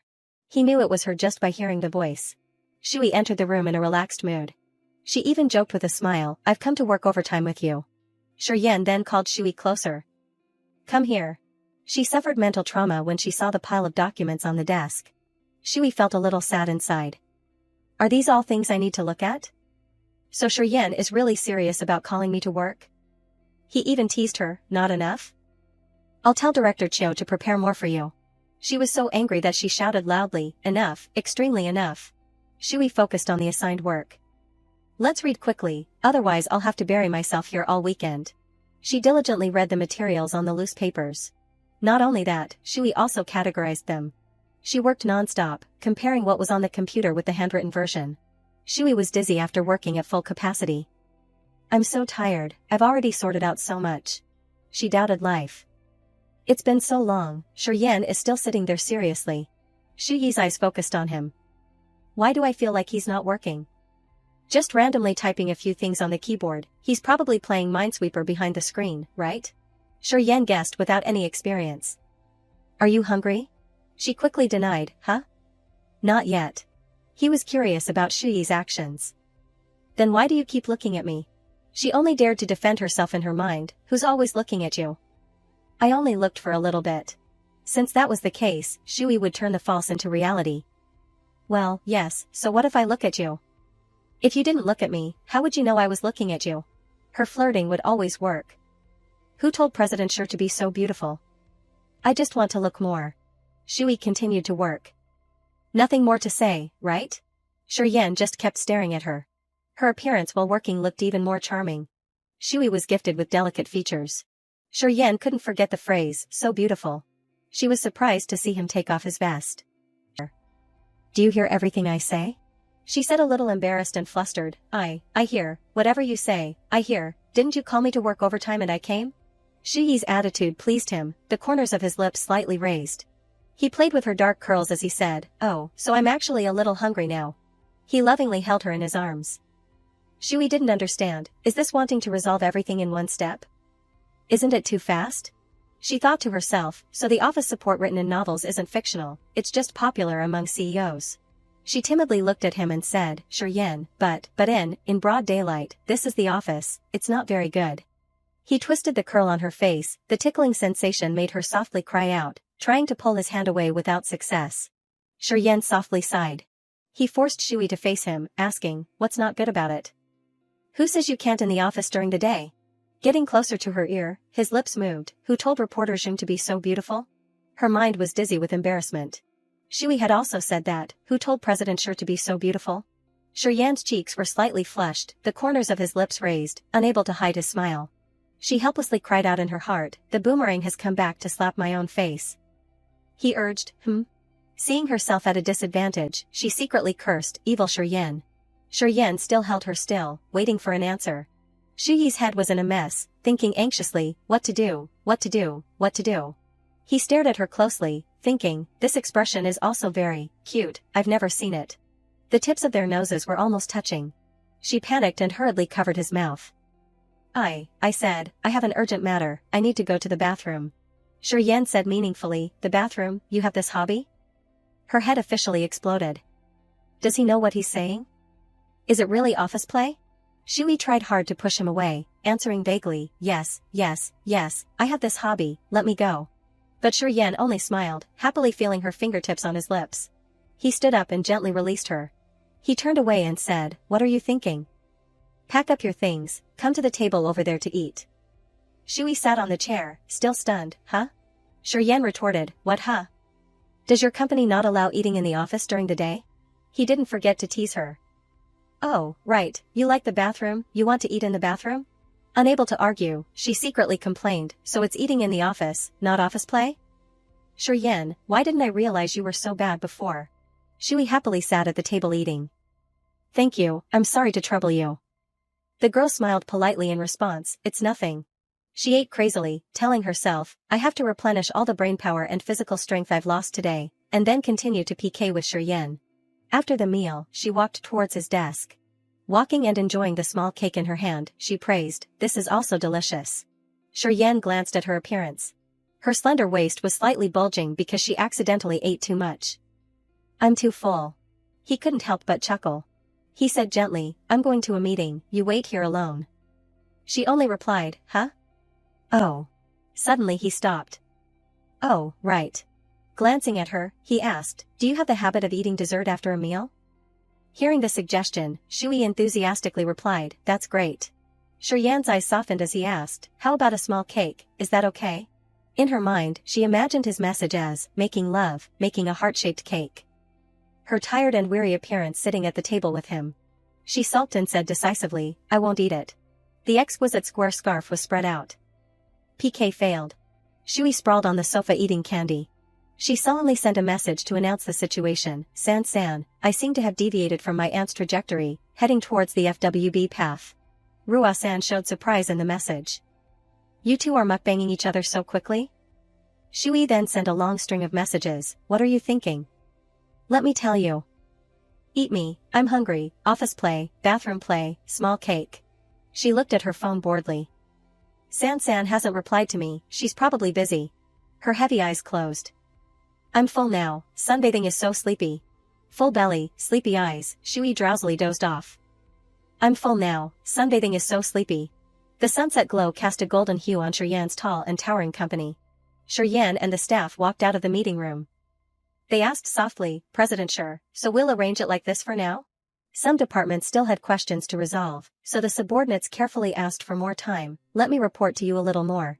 As the door opened, everyone was startled to see the president's delicate and graceful flower sleeping soundly, and everyone's voices automatically lowered. A little, then. Shui, wearing a long dress with a low neckline, lay sideways, highlighting her perfect and hot body, and the sunlight made her even more radiant like a fairy descending to earth. Yan stiffened and blocked the door, and everyone felt the murderous aura and knew to turn away in unison. He lowered his voice and instructed, continue in 2 hours. Then he walked in. Before closing the door, he glared at everyone with a murderous aura, as a warning. Yan quickly closed the door with a bang, but gently, for fear of waking someone up, and everyone chuckled secretly behind him. In the room, Yan slowly walked to Shui. Then, he gently knelt down and silently observed her. Yan quietly watched her sleep soundly, breathing evenly. He smiled to himself, 3 parts helpless and 7 parts doting. It would be strange if she didn't fall off the pillow sleeping like that.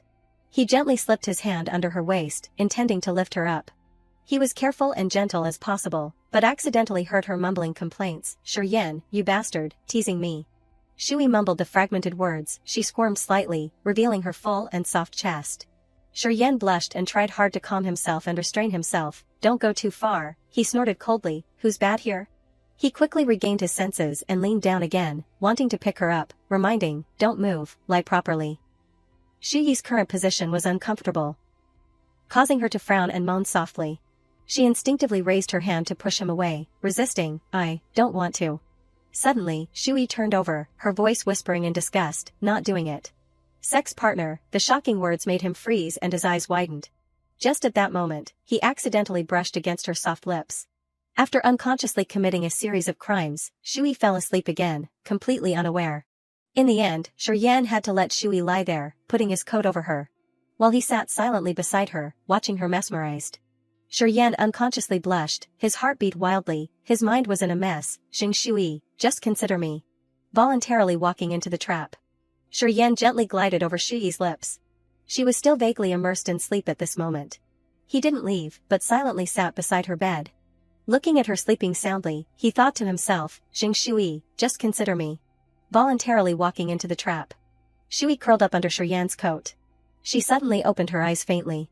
Then she woke up suddenly, a little surprised, thinking, have I been sleeping here alone for so long? Shui took the phone in her hand to check messages. She read the message from her friend San San. San San replied to my message, I think that even if you don't care about anything else, just him alone is worth it. Not only are you not losing out, but you're also making a big profit. Her eyes drooped. My sister, go for it. I sincerely look forward to you marrying into a wealthy family. She swiped down, suddenly wondering, what is it? She said aimlessly, but will Yan come back here, or should I try sending him a message? Suddenly, a hand flipped the switch, making the lights in the room turn on. Yan was as if he had just taken a bath. He leaned against the wall, looking at Shui indifferently. She softly called his name, Yan. Yan walked over and said, awake? Shui thought to herself, could he have heard everything San San said? She stammered, why are you here? Yan lifted his glasses, replying in a deep voice, is this my office or your office? Shui asked worriedly, just now, you. He put on his glasses, went to wash his hands, what's wrong?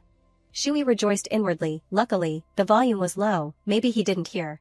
In response to her question, Yan seemed annoyed, and slightly pulled down his collar. He took off his tie and said, next Friday and Sunday, Fuqing will host the Cruncher Advanced Forum, are you going? She was a little surprised, Cruncher Advanced Forum? Shui immediately remembered the sparkling and luxurious lights, originating from the West, where industry tycoons would gather. It was an extremely rare opportunity. A once-a-year major event in the industry, but this year only television reporters were qualified to attend.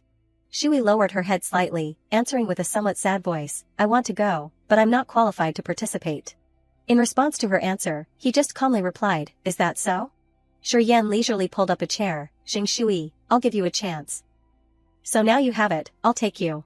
Hearing him say that, she was a little stunned. Yan pulled up a chair, sitting down with ease. The entire process, come here, seduce me. He coldly made the request, you have to follow me. Shui then suddenly realized, she leaned over to ask, I'll follow you? Yan still looked cold, answering, His eyes didn't waver, including food and accommodation. Shui then assumed that he was trying to trap her, but her mouth happily agreed nonstop. Okay, that's the Cruncher Advanced Forum, I'll definitely go with you. Shiryan pondered, let me see, how's your acting? At the Cruncher Forum. Tangy inside the office said loudly, Shiryan is taking her. Shui smiled happily and replied, Tangy was suspicious, could it be that you two are, that kind of relationship? She shyly turned away, not yet. Tangy's voice was full of confidence, I knew it, how could it be so fast? Go, remember to fill out the leave application through the OA system. Suddenly she stepped forward and flicked Shiryu's forehead, which couldn't help but arouse the curiosity of her colleague Tangy. Where are you going? Is there a new assignment? You're not allowed to leave early. Shui lowered her eyes, sincerely expressing, I don't want this Cruncher Advanced Forum matter to spread in the company, there will be a lot of rumors then. She thought of a reason, my dad. Her voice was a little sad as she said, my dad has a day off so he's coming to visit me, I'll be with him for a few days so I'm taking leave. The sunset had covered the outside of the company, I've arranged everything, the driver is at the door. Shui listened to the phone while pulling her suitcase, okay. On the way, she happily skipped to a familiar car, I see it. Suddenly a voice calling her name made her stop, Shui. From the other side, Yu Xingzhou walked over step by step, Shui. She immediately turned around to leave, but the man didn't give up and chased after her, Shui. He grabbed her wrist and held her back, I've been waiting for you here, I have something to tell you. Too troublesome, she flicked his hand away, let me go, but Yu Xingzhou persisted, I know you have a new boyfriend, I'm not qualified to interfere. His words immediately stunned her, but, I can't be with someone who has a family either. Yu Xingzhou explained further, Luo said she saw you being very close to Director Chiu, and she even got disciplined by Director Chiu because of you before.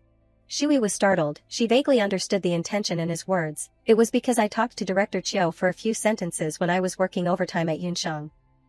And she saw it, she thought I was. Yu Xingzhou cautiously made it clear, Director Chiu is married, you can't.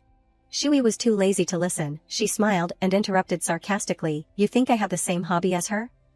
Sorry, I disappointed you. She disgustedly pointed at his face, reminding, Yu Xingzhou, do you think you're very kind, coming to advise me?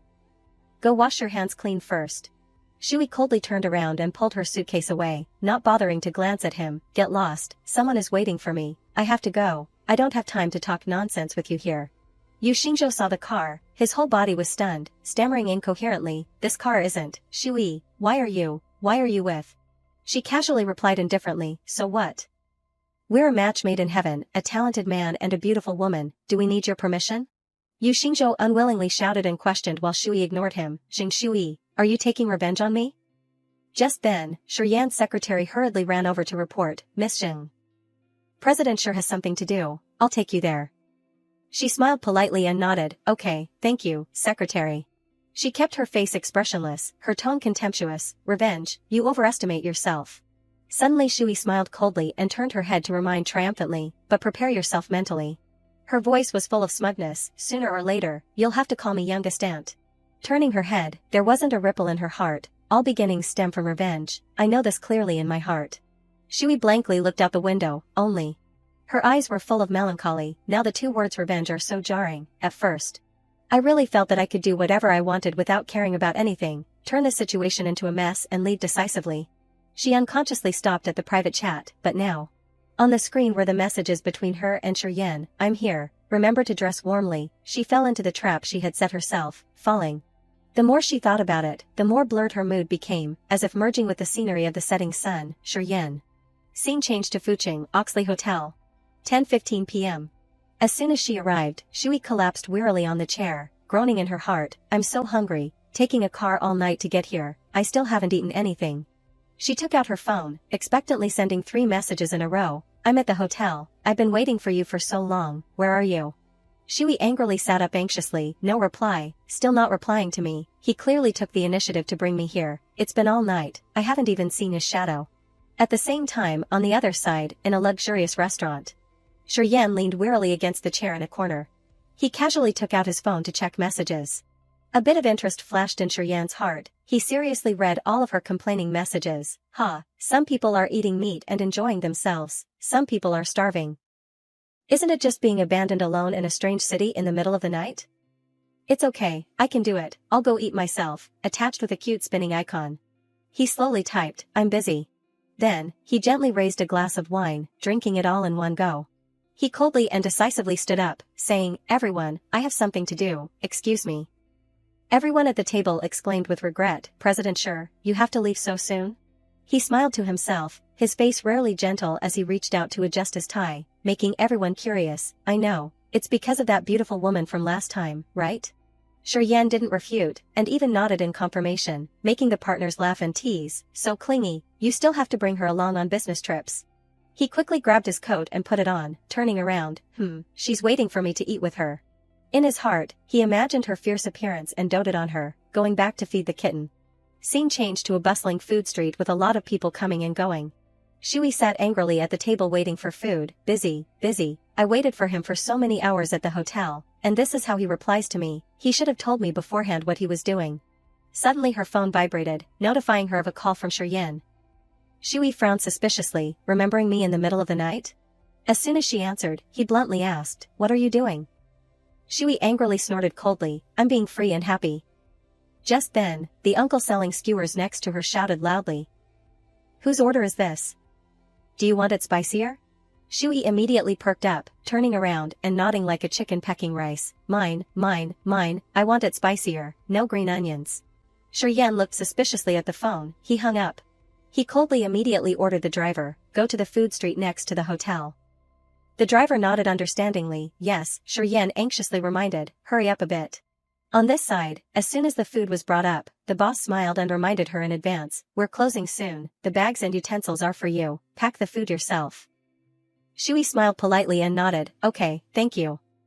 In the restaurant, only her table and a table of young people gathering for drinks were left. They noticed her and deliberately whistled. One of them spoke up, teasing, "Beautiful, are you alone? Have a drink with us." Shui had an ominous premonition in her heart, and immediately dialed a phone number, pretending not to hear. The blonde guy laughed mockingly and stood up to inquire, "Are you shy? Are you from out of town? Is this your first time in Fuching? Is there no one to take you around?" He leaned in, suggesting, "Add me on WeChat, I'll transfer you some pocket money, let's consider ourselves acquainted." Yan immediately called to ask, "I'm almost at the food street." "Where are you?" Shui hurriedly leaned away from the guy, answering, "Naughty Crab Barbecue, Yan." She was about to say more, but the blonde guy rudely snatched the phone, demanding, "Stop calling, add me." He waved her phone with a grin, pressing, "Should I scan you, or should you scan me?" Shui tensely looked around, assessing and thinking of a way to deal with it. These guys seem like street thugs, in a strange place, safety is paramount, I'll just go along with them first. She had to cooperate, taking back the phone, "Give me the phone, I'll scan you." Shui was slowly doing as she was told, but the guy couldn't keep his hands to himself. Praising her hair, "Your hair is so beautiful." Shui uncomfortably flicked his hand away, reminding, "Adding on WeChat is fine, but can you not touch me?" The blonde guy scratched his head awkwardly, "I didn't touch you inappropriately, are you made of gold, that even your hair can't be touched?" Then they surrounded her, using their numbers to pressure her, "Beautiful, we're not bad people, besides, what's wrong with touching you a bit? I'll take you to KTV later." Shui was sweating nervously, this kind of thing happens often, right? The store employees don't want to care, and don't dare to manage it. If I directly refuse, will they get humiliated and turn angry? She fearfully backed away repeatedly, while they rudely wrapped their arms around her waist, flirting, "Do you have a boyfriend yet? Have a few drinks with us." Shui was startled by his dirty hand touching her. She became agitated and instinctively threw the whole box of food at his face. Get out, don't touch me." The ringleader, enraged, held his face and growled, showing his true colors, "What the hell are you pretending to be so noble? You don't know what's good for you when I give you face." Shui spun around in a panic. "I instinctively threw them, did I make them angry? I need to find my phone quickly, video recording." The thug raised his hand and shouted, "Try moving, you're not giving me any face, damn it." Shui was stunned, unable to move. "I have to at least record evidence of them harassing me." In that dangerous moment, a group of bodyguards hurriedly ran over and sternly shouted, "Stop, everyone freeze." The person who came was Qin Sheng, Yan's assistant. He warned coldly, "We're getting evidence from the surveillance cameras, I've already called the police, none of you will escape." The blonde guy arrogantly raised his voice, "Damn, is it any of your business? Who are you? Do you know who I am in Fuching?" Suddenly he was startled, his eyes widened, but the words that followed were all choked in his throat. It turned out that he had accidentally seen Yan's luxurious car parked by the roadside. In that instant, he saw him sitting gloomily in the back seat, looking more terrifying than a vengeful spirit. Shui was startled and turned her head to see him, shouting, "Shiryan!" Shiryan hurriedly opened the car door worriedly, "Xing Shui." She was as if seeing a life buoy, overjoyed and immediately ran to him, "Shiryan, Shiryan." Her voice choked as she called his name, "Shiryan." He frowned, his eyes always fixed on her. And then he hugged the beauty tightly in his arms. Shui rushed over and hugged his neck. Shiryan also went along with her, supporting her, a scene of pink love. She clutched his clothes tightly, her whole body trembling, nestled in his large arms. Shiryan also felt it, he hugged her tighter, comforting the person in his arms. His eyes glanced out the window, becoming a few degrees colder. Afterwards, the car quickly drove back. Shui had also regained her composure. She thought awkwardly, although maintaining this posture is very strange, why do I feel like he doesn't intend to let me go? Shui's heart was in a mess, but why do I feel like he doesn't intend to let me go? Shiryan felt relieved and unconsciously sighed. He held her skirt tightly. Only then did he seriously speak up, reminding, "Didn't I tell you to wear more? It's so cold today and you're still wearing a short skirt, and you even ran to a place like this alone in the middle of the night," Shui flusteredly retorted, "But, I'm hungry, the internet says the barbecue in Fuching is super delicious." Yan reproachfully blamed, "Do you need to dress like this to go out and buy barbecue? Even if it's not cold, you're attracting so much attention, don't you know that?" Shui oh-hayed and buried her head in his chest, sincerely grateful. Is this being fierce with me or praising me? But it was really scary just now, if Shiryan hadn't brought people at the right time. I'm afraid something would have really happened. I don't want to argue with him now. Shui enjoyed it. "I just want to let him coax me more," she replied in a small voice, but, I want to dress beautifully to come find you." He was stunned and looked down. Just at that moment, he met her clear and sparkling eyes looking up at him coquettishly. "You could have replied to my messages sooner." Shiryan blushed unconsciously and sighed inwardly, his anger subsided. He gently patted her back affectionately. Shui whispered to him, "I did attract those bad people, but this was not within my predictions." She gently rubbed her face against Shiryan's clothes, comfortably inhaling his scent. "I like the scent on his body. I feel like my mood has also recovered." Shiryan silently let her do whatever she wanted. Shui curiously hesitated, "So Shiryan, I want to know." She blushed, "Have I attracted you yet?" As she spoke, she deliberately rubbed lightly against his collar. Shui looked up, her clear eyes reflected his light voice, "You'll know if you feel it a bit." He suddenly took the initiative to attack, holding her waist tightly with one hand, and lifting her chin with the other. Then slowly leaned down close to her face, the hot breath of the two people intertwined. His cold lips lightly touched Shui's warm and soft lips. Shui vaguely felt the smell of wine. "He's drunk." She blushed and panicked when he took the initiative to gently bite her lip, and hurriedly stammered, "Shiryan." At this time, he was also startled and embarrassed to realize that there was still a driver in the car. The atmosphere was silent and a little awkward. The driver knew what to do and hurriedly pressed the button to raise the partition in the car. A long time later, he finally relaxed and let her go. Shui hurriedly scrambled over the partition. Then she sat down on the seat next to him, her whole body stiff and absent-minded. "I've been coaxed, I'm obedient." He thoughtfully put his coat around her. Afterwards, the car stopped in front of the hotel, and the bodyguards immediately appeared to escort them. As soon as Shui stepped out of the car, she heard people whispering, "The Golden Lion is out, a big shot has appeared." They excitedly invited each other, "Let's go, there are free snacks at the hotel tonight, the big shot is treating." Shui blankly looked at the tall and steady figure of the man in front of her. An unusually peaceful feeling rose in her heart, the ups and downs tonight. It's like everything that happened after getting to know him, as unreal as a dream. Suddenly Shiryan turned his head to look at her, and then immediately turned back and pulled her away. Shui held his hand, feeling indescribable emotions in her heart, so close, within reach. Luckily he's by my side. Afterwards, in front of the elevator, Shui had quickly gone to eat cake and even brought back fruit. Shiryan stood by, busy listening to the phone.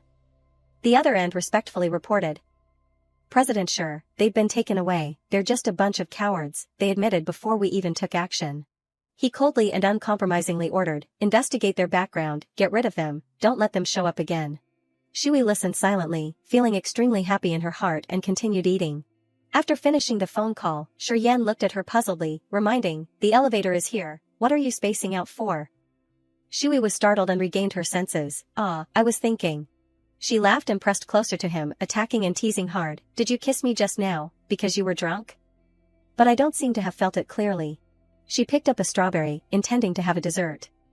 Taking advantage of the slightly better atmosphere, she teased him. Shui pouted and whined, "Can we do it again?" Suddenly Shiryan didn't answer, only silently took off his gloves. Shui smiled and stepped into the elevator first. There must be a chance for a retake in the exam. She deliberately emphasized, "I'm asking for a retake," she thought smugly, no matter what, at least I have to regain some initiative since he suddenly kissed me. The elevator doors quickly closed. Inside, Shiryan unexpectedly attacked, hugging her waist tightly, pulling her back and kissing her. Shui was startled, the strawberry in her hand fell. He kissed her lightly on the outside, causing her to gasp softly. Shiryan didn't hold back and directly kissed her deeply. His tongue stirred restlessly inside her mouth. Shui panicked, is this the retake? Shiryan also unconsciously tightened his grip on her waist, pulling her closer to him. Shui nervously trembled, pushing him away and stammering, "Shiryan, I'm handing in my paper." Shiryan gently kissed the tip of her nose. Then he held her arm tightly, suppressing her, and continued kissing. Suddenly the elevator door opened automatically. Ting, a man humming happily was about to step into the elevator. Then he encountered the scene of showing affection, plus Shiryan's cold and warning gaze. The man shyly covered his face and hurriedly avoided it. Shiryan glared at him angrily. Shui blushed with embarrassment. There are still people in the private elevator. Her whole body trembled as she backed away. Shiryan smiled and looked down. "Xing Shui. What about now?" He leaned close to her ear and whispered, "Have you felt it yet?" Shui awkwardly replied, I felt it. There's a strawberry flavor, and also the smell of wine." As she spoke, she pushed him away with one finger. Shiryan was amused by her cute appearance. As soon as the elevator door opened, Shui immediately ran out to escape with lightning speed. "I have to go to sleep, humph." After running into the room, she looked around blankly, confused. "Where is this? Have I traveled through time?" Shiryan walked in and gently came to her side, explaining, "I'm on this floor." Shui was startled. She immediately ran back to the elevator, embarrassed. "You're so annoying." Shiryan stood there dumbfounded. "Isn't she on the floor below me?" Inside the elevator, Shui leaned against the wall, sighing in relief. Shiryan also sat down on the chair, sighing. She put her hand on her face, embarrassed. Shiryan loosened his tie, vaguely seeing a drop of sweat running down his forehead. Shui's face was flushed, and she smiled, putting her hand on her forehead. Shiryan rubbed the center of his eyebrows, the corners of his lips also unconsciously curving into a doting smile. The next morning, at the hotel. As soon as Shui stepped out, she saw Shiryan sitting in the car waiting. Hearing the sound of her shoes, he turned his head to look. Today she was wearing a cheongsam, lightly made up, dignified and proper, smiling and greeting him. "Good morning, President Shir." Shiryan secretly assessed, today she's decent. Shui was determined, "I have to be the one leading this relationship, I can't let a kiss mess up the rhythm." She casually took out her phone to check. Then saw that she had received several messages in a row from the phone playbook. "Jiangqing Finance Channel, Shiheng, Xing Shui, are you in Fuqing? Did I see you just now? It was in front of the hotel. The person in the black coat was you, right? Did you come to attend this time too?" Shui was blank. Who is this? It seems like the male reporter who participated in the Mingyu summit last time. She then jumped to check the private messages from Kong Nan, seeing a voice message. Shui turned down the volume, thinking, listening quietly probably won't affect Shiryan. Just as she pressed play, there was a loud voice all over the car, connected to the car's Bluetooth. Kong Nan's voice was clear as day. "Why did you come to Fuqing? Are you attending a party? Didn't you say you were going with your dad?" Shui nervously glanced at Shiryan. The atmosphere was so quiet that you could hear a loud breath. She laughed awkwardly. The driver, knowing what to do, immediately pulled up the curtain. Shui cried in her heart, "The sky is falling. I want to find a hole to crawl into. I forgot that I complained that the music in the car wasn't good, so I connected to the car's Bluetooth." Shiryan suspiciously spoke up, startling her. "Going with your dad? Is it so embarrassing to go out with me?"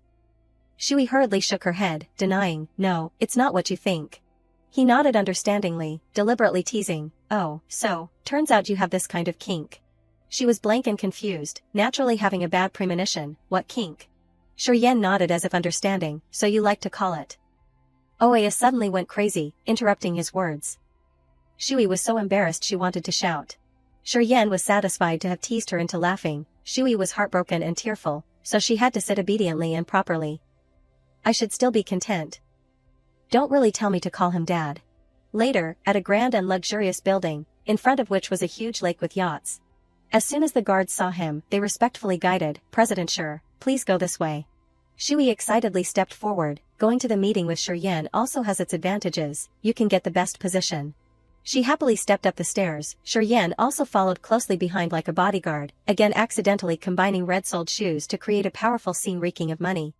She swaggered. Yan sighed helplessly, doting on her, a fox in sheep's clothing. Inside the vast and luxurious banquet hall, people were bustling about. Shui tilted her head, staring at something. Yan, sitting next to her, was always silently observing her. He wondered, so content? That's not like her. A few hours later, Shui hunched over, curling up and clutching her stomach. Her whole body trembled with cold sweat. I started feeling it just now. It's getting more and more uncomfortable, if nothing unexpected happens. Her stomach ached with pain. It's my period. She unconsciously remembered what happened yesterday. It must be because yesterday was too intense, the estrogen secretion was too high, leading to an early period. I've always been on time before. She fidgeted, her small movements restless. Shui painfully reached out to grip the tablecloth. Yan unexpectedly reached out and tightly grasped her hand. He worriedly asked, "You've been fidgeting since just now, what do you want to do?" Shui blushed and trembled. She pursed her lips. She said softly, "After the meeting ends, I want to go back to the hotel." Yan reached out and touched her forehead to check. He nodded in confirmation. "Not hot, it's sweat." Yan leaned over and worriedly asked, "What's wrong with you?" Shui muttered, "Isn't it because of you?" Too much kissing.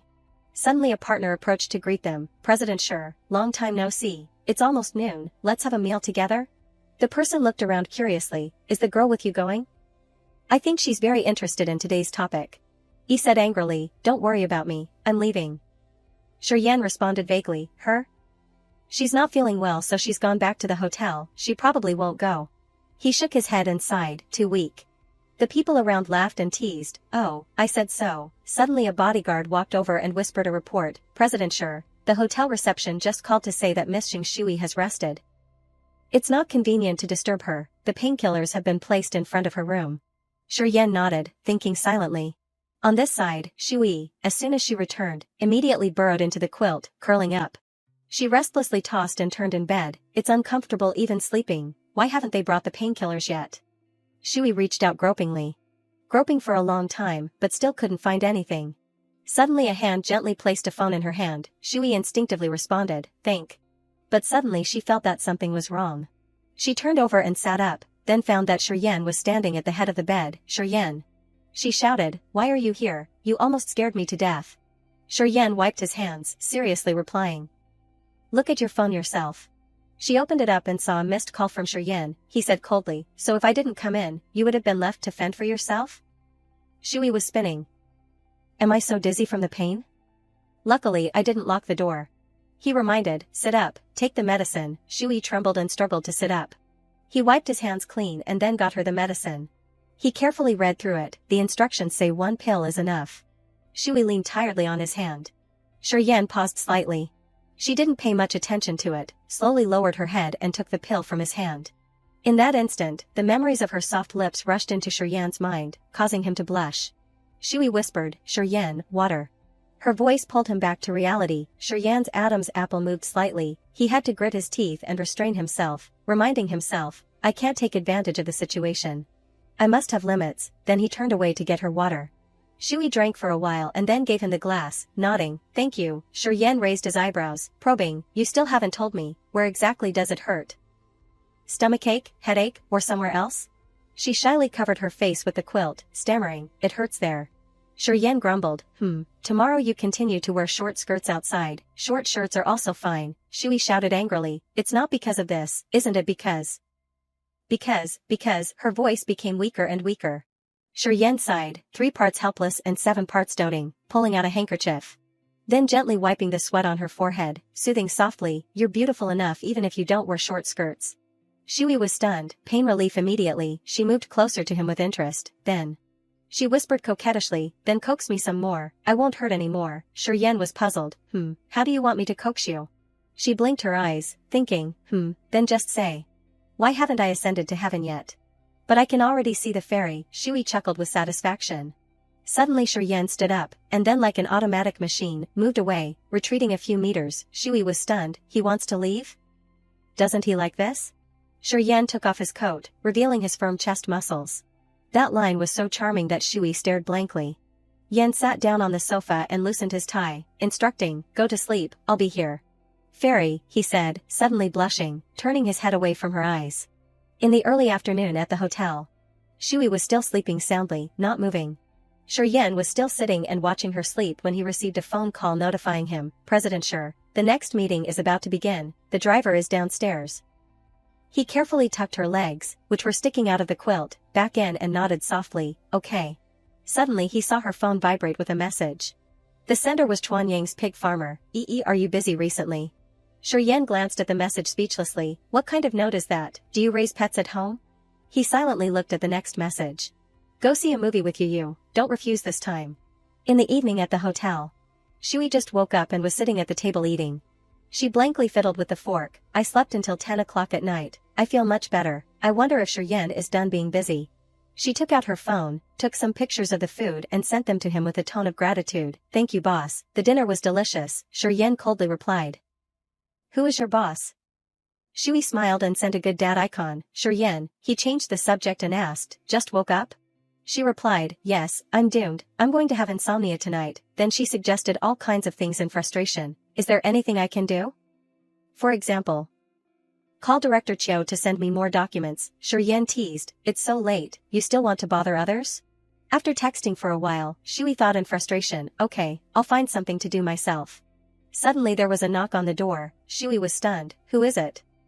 Shuryen's familiar voice rang out, it's me.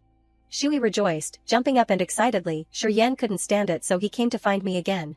As soon as she opened the door, she was shocked to see pajamas, wet hair. Is this progress too fast? Shui slowly closed the door, cautiously scrutinizing. What are you doing? I don't provide overnight stays here, it's not convenient. Shuryen rubbed his head, reaching out to block the door. What are you thinking? He leaned in, suggesting concisely, upstairs.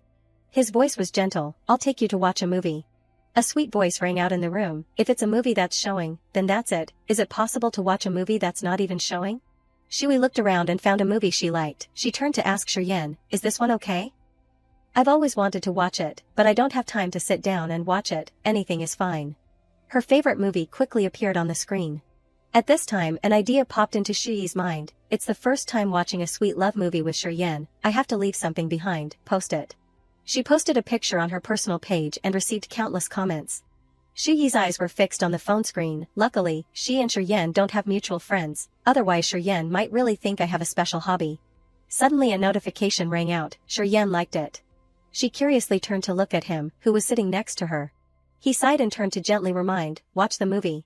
That sweet voice made Shui smile shyly, tacitly acknowledging, he's also happy being with me.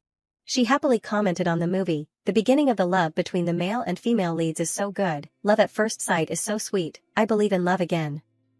That scene is the female lead's imagination. The male lead is dead. Those words stunned her, but she still had to smile. At this time, Shui curiously asked, have you seen it before? Humph, isn't this a sweet movie? I don't want to watch B today. Shui picked up her phone again in a panic, searching for movie reviews. The more she looked, the more confused she became. Am I sure I didn't choose the wrong movie? But she suddenly realized, I didn't choose the wrong one. Shui turned angrily and punched him hard. Hey, Shuryen, you lied to me. She was like a small cat with its fur standing on end. He's clearly still alive. Shuryen coldly didn't reply, only smiled gently. That radiant smile made Shui unable to take her eyes off him. He turned to remind, then why aren't you watching obediently? You can often see him smile.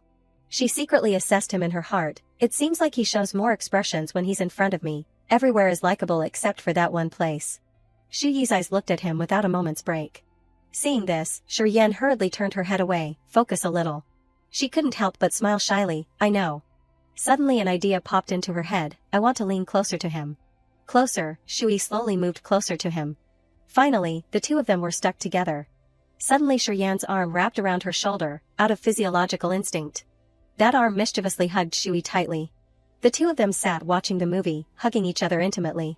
In the dark room, only two figures were left, distributing dog food.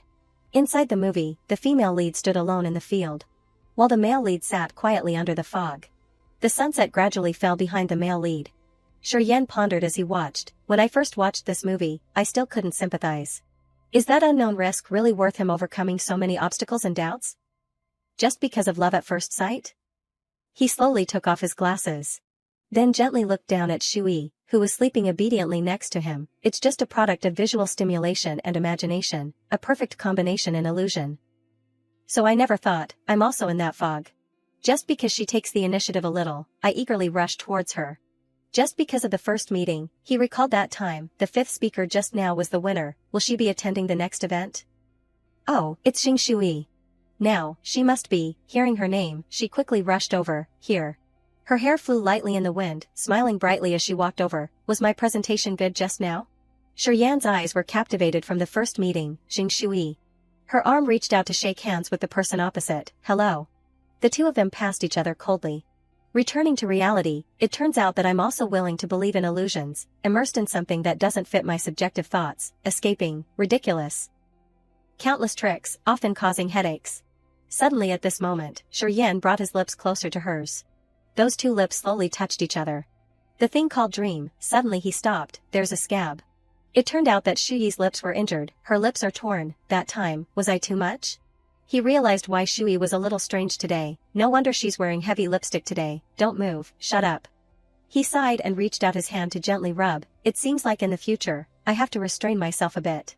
The sound from the movie rang out. Tell me, is your love for me still the same as in April? His wishes and feelings are still the same, if. Shui slept soundly in Yan's arms. If your feelings for me change, I just want to tell you, you have invaded my body and soul. The next morning, the conference program for the next few days was very dense and busy. The Cruncher forum ended in chaos. This quarter, I published 2 articles, received a lot of attention, so the rewards are quite good. It was also the time when the new year was approaching. I decided to buy some gifts for my parents before going back to Qing'an. Shui entered a store selling goods, buying a lamb wool scarf and a pair of gold earrings for her mother, buying for her father. She couldn't help but hesitate, pointing to a watch. Then this one, please help me wrap it up. At this time, Shui was like a small cat looking around. Suddenly an employee appeared out of nowhere. Oh, beautiful, you have a good eye. This is the newest model in our store. I only looked for a little longer, please take it out for me to see. She gently put it on her ear. It's really not bad. The employee praised hard. Beautiful, your skin is white, your wrists are slender, this watch suits you very well. A voice appeared from behind. I'm not buying it. I don't like wearing watches, I'm buying it for Xingzhou. I think he also likes the watches in this store very much. Shui turned to look, this voice. But she didn't care, it's just atmosphere, please wrap these too. The employee happily jumped up and down. Okay, beautiful, your spending has reached 40,000 yuan in one payment, so you can register for premium membership, we have points for gifts. The girl behind Shui had seen her. When will I be able to buy whatever I want? She walked over and sarcastically said, you can find a rich boyfriend, it's just that he's a little old, and he's married with children. Her words were extremely sarcastic. It depends on whether you can accept it, then forget it, I can't handle it. At this time, Shui stood up. Will you pay by card or cash? Swipe the card. Climbing high branches is really different. Swiping the card is also much more confident. She handed out her card. Sorry for the trouble, it's okay, I'll go and process the payment for you now. In her heart, she couldn't help but ponder, with this kind of person, if I refute her that I'm spending my own money, she will definitely look down on me, mocking me. Then I'll just act with her. What else can I do? My love doesn't let me be idle, he keeps asking me to go out shopping, and then he introduces me to the new models. Shui was sarcastically responding to her. Instead of suppressing my anger, it's better to just go along with her, hitting her weak spot so that she suffers. She was sweating when she heard Shui's words. Okay, I'll tell you on WeChat. Beautiful, here's your bill. Shui walked past her coldly. Move a little, you can swagger in front of me now. Won't you have to be respectful when you see that person from my house later? Bad people must have bad people like me to punish them. At this time, she whispered in her ear, what's the point? Shui left with an angry look. I'll come to this shopping mall again later. Dare to provoke me, I'll mock you every time I see you. Outside the shopping mall, it was raining heavily. Shui gently wrapped the cloth around her neck. Today is really unlucky, I didn't bring an umbrella. Suddenly the phone in her pocket vibrated. It was Yan. The phone rang outside. Have you finished shopping? Yes. Which door are you at? She looked around blankly. Then she asked curiously, are you also at Vientiane Golden Land? Didn't you say you wanted to go shopping today? The meeting on my side ended right in time to pass by. Are you at the small door on the side of door C? Maybe I can't find it. I'll change to another place now, wait for me. Shui turned off the phone and sighed. He's probably bringing some girl to the shopping mall, and conveniently picking me up. At this time, her eyes looked forward expectantly. Very quickly, a luxurious car appeared and parked in front of the door. Yan stepped out with a cold look. That handsome face made her heart beat nonstop. Is it because he's not wearing glasses? His eyes are so gentle today, so warm that it makes me feel uneasy. She remembered what happened at the store. You can swagger in front of me now, won't you have to be respectful when you see that person from my house later? Even feeling guilty. What's the point? After going through that farce just now, I suddenly realized that our story. He came over with an umbrella, let's go. Shui felt doubtful in her heart, starting with lies, and our relationship. Her eyes looked down with some disappointment. Then her feet moved slowly forward. She gently pulled his hand back. You can go back to the starting point at any time. Seeing that expression on her face, Yan gently asked, not in a good mood? Going home to celebrate the new year, I won't be able to see you for many days. Shui held tightly onto his arm. His eyes also softened, looking at the rabbit snuggling into his arms. Yan's large hand tightened around her small body. Night gradually fell, the raindrops fell lightly. Yan was gently holding Shui's body. The two of them stood hugging in the rain, very romantically. But I've gone further and further away from the original trajectory, there's no way to turn back anymore. At this time, he opened his mouth and spoke, Shui, look up. She gently looked up. 106, he then asked, isn't it that every family visits relatives for the new year? Hearing this, she smiled and nodded, fortunately, I don't have many relatives, I have to go and wish them a happy new year from the 1st to the 3rd. Yan nodded lightly, I know, I'll take you home. His eyes were very gentle as he looked down at the love of his life. His fingers uncontrollably brushed the hair on Shui's cheek. Her plump lips had fallen into his eyes. Shui accepted. If it were before, I would think that his warmth came from my calculations, a trophy that I could throw away at will, but now, I'm willing to do it. She didn't care that he was stroking her hair. I don't want him to hate me, I don't want him to stay away from me, even though I'm the most despicable and stupid liar. Qingyan, Shui's house, was very lively inside. Good luck is coming, wishing you good luck is coming. The New Year's atmosphere was filling the room. The TV screen was turned on. Good luck comes with joy and love. She lay lazily on the chair eating candy. Good luck is coming, good luck is coming.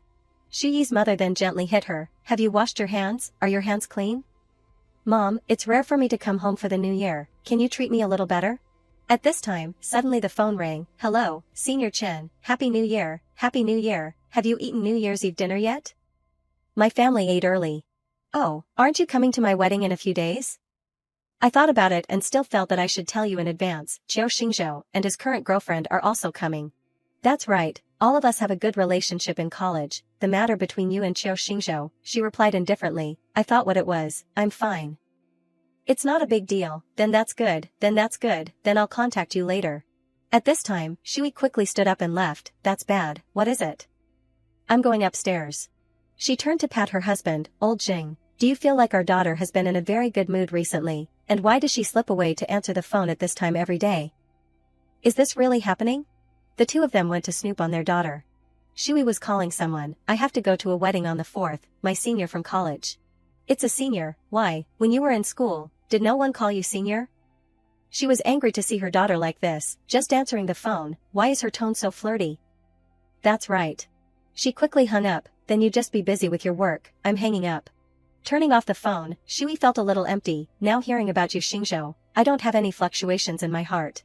He has unconsciously become an unimportant part of my life. Shui sat down on the chair, and her heart was inevitably messed up. I don't want to take revenge on him anymore, there's no meaning anymore.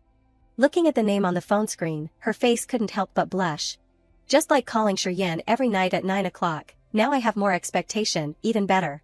Shui secretly denied, I've fallen in love with Yan. She remembered his cold yet gentle face. Then the intimate hugging actions. I like him, Shui shyly remembered those actions. The two of them, each in one place, were texting each other. Happy New Year, what were you not saying on the phone just now? This time I'm really lucky. Fireworks exploded brilliantly in the sky, throwing away the unbearable past. The two sent each other voice messages. Happy New Year. Having a real love with him without any purpose of revenge. The 4th day of the new year, Shirley Wen Yuan, a very blue and fresh place. Shui happily held a red envelope in her hand. Senior, congratulations. The senior greeted her happily. Welcome, welcome, have fun today, of course. Inside the wedding was very luxurious and splendid, filled with music. The bride and groom danced together on the stage. Shui sat alone amidst the melodious music. Her eyes looked aimlessly forward. Then she kept remembering that scene. That scene made Shui blush. What kind of pervert are you? What are you thinking so much about? Very quickly, it was time to catch the bouquet. Me, the ceremony is about to end, let's go out and breathe fresh air to calm down. The wedding bouquet came flying, thrown so far, thrown a little too hard. Shui unexpectedly caught the bouquet that she didn't expect. The senior happily ran over, congratulations on your luck, it's your first time catching this, so. A question came from somewhere, I don't know if this beautiful girl has a boyfriend yet. Boyfriend, those two words made her have to think.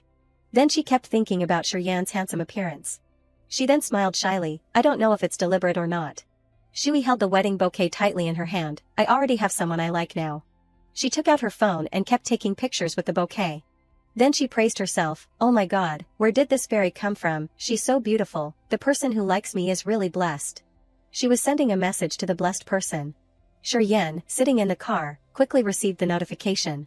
It was a picture of Shui with the bouquet, a fairy has descended. He looked at the picture very carefully. Then he quickly asked, is the wedding fun? Very fun, is someone else's wedding so fun? Shiryan, like a cunning old fox, asked that question, President Sure, there's a sudden invitation, are you attending tonight? Other schedules are postponed, according to the original arrangement. Just go to Shirley when you on. The beauty of the two people was extremely dazzling when they met. Shui was excited in her heart, go a little faster. The car sped along the highway, going to meet her. On this side, Shui was still being interviewed, so, this beautiful girl, do you have a boyfriend yet? Shui smiled in her heart, I already have someone I like now. The wedding guests praised endlessly, sure enough, this bouquet is heaven's will, the beauty will definitely achieve a positive result, they were even boasting. Her college classmates walked over to her, Xing Shui, the university beauty of the finance department, you're getting more and more beautiful, hello everyone. Long time no see, they were all friends from the finance department.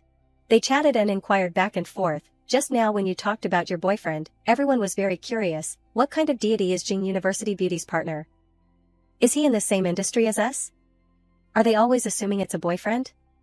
Let's consider it that way, in the financial world, that's not bad, men in the financial world are all well educated.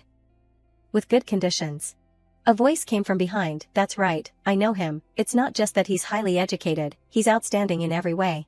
She then told everything, graduated with a bachelor's and master's degree from a prestigious university abroad, a senior executive of a listed company, the annual salary is surprisingly high. The personality is also very good, the appearance is also talented, there seems to be no shortcomings, just. Shui listened silently without saying a word. She then said things she shouldn't have said, it's just that he's a little older, and he already has a family. At this time, she was pulled back, what nonsense are you talking about? You can eat anything, but you can't say anything, you understand this principle better than me. Shui turned around and replied coldly, is that so? Breaking up other people's relationships, interfering in emotional matters, and seeing someone successful and trying to claim kinship. Hypocritical, you two really understand better than me. Her words were constantly sarcastic, such a good match, I also wish you two a harmonious 100 years. So they broke up because, whispering, you Xingzhou cheated? I can't tell. They appeared one after another like a nightmare, it couldn't hurt me anymore, but it exhausted me physically and mentally. At this time, Shui picked up the phone and called, hello Shiryan, how's it going? Her voice lowered, I'm not happy anymore, I met a scumbag. The other end immediately replied, this nightmare should wake up early, then don't be there, I'm behind you. Shiryan appeared in the distance, your senior's wedding, it's not convenient for me to enter. He stood on one side with his hands in his pockets, standing very handsome, come here. Shui happily walked over, yes. She quickly said goodbye to everyone, I'm not eating anymore, I have something to do, I'll apologize to Senior Chen later. They quickly noticed the man standing in the distance, the beauty just left like that? Oh my god, who is that over there? Xingzhou quickly recognized who it was, Rolls-Royce, oh damn, is that the beauty's boyfriend? That car, go take a look. Shuyi's high heels clicked on the ground. She looked beautiful as she walked to him, Shiryan, he's waiting for me. The two of them met in front of the fragrant flower field. Shui hugged him, he remembered what I said. She hugged Shiryan tightly, he came. The person she was waiting for finally arrived, he came to find me. At this time, Shiryan spoke up, you can be bullied even at a wedding, what a waste of growing up every day. Shui angrily pinched his strong shoulder. Her angry face looked up at him. Then she gently snuggled into Shiryan's arms. That smile, he remembered that photo again, a fairy has descended. Shiryan blushed when he saw that face. This trip was really worth it, at this time he spoke gently, tell me, who bullied you? He was like a giant cat, angrily bristling, how should I say it, it's your niece. And your dead ex-boyfriend? She immediately felt guilty and let go. Yes. Out of nowhere, a crowd appeared. Oh my god, I didn't pay attention for a bit and so many people appeared. She and her boyfriend also came over. Why are they also here? Shui only glanced coldly behind her. They're haunting me. Xingzhou then turned to ask, Luo, your uncle came, why didn't you say so earlier? Let's go to the wedding first, we'll see each other next time. She then put on an awkward look. Uncle. Shui then reminded, your niece is calling. Shuryan turned to ask blankly, niece? She looked at him puzzled. What's his expression? Isn't that his niece? At this time, Shuryan's driver spoke up. Luo, why are you here? She hesitated, unable to speak. I'm going to a wedding, uncle. He smiled and walked over. That's a coincidence, I just brought President Shur here. Why didn't you tell me you had a boyfriend, uncle? They stared blankly. President Shur? You're joking, this is my niece, uncle? They were struck by lightning, thinking, that's Shui. So the mistress's uncle is the driver driving the Rolls-Royce? Xingzhou hesitated and turned to look. Aunt. Shui fearfully stepped back. Who is your young aunt? Don't call me that randomly. She was embarrassed and didn't dare to look up. I caused trouble, so the mistress's young uncle isn't Shuryan, but Shuryan's driver, so have I been working in vain for the past few months? Her feet unconsciously stepped backwards. Shuryan had also noticed her actions. He turned to ask, what's all the commotion about? It seems like that girl in the yellow dress said that the girl in the car was interfering in other people's marriages. Being the mistress of some senior manager, making people angry enough to leave, so young, why would she do that? Maybe her real boyfriend appeared, causing a mistaken accident. So now she feels embarrassed. How can this matter be arranged? If it were me, I would tear those people's mouths. Shuryan looked at them with cold eyes. Xingzhou stood there dumbfounded, unable to speak. And he secretly assessed him, bringing his current girlfriend to embarrass his ex-girlfriend. This man is really trash. At this time, Shui gently pinched Shuryan's hand. He had noticed her action. Get in the car, I'll take you away from here. She looked up at him with trembling eyes. And his driver was flustered. President Shur, my niece is young and doesn't understand things, don't. At this time, Shuryan's temperature was as cold as ice, low pressure, affecting the fear of being unemployed. Luo, look at the trouble you've caused, quickly apologize to President Shur. Whispers continued behind Xingzhou. I felt it was familiar just now. It really seems to be Shuryan. He's the CEO of Mingyu Bank. I work at this bank. How could I mistake him? He also came here. Zheng Shuyi's boyfriend? These two really dare to provoke. I still can't offend Shuryan now. He quickly bowed his head. I'm sorry. Shuryan only coldly replied in the car. Oh. He glanced at Xingzhou's reaction. Is that all? Those words startled him. Huh? He demanded him. Say it properly again. Then Shuryan's finger pointed at Shui in the car. Say it to her. Shui, with her beautiful face, sat and looked at him. The two of them quickly bowed their heads and apologized. Sorry Zheng Shui, I shouldn't have allowed Qin Luo to fabricate stories about you in front of everyone. I won't in the future, Miss Zheng. I'm really sorry. It was me who didn't understand the situation clearly and spoke nonsense. It was me who was confused. Please don't blame me, the villain, forgive my rudeness. But he still felt dissatisfied. It's still too easy on them. At this time, Shui pulled his hand. Shuryan, that's enough. She didn't want to stay here anymore. I'm tired, I want to go home. Okay, they left. That Luo, what's her name? The really rude one isn't you. The two of them quickly left. It's me. At this time, he spoke up. So, explain a bit, who do you want to be the young aunt of? You're so young, what young aunt are you? He mistook the person. He sat next to her, pondering, seeing his ex-girlfriend as his young aunt. How could she make that up? Shui sat next to him helplessly, using the tactic of changing the subject. Right, why did you suddenly come here? Shuryan made up a reason. I came to see the stars. But he accidentally looked straight into Shui's eyes. It turned out that she had been constantly texting, miss you, look, so many small stars. She shyly sat to one side. Well, then I've disappointed you. Our atmosphere here isn't very good. It doesn't seem like you can see the stars. I'll answer the phone. Shui quickly answered. Hello, Sister Shui, I just arrived at your apartment complex. Are you free? Want to go to the hot springs? It was Xiaoyu. There's no time to think anymore. I'll just grab this lifesaver first. I want to calm down. She quickly wanted to escape this tense atmosphere. Shuryan, it's like this. My friend asked me to go to the hot springs today. I also didn't know you were coming today. So, you wouldn't have the heart to let me stand up my friend, right? Shuryan coldly asked back. Are you hiding from me? Why, how could that be? You came to my house to play. I'm happy. How could I hide from you? it's just that I really made an appointment with a friend. Today, it's not that you're going on a blind date, are you? Are you that free? She quickly asked the car to stop. Okay, it's just here, I can get out of the car here, there's still a short distance, I can walk in myself. Shui happily ran in. The night scene in Qingyan is beautiful, remember to go see it, okay? She left, leaving behind Shiyan's eyes filled with disappointment. Last night she was still talking sweetly to me, just now she was running over and hugging me, but now she's like a frightened bird, finding all sorts of ways to avoid me.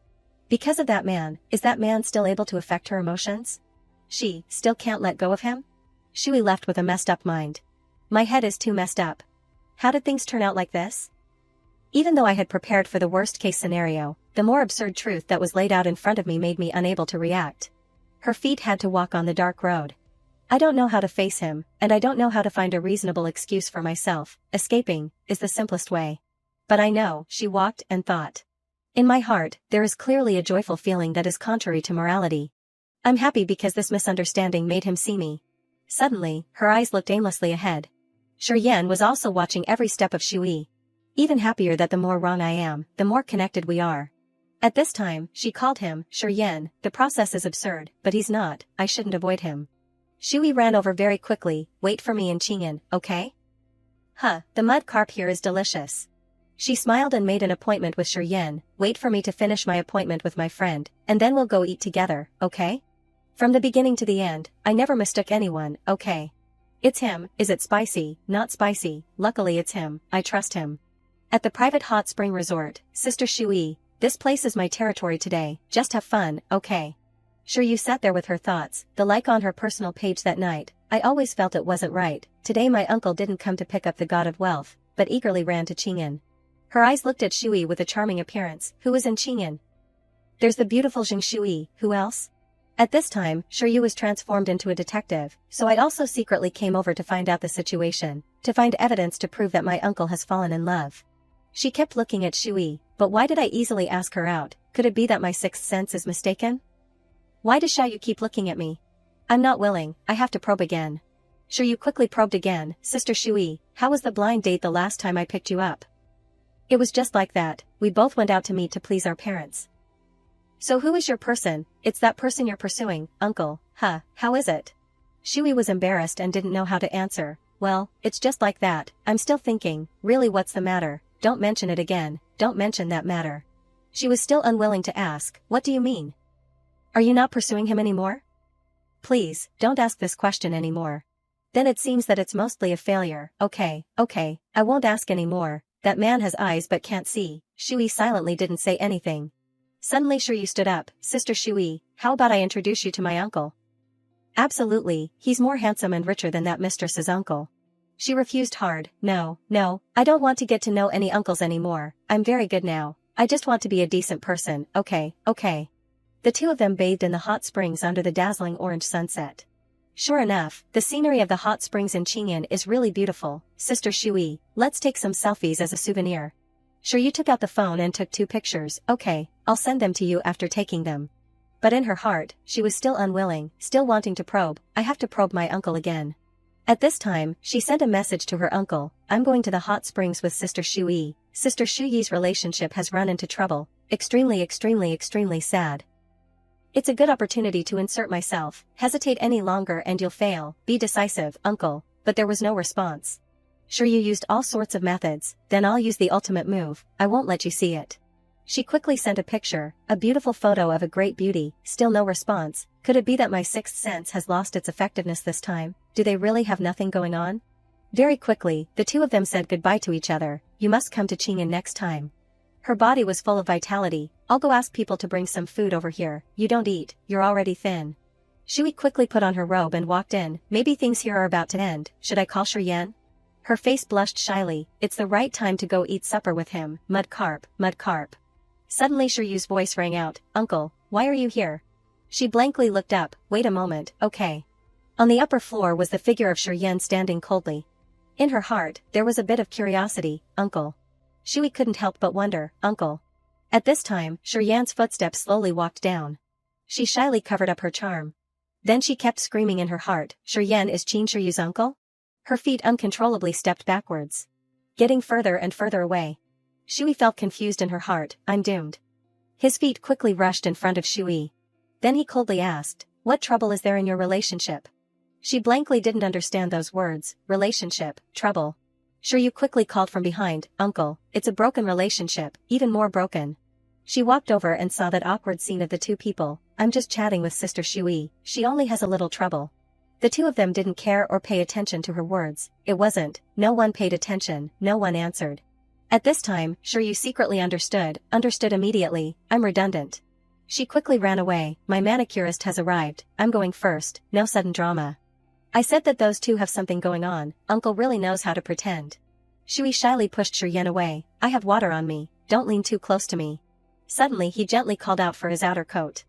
Then he threw it over the chair next to him. The blue veins on Shiryen's hand quickly showed. Then he continued to take off his outer shirt, Shiryen. His leg mischievously touched Shuyi's thigh, Shiryen. At this time, he uncomfortably hugged her, come on, talk to me seriously. The two of them were in an ambiguous position, what did I do to cause you trouble in your relationship? Shui kept screaming, Shiryen.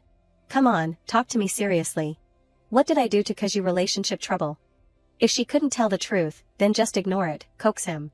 Shui put on a charming look, well, it's not a big deal, didn't I misunderstand that you liked Qin Shihai before? Today I knew that you also went to Qing'an with her, I'm uncomfortable.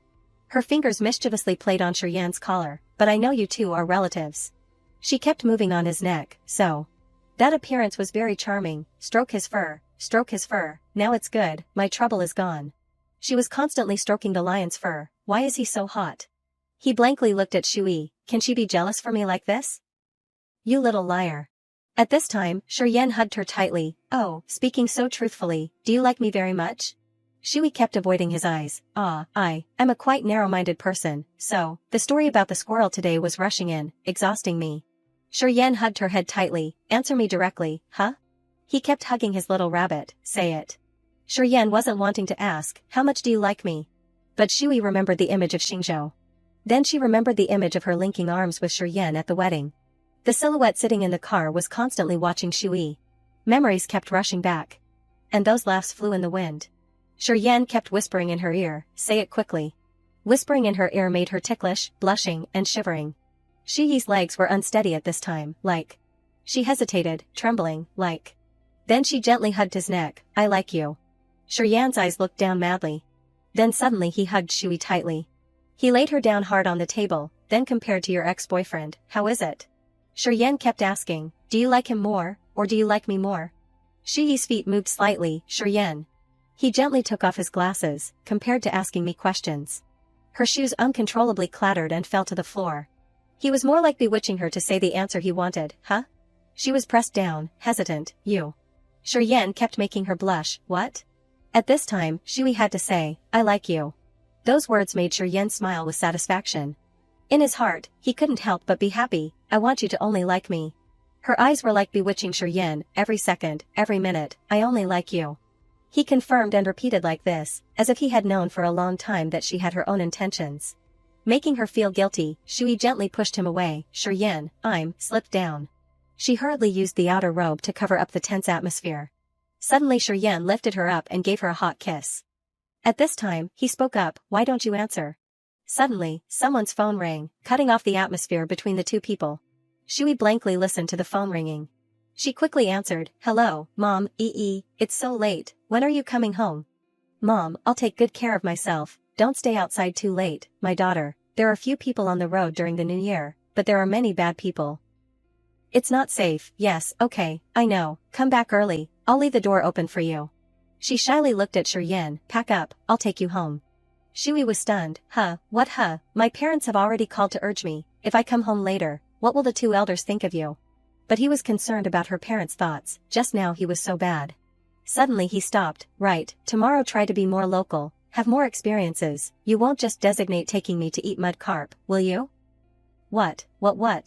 Just as she was about to put on her coat, Shiryen threw it aside again. Then he leaned on the back of the chair, I came to Qing'an because of you. That appearance made Shui shy, why does his appearance talking like this seem a little aggrieved? At this time, she walked closer to Shiryen, okay. Shui's voice constantly comforted, tomorrow we'll go to the aquarium, okay? Not only eat fish, but also see fish. He was a little dazed, aquarium? That's right, Mom used to take me there when I was little, this time I'll take you. Then the two of them held hands and walked outside. Shiryan held her hand tightly, not letting go. Okay. I'll listen to you.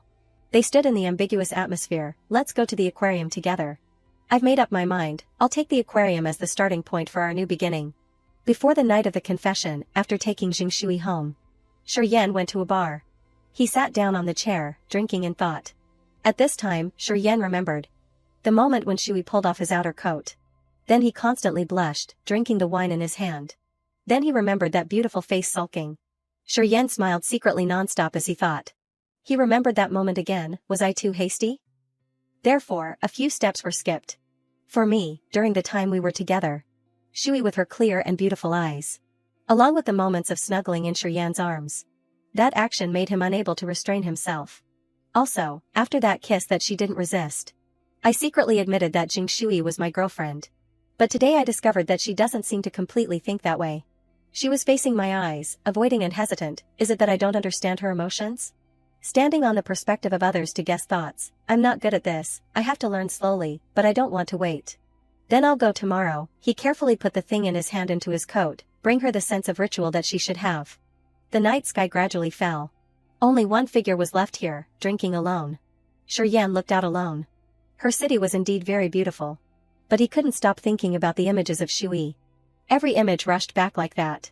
That face and that smile were always imprinted in Shiryan's mind. At this time, he hesitated, if at this moment. It turned out that Shiryan was imagining her by his side. She's by my side. But there was no one beside him. Then how great would that be? The night city was full of lights. Very quickly he walked out of the bar. President Sure, take care, President Sure, take care. He walked while listening to the phone. It's estimated to be 80 tons. Sea transportation has been arranged. It will arrive tomorrow morning. Also, President Sure, the background of Yu Xingzhou has no need anymore. It turned out that the sentence I like you more had moved him. Shiryan gently turned off the phone. Perhaps it's not necessary anymore. He strode out of the hall, back to the hotel. President Sure. His driver hesitated. Can I talk to you for a moment? It will only bother you for a few minutes, sir. You're a driver who made a mistake. Speak. He hesitated. I want to apologize to you for my niece's affair. He felt extremely guilty. My niece doesn't understand things. She really did affect the relationship between Miss Xing and her ex-boyfriend before. I also told her about this before. She also knew she was wrong. Now she no longer has any relationship with that man. When I get back, I'll also ask her to formally apologize to Miss Xing for this matter. Then, Shiryan stood on the steps and coldly replied, apologize, and then tell Jingshui to rekindle her old relationship with her ex-boyfriend? He hurriedly waved his hand. I don't mean that, of course, she definitely can't rekindle her old relationship. That ex-boyfriend is not a good thing either. Miss Xing stopped in time before it was too late. Shiryan remembered that image of Xingzhou and Shui. He blankly asked, why is her ex-boyfriend not a good thing? At this time, he sighed and explained, he's really someone who is extremely fond of vanity. He's a man but he doesn't want to work hard himself. He just wants to take shortcuts to success. He thinks you are President Sure, I've already scolded him for you. You can't fire me. He thinks you're Luo's uncle. In order to pull on the relationship, he abandoned Xingxiaoyi and got together with Luo. Me, uncle? So that's why he called Jingshui aunt? Shiryan's driver stood there with an expectant face. And he turned his back and left. I'm going for a walk, you go ahead with your work. His slender legs had to walk on the deserted road. But suddenly his footsteps stopped. Then Shiryan walked on. He paused again. His eyes looked ahead a little blankly. Shiryan's lips moved as if he wanted to say something. Perhaps it's a coincidence, but so what? This is just one-sided talk from Fan Lu. Should I suspect Jingshui because of that man's way of addressing her? His lonely figure stood there, pondering. Anyway, I can also see through her terrible acting. But those expressions. Perhaps they're not fake. The words she said must also be partly true. At this time, a call came to his phone. Hello, what's the matter, uncle? Can I ask you to borrow Sister Shui tomorrow? I'm afraid that if I snatch her away, you'll get angry. Just 2 hours, I want her to be with me. He didn't reply to Shiryu. Hello, uncle, are you listening? Why aren't you saying anything? Are you two okay, really? Did you two quarrel? No. She sighed. Then that's good. Let me tell you, you have to treat Sister Shui well. You're the best uncle in our family. You can't be like those scumbags that hurt Sister Shui. But why didn't you tell me about the two of you earlier? At this time, he coldly replied, Qin Shiryu, what did you mean by taking advantage of the opportunity before? Huh, did you ever say that? Huh, why don't I remember? Yan spoke out the doubts in his heart. Is there someone else in her heart? Why did you suddenly ask this question? His voice was extremely serious. Don't hide it from me, tell me the truth, is there or isn't there? No, before she just used to pursue another man, but that's not real love at all. She was just forced. She doesn't like that person at all. He then continued to ask, is it because of that ex-boyfriend? It's all in the past, don't worry about it so much anymore. Is that really so? She came to approach me in order to take revenge on her ex-boyfriend. At this time, Yan disappointed and let go of his phone. He unconsciously walked to a bustling street. Then he walked past every store with delicious food. Walking past every street full of lights. Then he remembered the images of Shui. President Sure, do you have a girlfriend? President Sure, can I pursue you? President Sure. The image of Shui constantly pursuing him. President Sure, I can't walk anymore, it's all because of you, you have to take responsibility for me. She followed him day after day. Yan, I want you to go out to eat with me, you've already agreed, go alone with me. Then they went through another season. Yan, I'll write a poem for you. Shui doesn't know where Jiangqing is. Jia's little swallow looks forward with her eyes. The next was the image of the two of them hugging. Yan, you've come. Around him at this time, he only remembered Shui's voice. Yan. I had thought that even the worst reason, I could pretend not to see it. I wholeheartedly believed that no matter what conspiracy she had, as long as I gave her, she would stay by my side. The two exchanged a kiss. But I never thought that I was just a tool for her to show her feelings to another man. Every affectionate word she said to me was just to provoke another man. The corner of Yan's mouth twitched with a smile when he thought of that sentence. He remembered the image of himself meeting Shui across the red light. Her silhouette was extremely beautiful like a white moonlight. But at this time, in front of him, there was only a blank space left. What she brought was ultimately just an illusion. You're doing it for him. Then what about me? Shui was at home at this time, sitting on a chair looking at the window.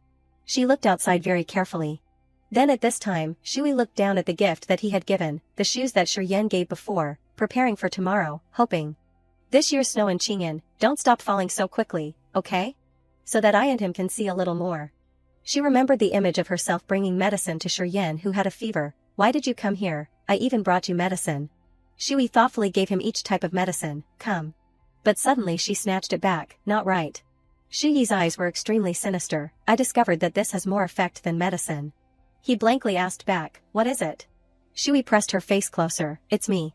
Yan shyly said softly, an old trick. Seeing this, Shui laughed loudly. As expected, the doctor understands me. He threw the pile of medicine away. What's wrong? She pointed to a line of words. After taking the medicine, symptoms of rapid heartbeat may occur. Then she laughed madly, seeing me. Then it's the most effective medicine.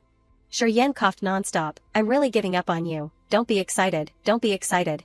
She worried about him. I just searched for first aid instructions. Those words made him blush. Then she quickly kissed him. My kiss.